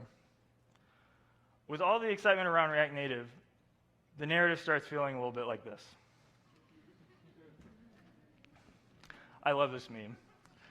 I mean, has anyone ever felt like Woody over here? I feel like he's a little bit concerned about this idea. It's easy to misinterpret movement towards React Native as a crusade towards rewriting every last thing in JavaScript. It's not. React Native does not mean we need to use JavaScript for everything. React Native does not mean we should use native for nothing. React Native is powerful because it lets us choose at what level we want to build the abstraction between the two. On the web, we have only the APIs that the browser vendors choose to give us. This is fundamentally different in React Native. Instead of letting the discussion devolve into what features should be built in native or React Native, we should be discussing at what level it makes sense to build it in either. So this word native means a lot of different things to different people. To most people in the React Native community, native means Java or Objective-C. In other words, not JavaScript. Ironically, in the Java and Objective-C communities, it means something entirely different. It usually means C++. So it's important to understand that things can be both native and React Native at the same time. What about this? Is this native? It's pretty easy to see why one would say, no, it's not. We're looking at something that literally gets compiled into a JavaScript function call, react.createElement. View, in this case, is a reference to a JavaScript function. So how can we possibly argue that this is native? Well, the reality is that Vue isn't really doing much in JavaScript. You can think of it as like a facade or a name for a corresponding Vue definition that is written in JavaScript or in Java or Objective-C. Consider the React Native code base. It's actually a really interesting orchestra of languages. By lines of code, JavaScript makes up only about 40% of it, the rest being Java, Objective-C, and cross-platform C++. In a broad sense, React Native's public API is basically all JavaScript. But React Native does a really good job of using the right tool for the right job. Much of the library itself is implemented natively because for many things, Java, Objective-C, or C++ is the right tool for the job. So let's analyze that a little bit more. We essentially have two contexts, native and JavaScript, with the bridge being this layer of communication between the two. So in React Native, layout is a really important piece. Yoga is React Native's layout library, and it's written entirely in C++. Although many styles are specified on the other side of the bridge, it's never interacted with directly from JavaScript. It's entirely native. Another important piece of React Native is, of course, React itself. React, the JavaScript library, is pretty much contained entirely in the world of JavaScript. So now let's consider the Vue component, or other core React Native components. They all have JavaScript interfaces. But the actual meat of them, the code that makes a Vue, is pretty much all native. An even more interesting case is the animated API. When the animated API was first created, it was entirely JavaScript-based. The animated API was declarative and crafted in such a way that the underlying implementation could be moved to native piece by piece. And that's exactly what happened. Today, this API is as much a native implementation as it is a JavaScript implementation. Some React Native components are implemented entirely in JavaScript, such as the list view. Though I wouldn't be surprised if in the near future, we saw something similar to list view's API backed entirely with a native implementation. So we don't need to go through every React Native API. The point is that almost every API that React Native exposes has a JavaScript interface, but many of them are actually implemented in native. However, we've only been talking about React Native, the library, so far. What about the code that consumers of React Native would typically write? Ideally, we're able to contain most product code or feature code on the JavaScript side of the bridge. But there's also infrastructure code. To build your app, you might have a custom reusable view or wide-reaching APIs that you need to build and exposed to React Native. Just like with React Native's core APIs, these could be implemented mostly native or entirely in JavaScript. Overall, we can categorize everything into two buckets: product code and infrastructure code. Product code typically undergoes much more churn and experimentation. It's also much less likely to vary by platform. As a result, JavaScript ends up making a lot of sense for product code. A lot of this you can share across platforms. Infrastructure code is anything that makes the product easier to write. In a greenfield app, you have the benefit of being able to write this either in native or JavaScript. Doesn't matter. In a brownfield app, the context is a little bit different. Before adopting React Native, both infrastructure and product code are going to be entirely native. As React Native gets adopted more and more, we need to extend our existing infrastructure to have JavaScript APIs. And we must deal with the fact that much of our product code will continue to be native. For both brownfield and greenfield apps, it's really important to identify the infrastructure that benefits from being implemented natively. An example where this was particularly true for us was navigation. Navigation is the backbone of any sufficiently large app. The look and feel of navigation is one of the major things that separates mobile web apps from mobile native apps. One of the problems is that in React Native, there's still no clear answer for navigation. Figuring out what the right navigation library is can be a little bit daunting.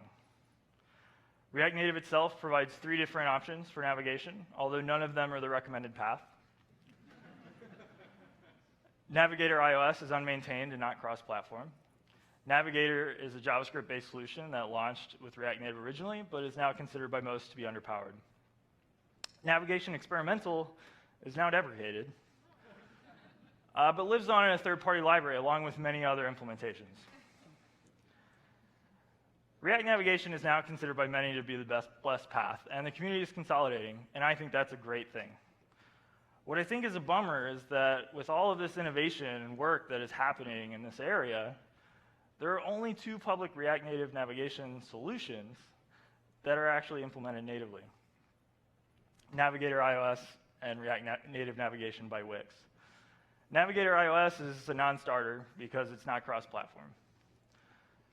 React Native Navigation is a great navigation library, and it's often overlooked. If you haven't checked it out, you should. Unfortunately, it didn't quite meet most of Airbnb's needs. And so we decided to create our own solution. Brownfield apps have unique constraints. We have to be able to seamlessly navigate from a screen built natively to a screen built in React Native, and then back again. This is critical, just from the standpoint of being able to interop with screens that are already built natively, but it's also critical that the user is not able to tell which platform the screen was built on, or that any change of context just took place. Consider the situation where we have a native screen, and we need to push a React Native screen onto the stack. Typically, on iOS, this would result in the same navigation bar being persisted across screens. If our navigation bar is implemented in React Native, this isn't possible. We would instead have to push the old navigation bar off the screen and push a new one on with the new screen. This is a subtle difference, so let's see that one more time. Watch the navigation bar. This is what we want, and this is what we'd have to have if we were just using a JavaScript-based navigator. So the way we make this possible is by using one shared bridge across several React root views. The React Native project template, by default, has only one single bridge and a single React root view. Every JavaScript context has a single bridge associated with it, but it is possible to have many React root views that use that same bridge. So in our case, every screen is a new React root view using the shared bridge. So with this, what we want to do is create a common interface for navigation across iOS and Android and use the actual navigation components provided by that platform. For the concept of a screen, we're going to use a view controller on iOS and a fragment on Android. Semantically, these concepts are very similar for each platform and even have a lot of the same lifecycle events. For other things like navigation bars and tabs, we're going to use the corresponding UI kit and Android components. They have some nuanced differences, but overall the same semantic. So what do we want the top-level API of our navigator to look like? We decided that our app should be broken into individually registered screens. Each screen is just a plain old React component, but registered through a navigator.register screen call. Each screen we register with a URL or a key identifying the screen, and a function that returns a reference to the actual screen component. We have two primary modes of navigation, pushing and presenting. These map to iOS concepts of pushing and presenting. The idea is pushing results in a new screen being pushed onto the current navigation stack, and is typically animated from the right to the left. Presenting results in an entire new navigation stack being created, with the screen animating in from the bottom. Both of these methods expect a screen identifier as the first argument, similar to URL, and optionally props to pass into the screen as the second argument. There are also corresponding pop and dismiss methods. These methods can be thought of as the inverse of push and present. What's interesting here is that push and present actually return promises. The promise resolves when the screen that you pushed or presented gets popped or dismissed. This ends up being a really interesting pattern. It was inspired by the pattern on Android of starting an activity for a result and passing it back when it finishes.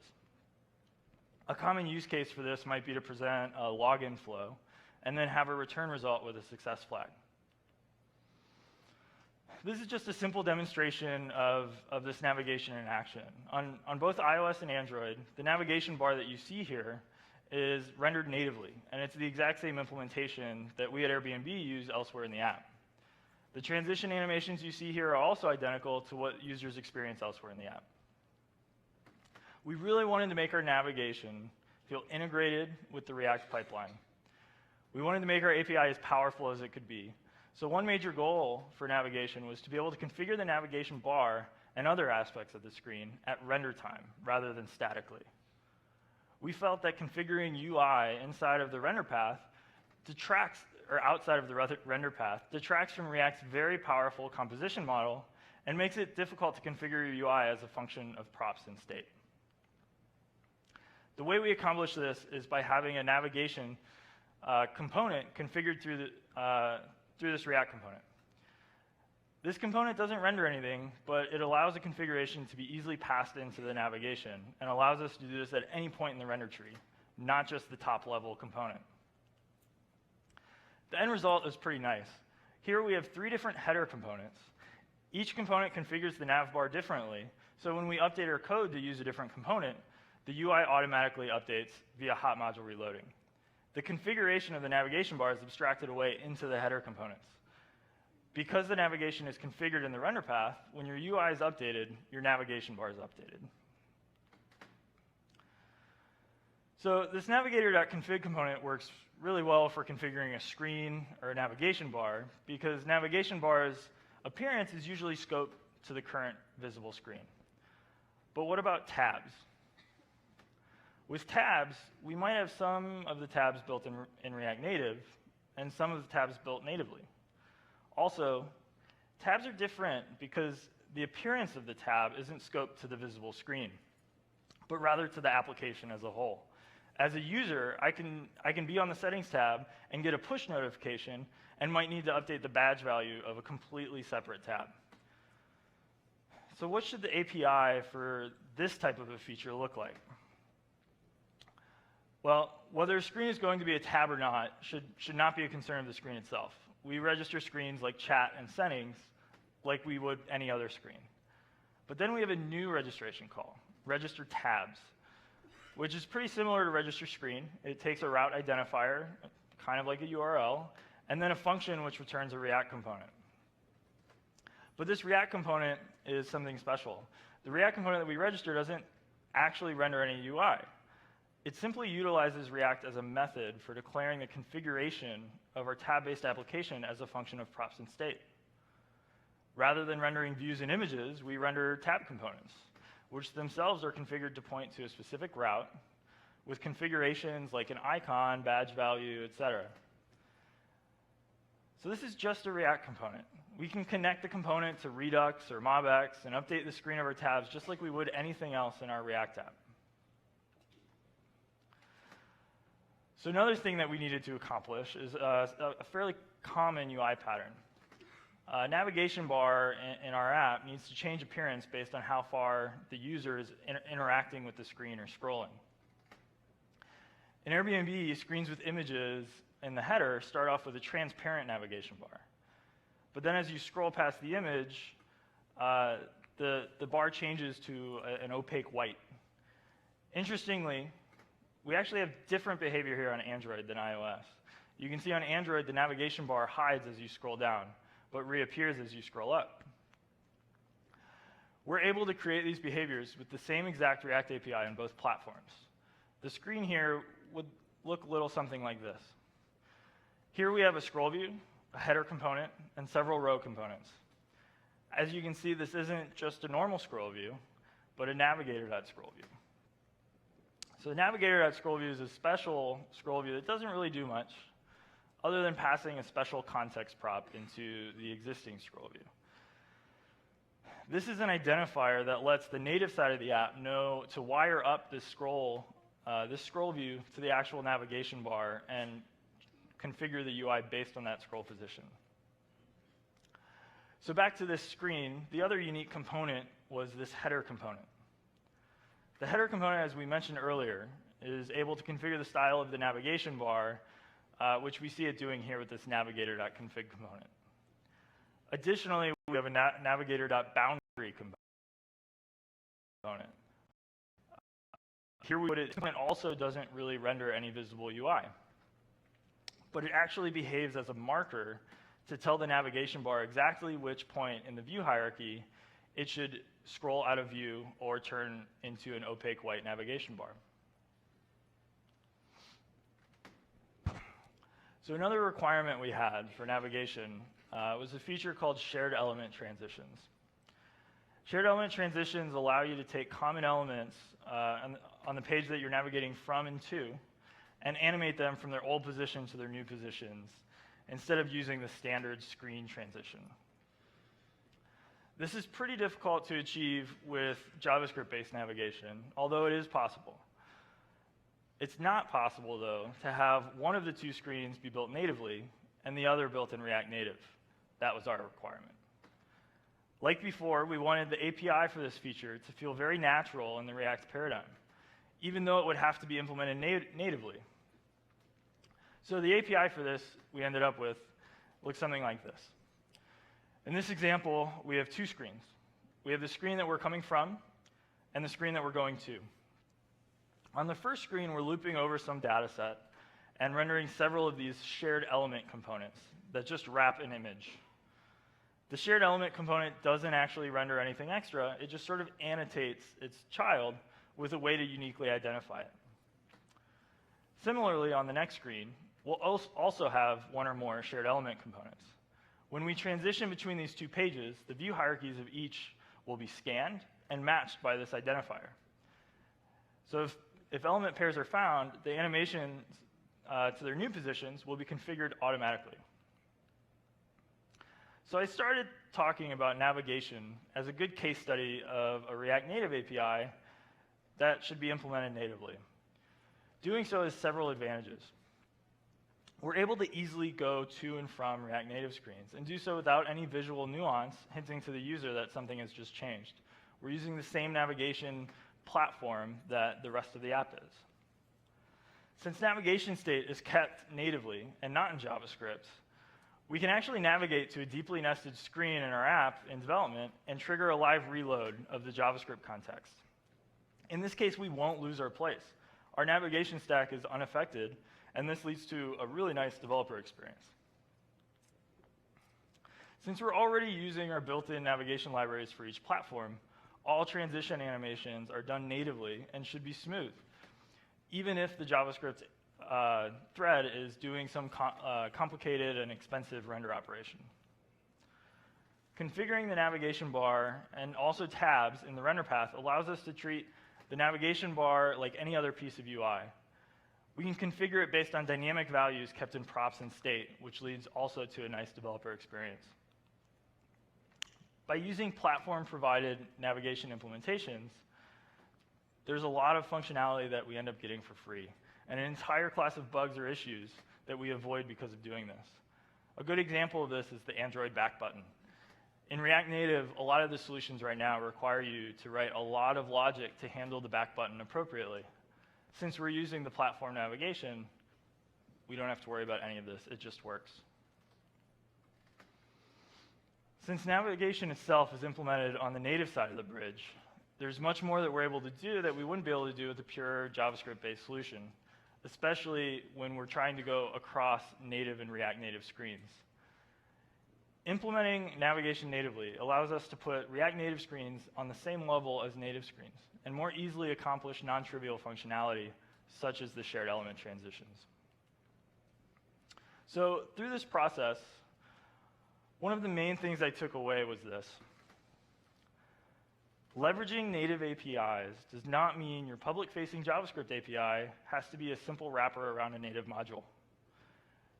Make your public JavaScript API the best it can possibly be, and figure out how to use the bridge to do the work that needs to be done in a way that can accommodate that API.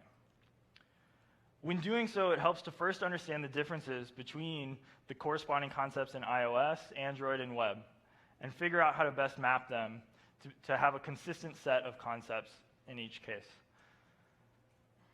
Not every problem in React Native needs to be solved with native APIs, but a number of them do. React Native is powerful because it is native. Take advantage of that. We're not doing ourselves any favors by trying to solve every challenge that comes our way in pure JavaScript. So you may be wondering whether or not this library can even be useful for anyone other than Airbnb.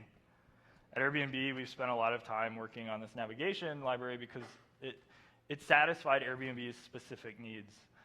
Navigation in our app is fairly custom, and there's a good chance it is in yours as well. Well, I'm happy to announce that we're open sourcing our navigation library as of about 30 minutes ago.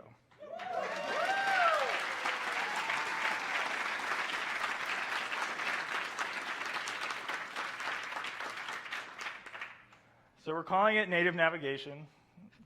It's a good name, I know. I should emphasize that this is still a work in progress. This probably won't be production ready for at least a couple of weeks. We're still trying to integrate it back into our main app. We had to take our existing navigation library, which is very coupled to our internal infrastructure, and do an entire open source rewrite. It comes with a default navigation implementation that is configurable and uses built-in platform navigation components to power it. However, like Airbnb, we understand that a lot of companies need to customize beyond the platform built-ins. We're doing our best to build in explicit extension points into this library so that you're able to inject your own navigation implementation and have it be consistent with your app. We're trying to do this while still allowing you to leverage a lot of the core functionality and nuance that all navigation solutions need to solve. This is just the beginning, but I'm really excited to see where this goes. Thank you.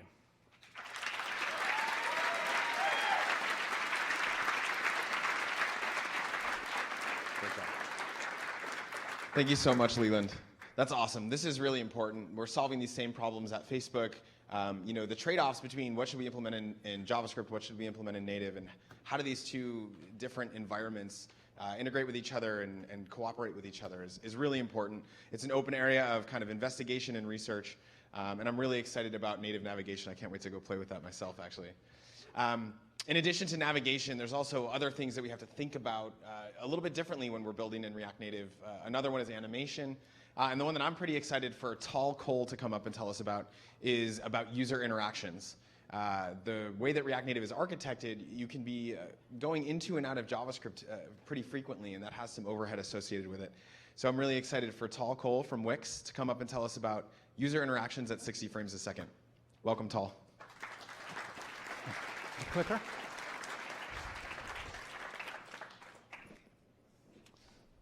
Okay. So Jing mentioned in the keynote the importance of great UX. So great UX is going to be the theme for this talk. So moving beyond animations to user interactions at 60 FPS. So well, React Native is maturing, and one of our goals as a community is to identify its boundaries. And when we identify those, naturally to push against them. So today we're going to talk about such a boundary, how to implement fluid user interactions at 60 FPS. So first, to introduce myself, my name is Tal. I work at Wix. If you're not familiar with Wix, Wix is a platform for small businesses to manage themselves, starting by creating a beautiful website. And it's not a small platform. We've recently crossed 100 million users, which is pretty exciting. And at Wix, we're big believers in React Native. About a year ago, we switched all of our mobile efforts to React Native, and the official Wix app, which you can see here on the side, is implemented from scratch in React Native. And being with React Native in production for over a year teaches you a lot, and that's partly why I'm talking to you right now.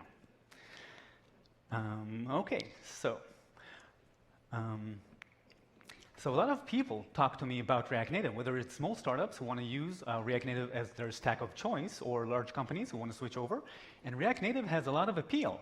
There are some great advantages. For example, insane productivity. Okay, you can develop much, much faster, partly due to the ability to share code between platforms. But there's usually a concern. Okay, can React Native take me across the last mile? Will the apps that I will produce be able to compete with top-of-the-line apps that are implemented in pure native? And I have to admit that this concern is real. Okay, if we take us, for example, we switched to React Native from a purely native stack. And the first 95% of the work were easy. Okay, we moved fast at about 4 times our regular pace. But the last 5%, what I call the last mile, that was more of a challenge, not straightforward to implement with React Native. And I look around here in this conference, and so many of us are working on improving that. So let's talk about that 5%. Okay, what makes great apps? What are the magical nuances that sets your app apart? So we are used, for example, in mobile, that objects don't just pop up on screen. Okay, things move, views move in smooth transitions. So animations are an important part of the 5%. And animations at 60 FPS used to be a big issue in React Native. And this issue was ultimately resolved with Animated, the excellent animations library that's part of the core. So what is the next step beyond animations? So in my eyes, it is dynamic user interactions that mimic reality. So what are user interactions? Okay, that's when the user performs a gesture on a view, and the view continuously responds to this gesture with physical realism. So what I did is I took my phone, and I went through some of the native apps that I really, really love and use daily, and I tried to find good examples of excellent interactions, just so I could showcase you what I'm talking about. Okay, so let's see some examples. So the first thing is, for example, in the Apple app, in the Apple Mail app, you see the list view row actions. Okay, when you swipe them with a springy feeling, you see buttons popping up. And this pattern also in, for example, in Google's Inbox app, it looks a little bit different. Okay, the animation is slightly different, but the bounce and the springy feeling is pretty much the same. So that's one example. The second use case I want to show you is swipeable cards. So let's take a look at the Google Now app. So they have cards where you swipe and they change their appearance as you swipe, and you can throw them off screen if you swipe with enough force. And the second example is something like Tinder. Okay, it's the Flick app to manage photographs. And you can see that it's kind of similar, but behaves a little bit differently. So that's a second example.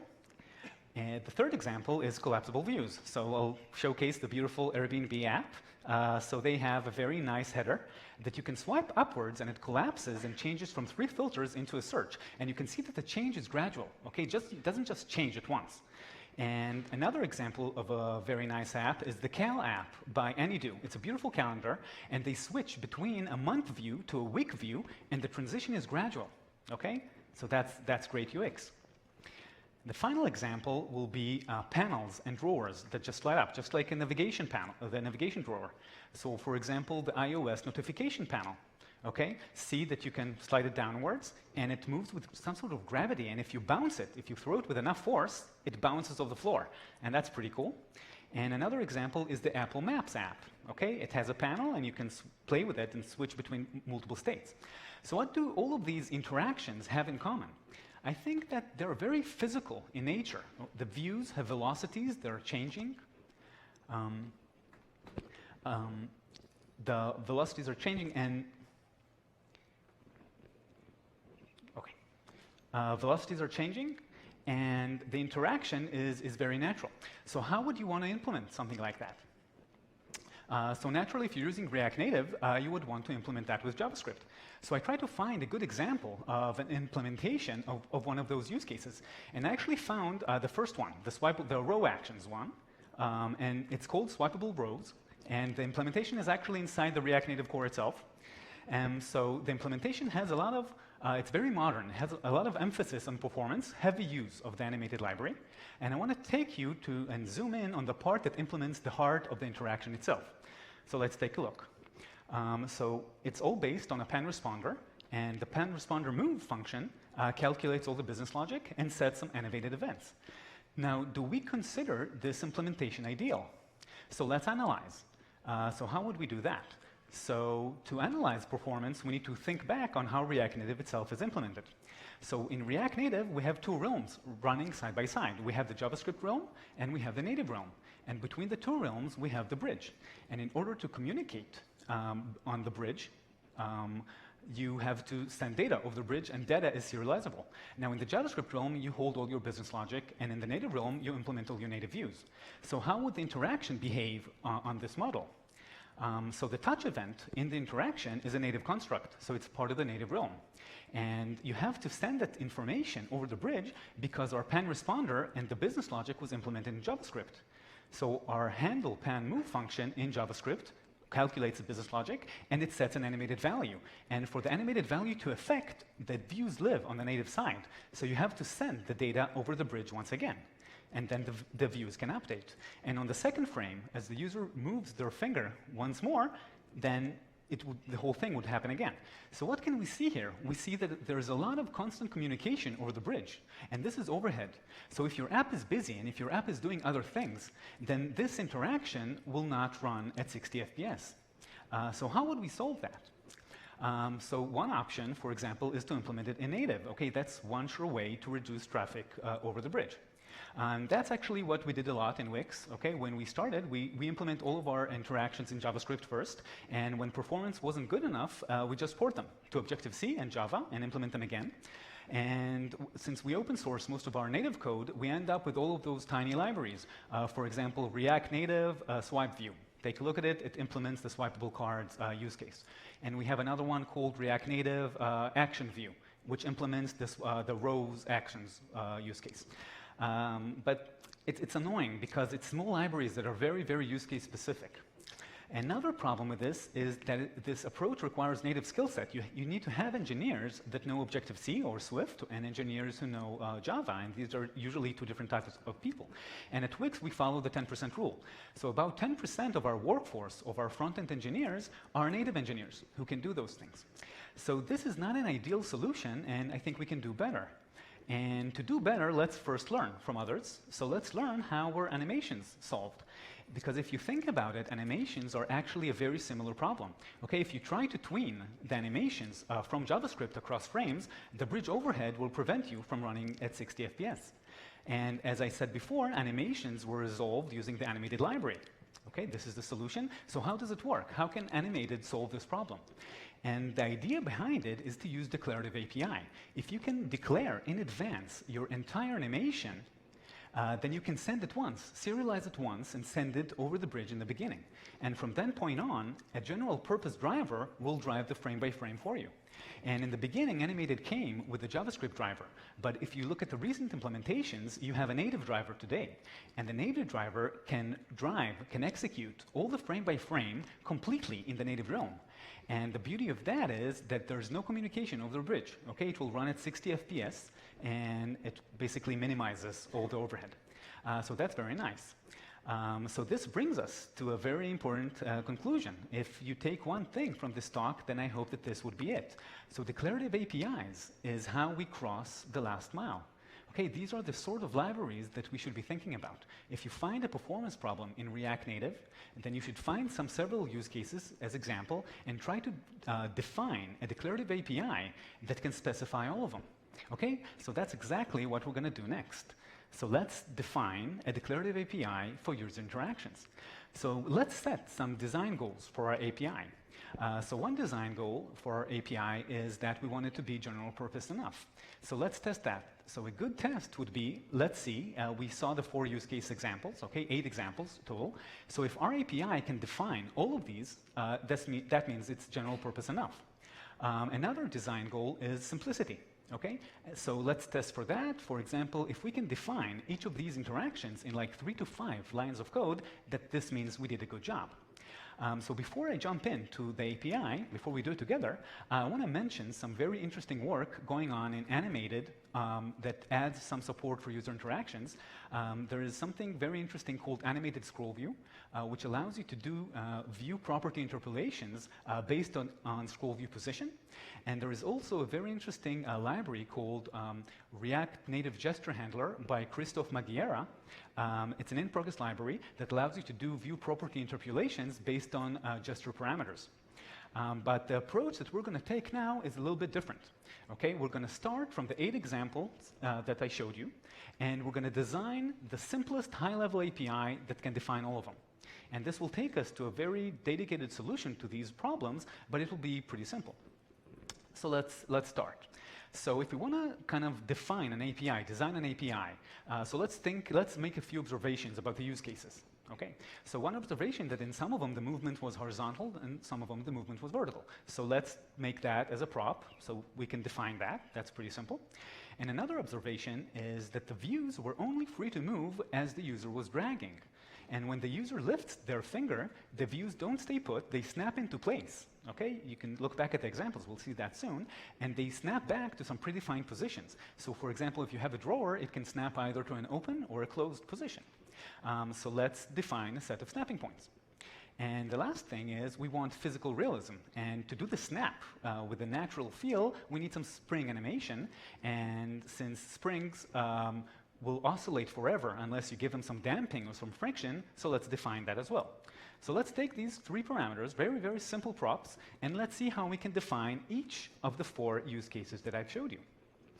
So let's take at the first example. The first example was list view row actions.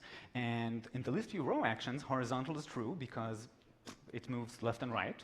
And we only have 2 snap points because when you let go, they can snap either to x equals 0, that's the closed position, or to x equals 100, which in our case would be the open position. And notice that we use pixel positions here, but that's mostly for simplicity. If you're concerned about multiple screen resolutions, we can later add support for maybe percentages or something like that. So how would that interaction behave? We expect it to behave like this. Let's take a look at the second one. So swipeable cards is actually very similar. It's also horizontal. And here, instead of the 2 snapping points, we can have 3. And this is how we're going to fake the fact that the card can fly off screen. So what we can do is define a snapping point that is outside the bounds of the screen. And this will give us this behavior. Okay, so if you let go, it will bounce to the middle with x equals 0. And if you throw it out, it will basically snap to the position off screen and will disappear. Third example, the collapsible views, is vertical. And you have 2 snap points here, 1 snap point for the closed position and 1 snap point with a different y value for the open position. And we would expect the behavior to look something like that. So you can see it snapping between the 2 positions. And that's nice because if the user lets go of their finger in the middle, it would snap into one of them. Okay, so it will be like the most logical thing to do. And the fourth one is very similar, okay? This is the sliding panels and drawers, and this is vertical as well. And we have 2 snapping points, y equals 0 and y equals 660, which is, if you remember, that's the height of an iPhone screen. But also, don't worry, okay? If we don't like the exact pixel positions, we can use just percentages. And we would expect the panel to behave something like this.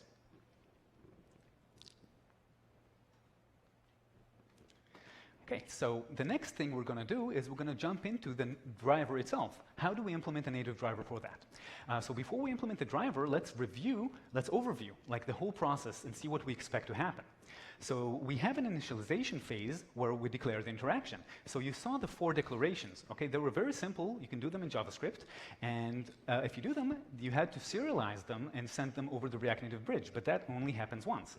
And from that point on, our general purpose driver, okay, which you don't touch, it's part of the library, will initialize itself. And from then on, all the touch events and the view updates for every frame will take place in the native realm. And this is where the performance comes from. Okay, we minimize passes over the bridge because the native driver does it by itself. So let's see how to implement that native driver. So let's start with the first attempt. So with our first attempt, we're gonna do it in Objective-C right now. And what we're gonna do is we're going to implement the dragging with a UI gesture recognizer. And that's as long as the user is dragging with the finger. And as the finger is lifted, we're going to find the closest snapping point and just animate towards it. So this is the code. Now, don't worry about it too much. You would have access to the slides. The reason I'm showing it to you is mostly to see the part of the animation that's on the bottom here. And you can see a strong drawback here. Because we animate the view to the snap position with a spring animation to give it the physical feel. But what we're doing here is we're not actually doing the physics. We're faking the physics. We're faking physics with an animation. And that has many drawbacks. For example, consider when the user tosses the view. Okay, they don't just let go, but they toss it, then we expect to have some initial velocity. So this animation only allows you to add velocity, initial velocity, in the direction of the animation, in the direction of the spring. But imagine what would happen if the user tosses the view in a different direction than where the spring is pulling it. And this is something that you would not be implemented with this model. So it's not flexible enough. So let's do something better. So a second attempt to implement our driver and just improve that part of the snapping of the animation. So if you look into the native SDKs and you see how Apple recommends implementing really, really complex interactions, you would run into a very interesting API called UIKit Dynamics. And UIKit Dynamics, it was introduced in iOS 7, and it's a full-fledged physics engine baked into iOS. And it works by allowing you to specify behaviors to views and give them physical properties. You can specify mass, specify velocity, you can specify forces.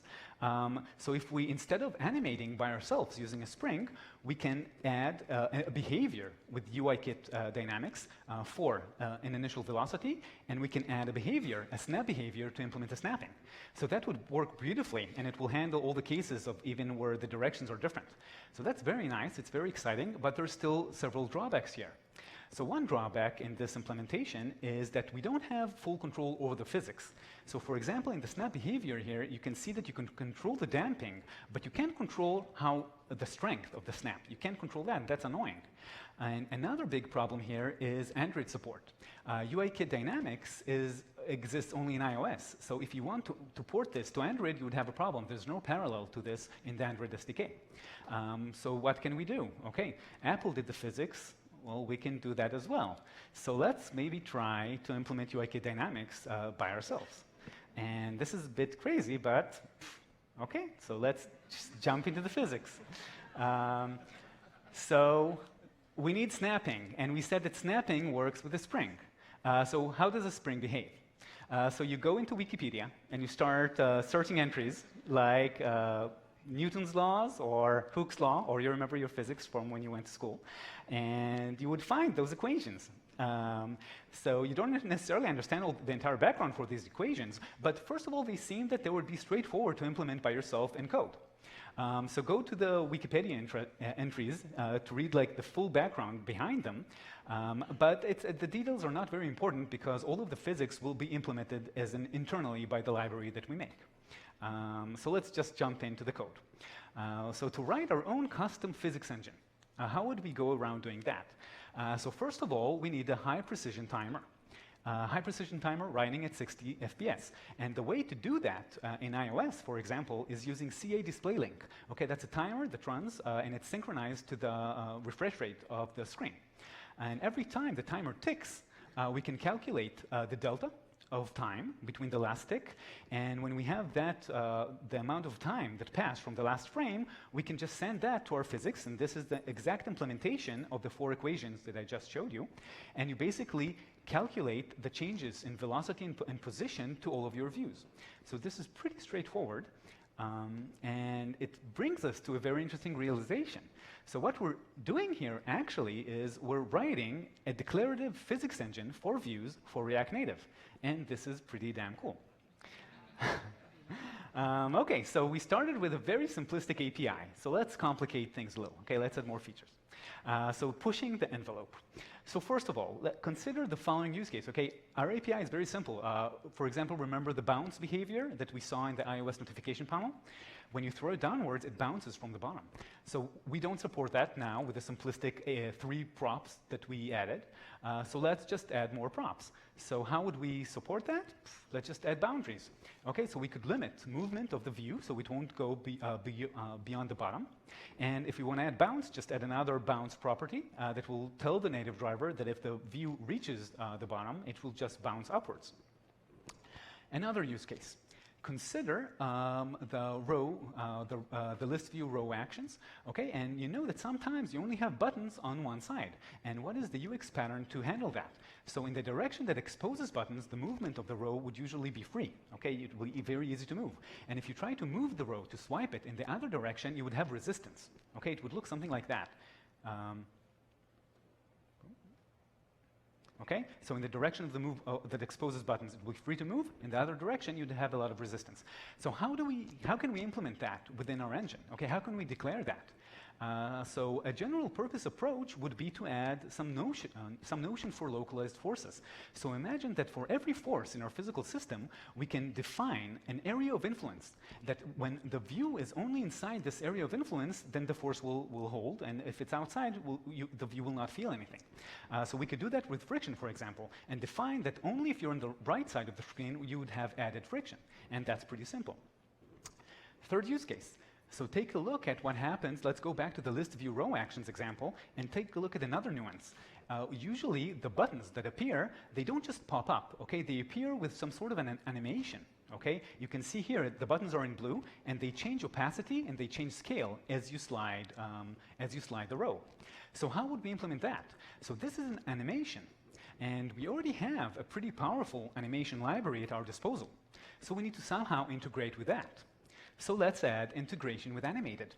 And how would that work? So animated works by using an animated value, okay? And you can define interpolations of view properties based on that animated value. So what if we could take this animated value and pass it as part of our declaration? And once the native driver gets hold of that, it could transmit to this animated value the exact position of the row that we're swiping, and then we can calculate animations based on top of that. So that's beautiful because animated now supports the native driver, and it works with native animated events, then we can close this entire loop in the native realm, and everything will run at silky smooth 60 FPS without going over the bridge once, and that's beautiful.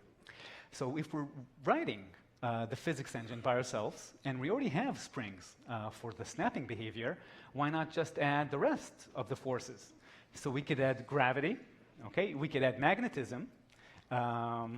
We need some support for events, so we know when the view stopped moving. And another nice touch is haptics, haptic feedback. So imagine that the phone would vibrate slightly when your view collides with something. So these are the small the final touches that will kind of give our interactions like the best user experience possible. So I want to show you the true power of what we're making here. So take a look at this declaration and try to guess what is implemented here. So let's see. We have 2 snapping points, one on the left side of the screen and one on the right side. We have a gravity well on the top bottom. Okay, why would we need that? And several other properties. And we also noticed that we don't have any limitation to horizontal or vertical, so the view is free to move in both directions. So what is this? This is actually a fully working Chetheads example, right? A fully working Chetheads example in just 7 lines of code. All added with the part that if you put the view next to the bottom, that's how it deletes. It will suck it in. And if you go further enough, it will you will pull it out from the gravity well. So it's a very awesome user interaction. So I'm talking about interactions, and you're seeing videos, and videos are not enough. You have to play with these interactions on your own device in order to feel them. So I started thinking, how do I let you guys experience it for yourself? So take out your phones right now, because what I did is I actually implemented the 8 example use cases that I showed you with the code that we just talked about. And I put it in the Google Play just a few days ago, and luckily Apple approved it because it's a demo app. And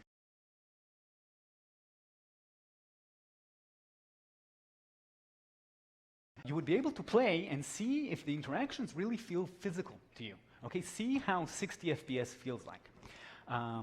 So I have here, you can also see the video of what these interactions look like. You could also play with some of the parameters like spring damping, spring tension, and stuff like that.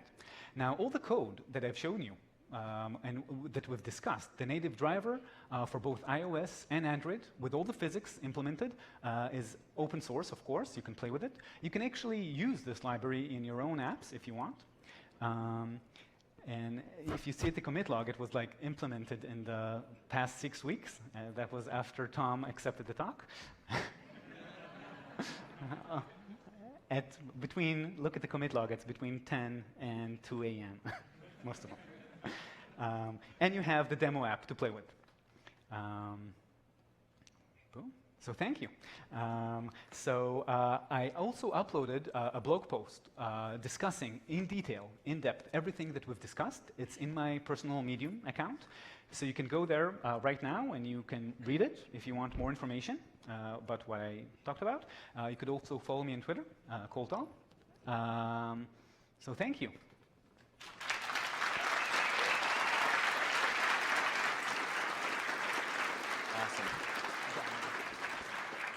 Awesome talk. Thank you so much, Tal. This is a really important topic, and I think we're going to do a lot of investment and a lot of investigating into how we can better take advantage of the existing or new native APIs to make the best possible use of the platforms underneath React Native. I'm really excited about that talk and Leland's talk. I think these are really important. For our last block of the day here, we have 5 lightning talks lined up, some fun talks, some fun speakers, and some good topics. Real quick, just to introduce the first one here. Some of you may not know this, but at the first React.js Conf 2 years ago, back when it was still called React.js Conf rather than React Conf, we actually open sourced GraphQL for the first time. And this is the first talk of this conference, but the GraphQL community has actually grown tremendously alongside the React community, and that's been absolutely awesome to see. Our first lightning talk here from Samar is going to be about how to use GraphQL without necessarily using a fancy framework to do so. We'll have another GraphQL talk tomorrow I'm really excited about. But to kick it off, this lightning talk section, welcome Samar.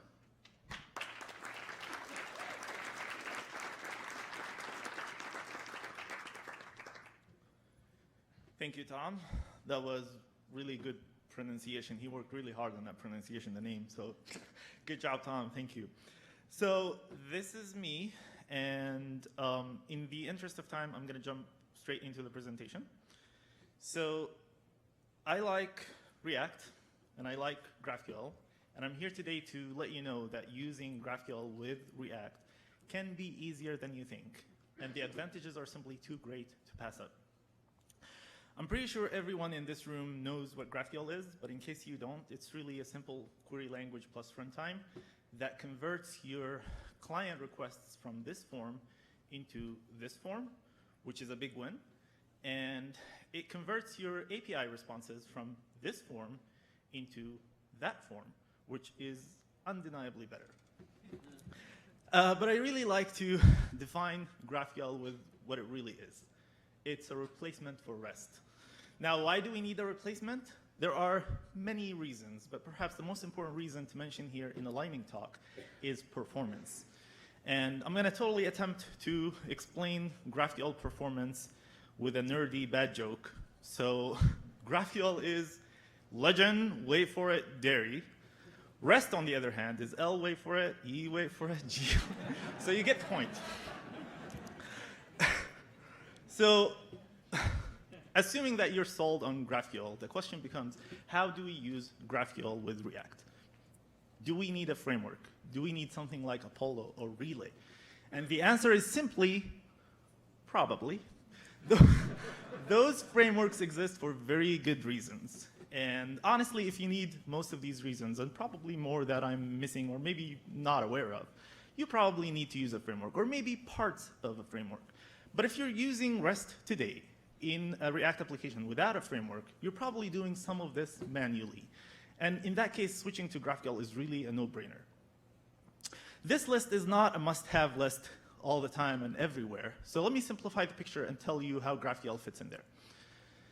So React gives us a language to declaratively describe our user interfaces, and GraphQL gives us a language to declaratively describe our data requirements. So that's a very good match.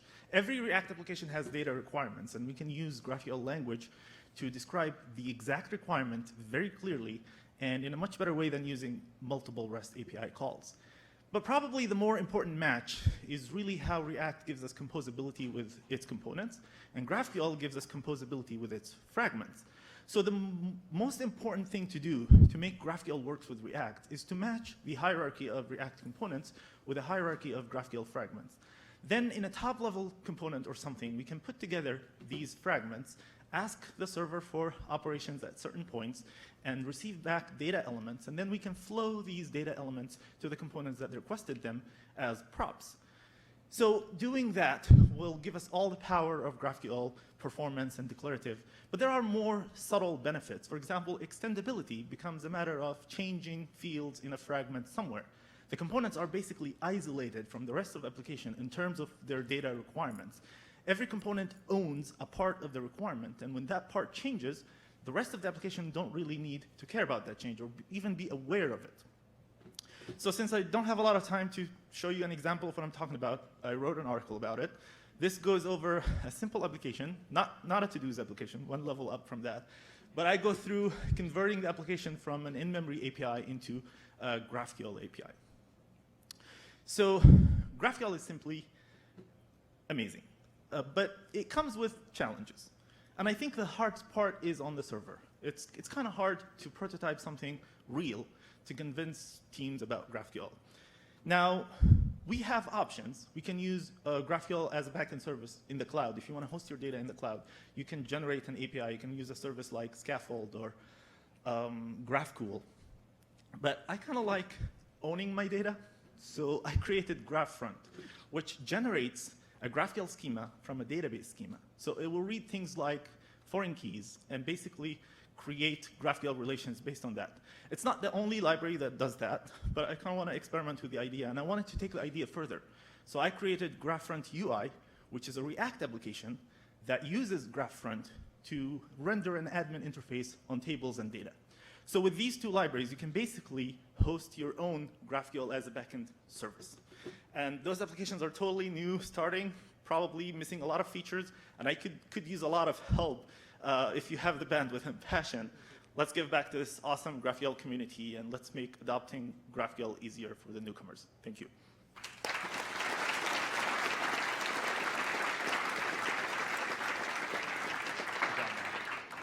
Thank you, Samer. Our next talk is going to be from Peggy Reyes from Major League Soccer. She's a software engineer there, and she works on, I think we're in full screen mode here. She works on React and React Native at Major League Soccer. So hopefully we have this set up here right. But please, everyone, welcome Peggy.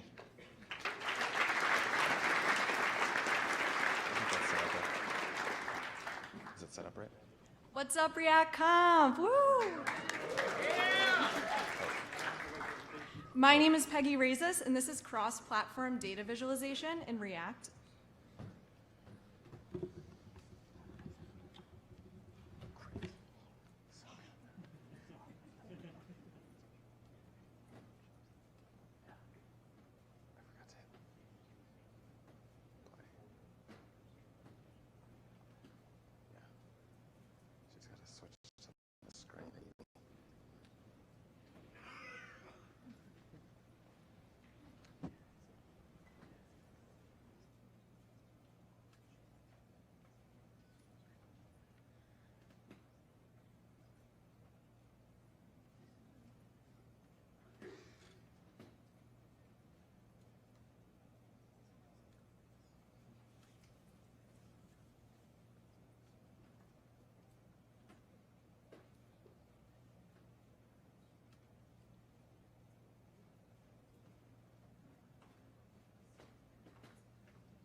My name is Peggy Razis, and for the second time, this is cross-platform data visualization in React and React Native. I'm a software engineer at Major League Soccer, and at MLS, we love React. We use it in applications ranging from our real-time match experience on the web to even our Amazon Fire TV app. And we've also been experimenting with React Native for our iOS and Android apps.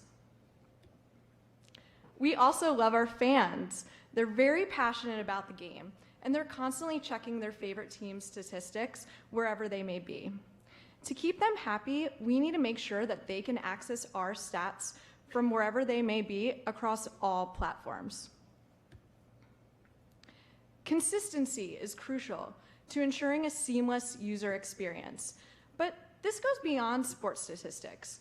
Whether you're creating a health tracking app or maybe even an analytics dashboard, users expect to see the data they're consuming presented consistently on every platform. Consistency is key to building user trust, but it comes at a cost for developers. For web, iOS, and Android, that's potentially 3 sets of chart components to maintain, and maybe even 3 sets of teams you need to coordinate across in order to execute one data visualization. Now, recently, we've been thinking how we approach stats viz at Major League Soccer, and we wanted to revamp our stats page, but we needed to do it quickly. So our first inclination was to use D3. Now, just show of hands, who's worked with D3 in React before? Okay, I see a couple of you. Now, you guys would probably agree with me that it's difficult to work with D3 and React together because of how D3 binds data to the DOM. You're probably either throwing all of your logic in component did mount, or you're using some combination of D3 scale, D3 shape, a lot of math, several cups of coffee, and if you're working in a React Native project, you're probably working around React Native SVG as well. There has to be an easier way. Enter in Victory. Victory is an open source library created by the awesome people at Formidable Labs. Now, it uses D3 underneath the hood, but creates enough of an abstraction so you can create beautiful charts quickly. And in our experience at Major League Soccer, our code reuse across platforms has been on average 90 to 95%. But don't just take my word for it. I prepared some demos for you guys so you can see Victory in action. So here we have a simple pie chart. Now let's say we want to switch it to a bar chart. All you have to do here is just switch out the component name, and just like that, you have a bar chart. Really easy. And Victory supports more than just bar and pie charts. It also supports area charts and candlestick charts, and maybe even Voronoi diagrams, among others. It's really easy to make your charts their own because you can switch out Victory's building blocks, such as a pie slice or a label, with your own custom components. So in only a few hours, we were able to build our pie charts, and with Victory's flexible event system, we brought them to life. Using Victory's transition component wrapper, you're able to easily sync events across multiple charts.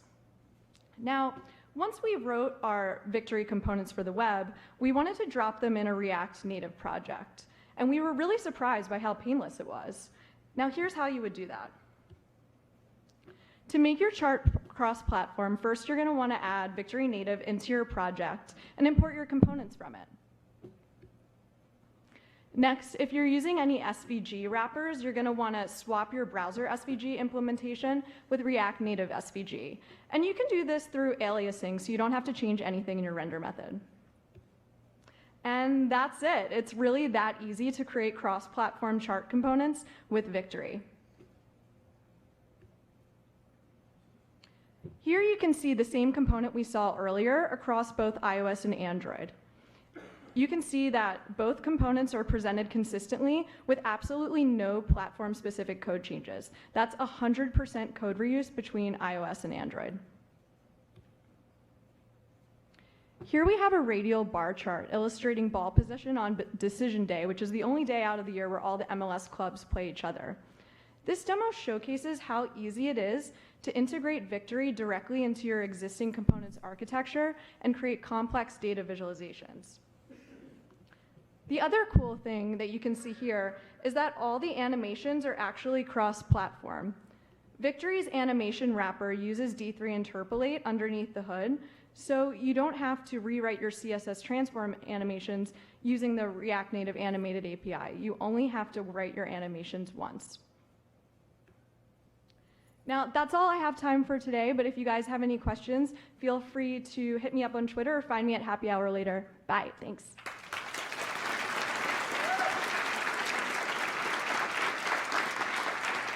Awesome. Thank you so much, Peggy. That was awesome. I also have used Victory once before, actually on isfiberready.com, and it's really awesome to work with. The documentation's fantastic. Props to the folks over at Formidable. From Formidable, actually our next speaker we have coming up here is Ken Wheeler. He's going to get himself set up on this machine so that we just leave it to him.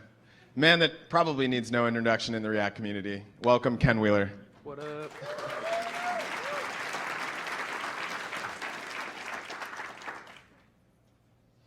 Am I down there?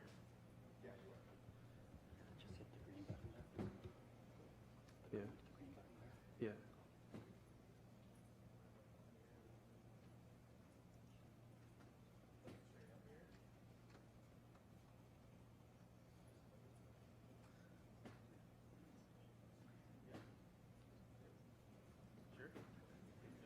Huh?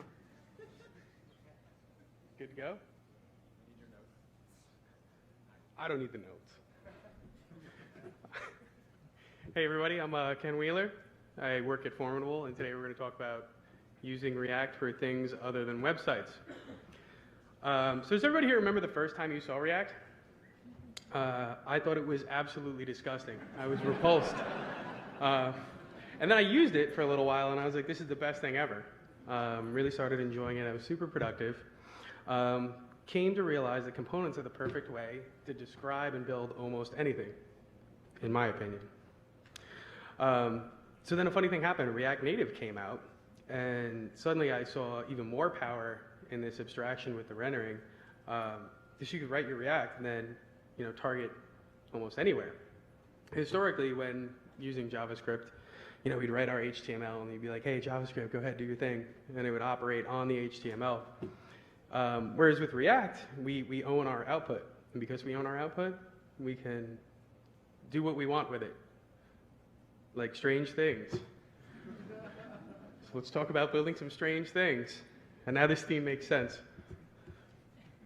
Yeah, so the first thing I want to talk about, the first strange thing that I ever built with React was Spectacle.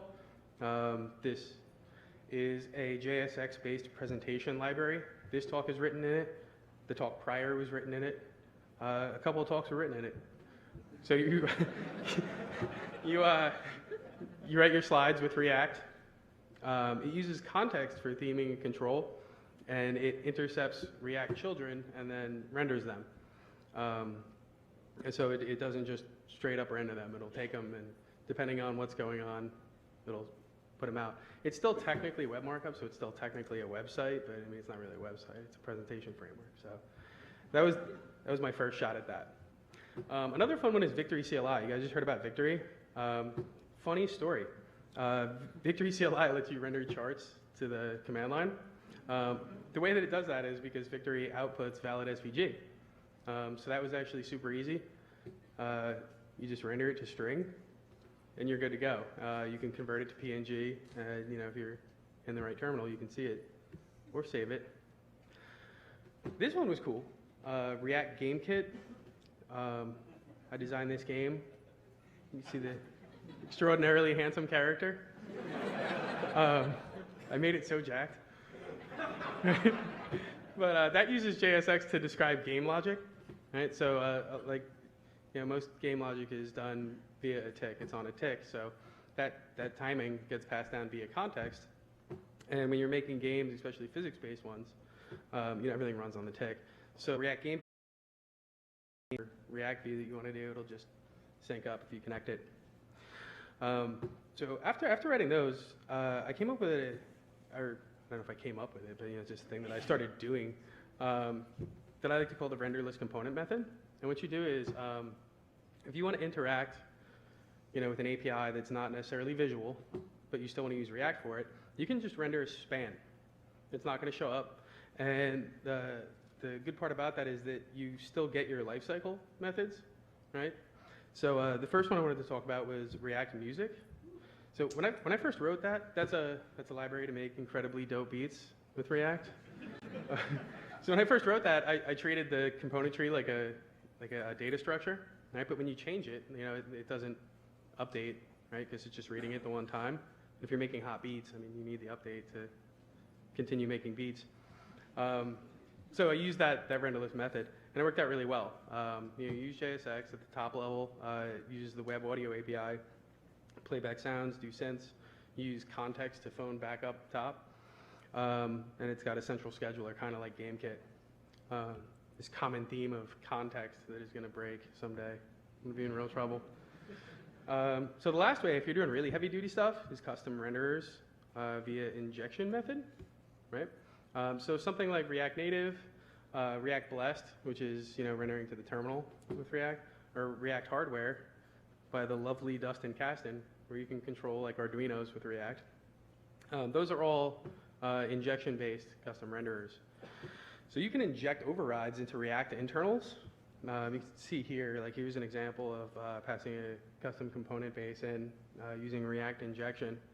And then you're able to write your own renderer using this injected stuff, and it lets you do things like control Arduinos with React. So for the future, I was going to make this awesome cowboy robot joke, but Tom Ochocinco snaked me on it, so whatever.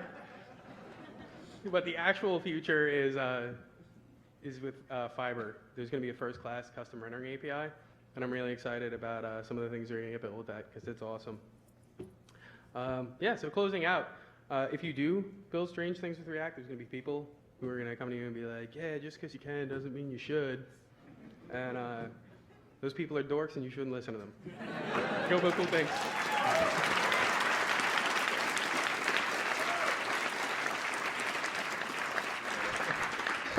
Thank you, Ken. That was awesome.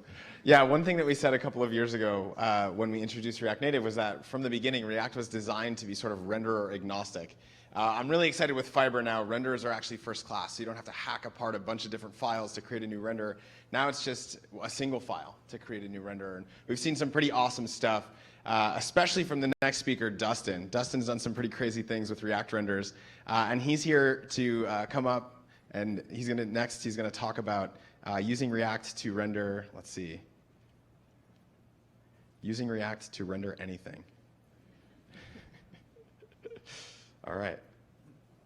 I think we should be good. Are we good backstage? Can you see it? Okay, I got it. It's a black screen. Can they see it? No. It's a black screen. There we go. Can they see 2013?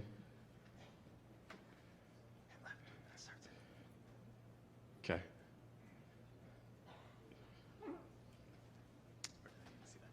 I think we're good.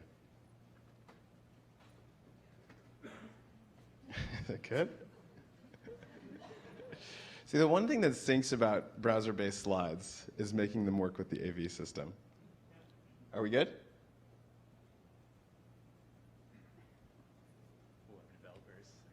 Web developers. Take it away, Dustin.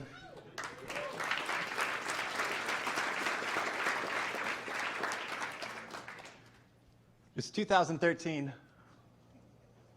It was 2013. React was just released to the open source community, and in the inaugural blog post, Pete Hunt ended with the statement, HTML is only the beginning. I believe we're on the verge of stepping into that promise. Yes, many strange things have been done with React already, but it's about to get even stranger. So to start off, let's just take a quick look at what's happened in the React renderer world throughout the past 4 years. Of course, we saw React DOM come out at first. It wasn't called React DOM, but it included both a DOM client and server render. So two different views of the same exact component tree. We saw React Art for rendering to Canvas, SVG, XML, not XML, VML. React Shallow Render, React Test Renderer that supported basically JSON views of it. And we saw React Native as the first official real renderer that could do something else useful, power different platforms. And now we have an alpha release of React VR. And of course, the community saw that this was possible, that React could do more. So they began to experiment. The first real public view we probably saw was at the same React Conf that React Native was announced. Jaffer Hussain from Netflix talked about how they used React to power their Gibbon rendering engine. But even before that, we saw some things with React 3 and web audio. And then since then, we've seen proliferation of a few different experiments between React Bless, React Hardware, Titanium, X11, A-Frame, Workerdom, Music, and about a dozen or so more. And all of this happened during a time in which creating renderers was rather painful. Just to calm that guy down, we'll put him on pause.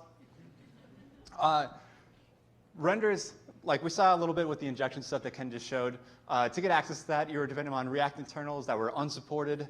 They would break in patch releases. To get access to these internals, you had to do some really weird things. In addition, integrate with the React dev tools or the rest of the ecosystem was really painful. Like this random string of text that's going to show up on the screen that includes WebSockets, and you'll see an eval.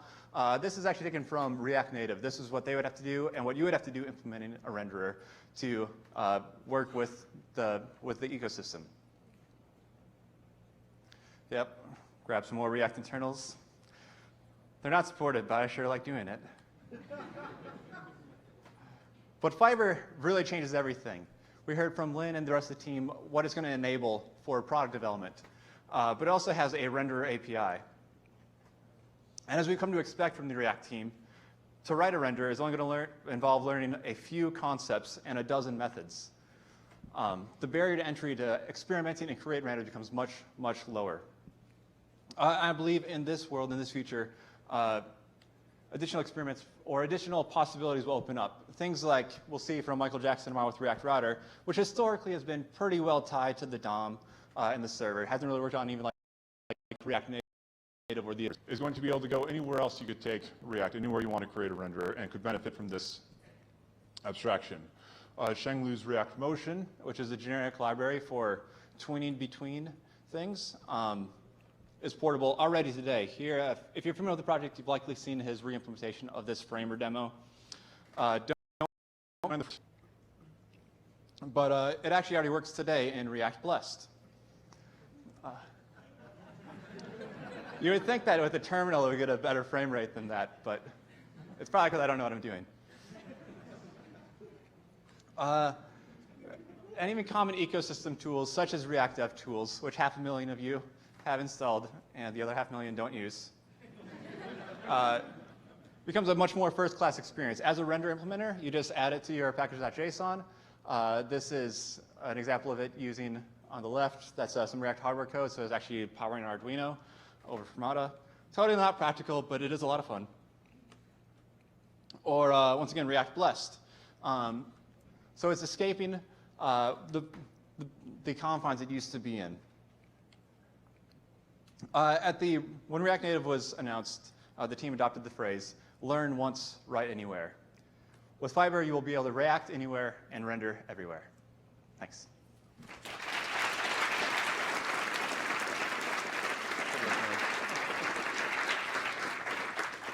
Thank you, Dustin. That was awesome. Okay, just going to get the next one.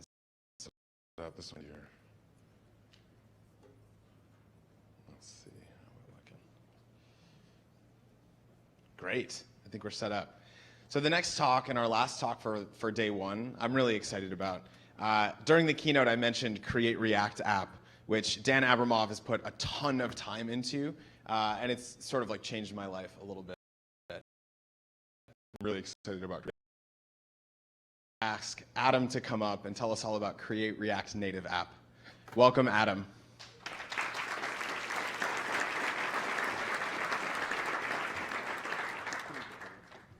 Hi, everyone. My name is Adam Perry, as Tom nicely introduced me. I work at Expo on React Native Dev Tools and Services. You might have previously known us as Exponent. So diving right in, I got to keep a quick pace. I might refer to this as CRNA. React Native is pretty fantastic if you haven't tried it yet, and you definitely should try it if you haven't already. However, right now, it can be kind of hard to get started if you're not already a mobile developer. This screenshot, which of course you can't read, this is the full Android Studio installation instructions for getting a fresh Android React Native project going if you've never built React Native before. This includes Android Studio, downloading and installing the NDK, and configuring some environment variables, among other things. And further, if you want to just get started and try out building iOS, if you have Linux or Windows, you can't do it, it's not supported. And this, is not ideal. Lots of developers don't have Macs. If you're just trying something out, you shouldn't have to spend an hour or more configuring build tools. So we wanted to make this better. We've been talking with Facebook at Expo a little bit about this, and we kind of decided that there's already this fantastic model for developer tooling in the React ecosystem. That's Create React App. It has fantastically easy setup. You install a single NPM package. It only needs Node, unlike current React Native CLI usage. And since it's grown very popular, it's gotten very familiar for React developers, especially on the web, right? So the short version of this talk is run these commands in your terminal on Mac, Linux, or Windows. You don't need Xcode or Android Studio installed. You will have to download an app for your phone that loads the JavaScript on the fly. And that's the Expo app. We build a React Native client. It provides access to the React Native standard library, as it were, as well as some other native APIs. And you can, tinker with React Native, get used to what it's like to work in that environment without any native build configuration. So this is a quick little demo. I'm going to narrate. There's a couple fast-forwarded sections. You can't read this, but trust me. The center is a physically recorded iPhone 7 screen. This is an actual device. So we create our project here. And this is followed by human history's fastest Node modules installation.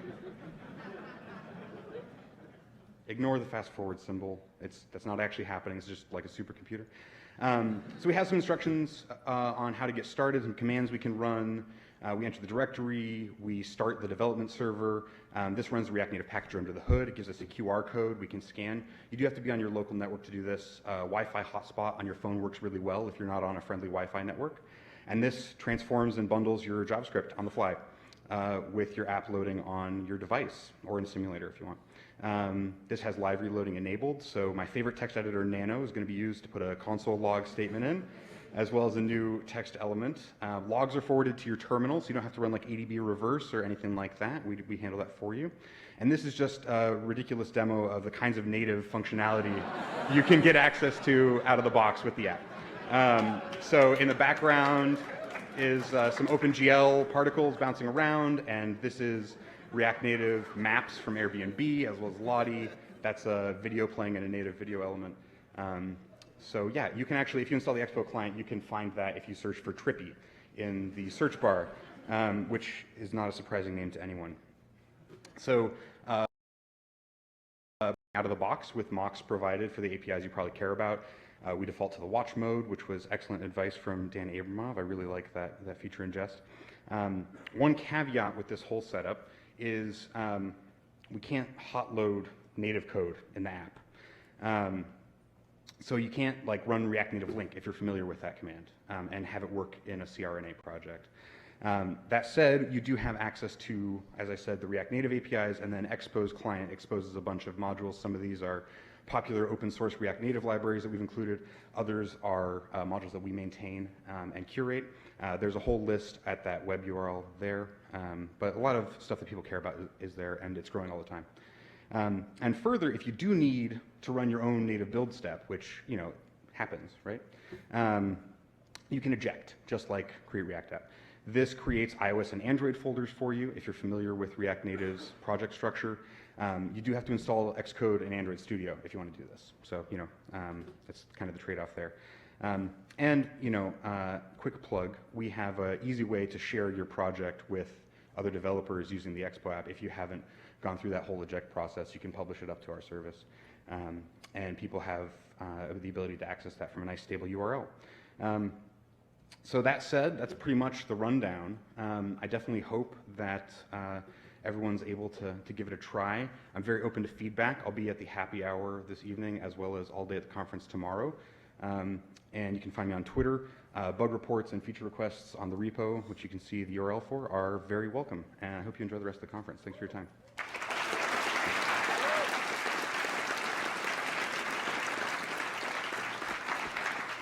Awesome. Thank you, Adam. So this brings our day one to a close, and I just have a couple of quick announcements. The first thing I want to do is I want to thank all of the speakers. The content was awesome so far. I'm really looking forward to going back and watching a lot of these talks again, actually.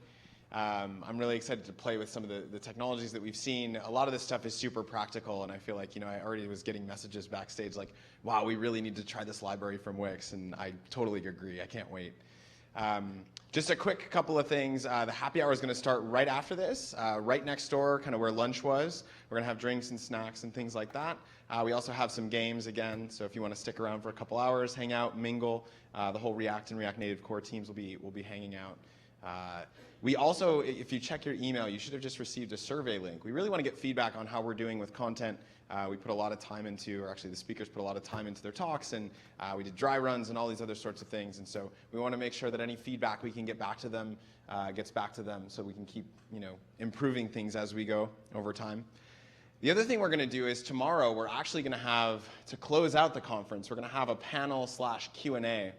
And to figure out what questions everybody wants to hear answered, what we're going to do is we're going to post a link into the conference Slack channel. If you're not in that, ask a friend, ask somebody who is to help you get an invite to it. But hopefully most of you received an email.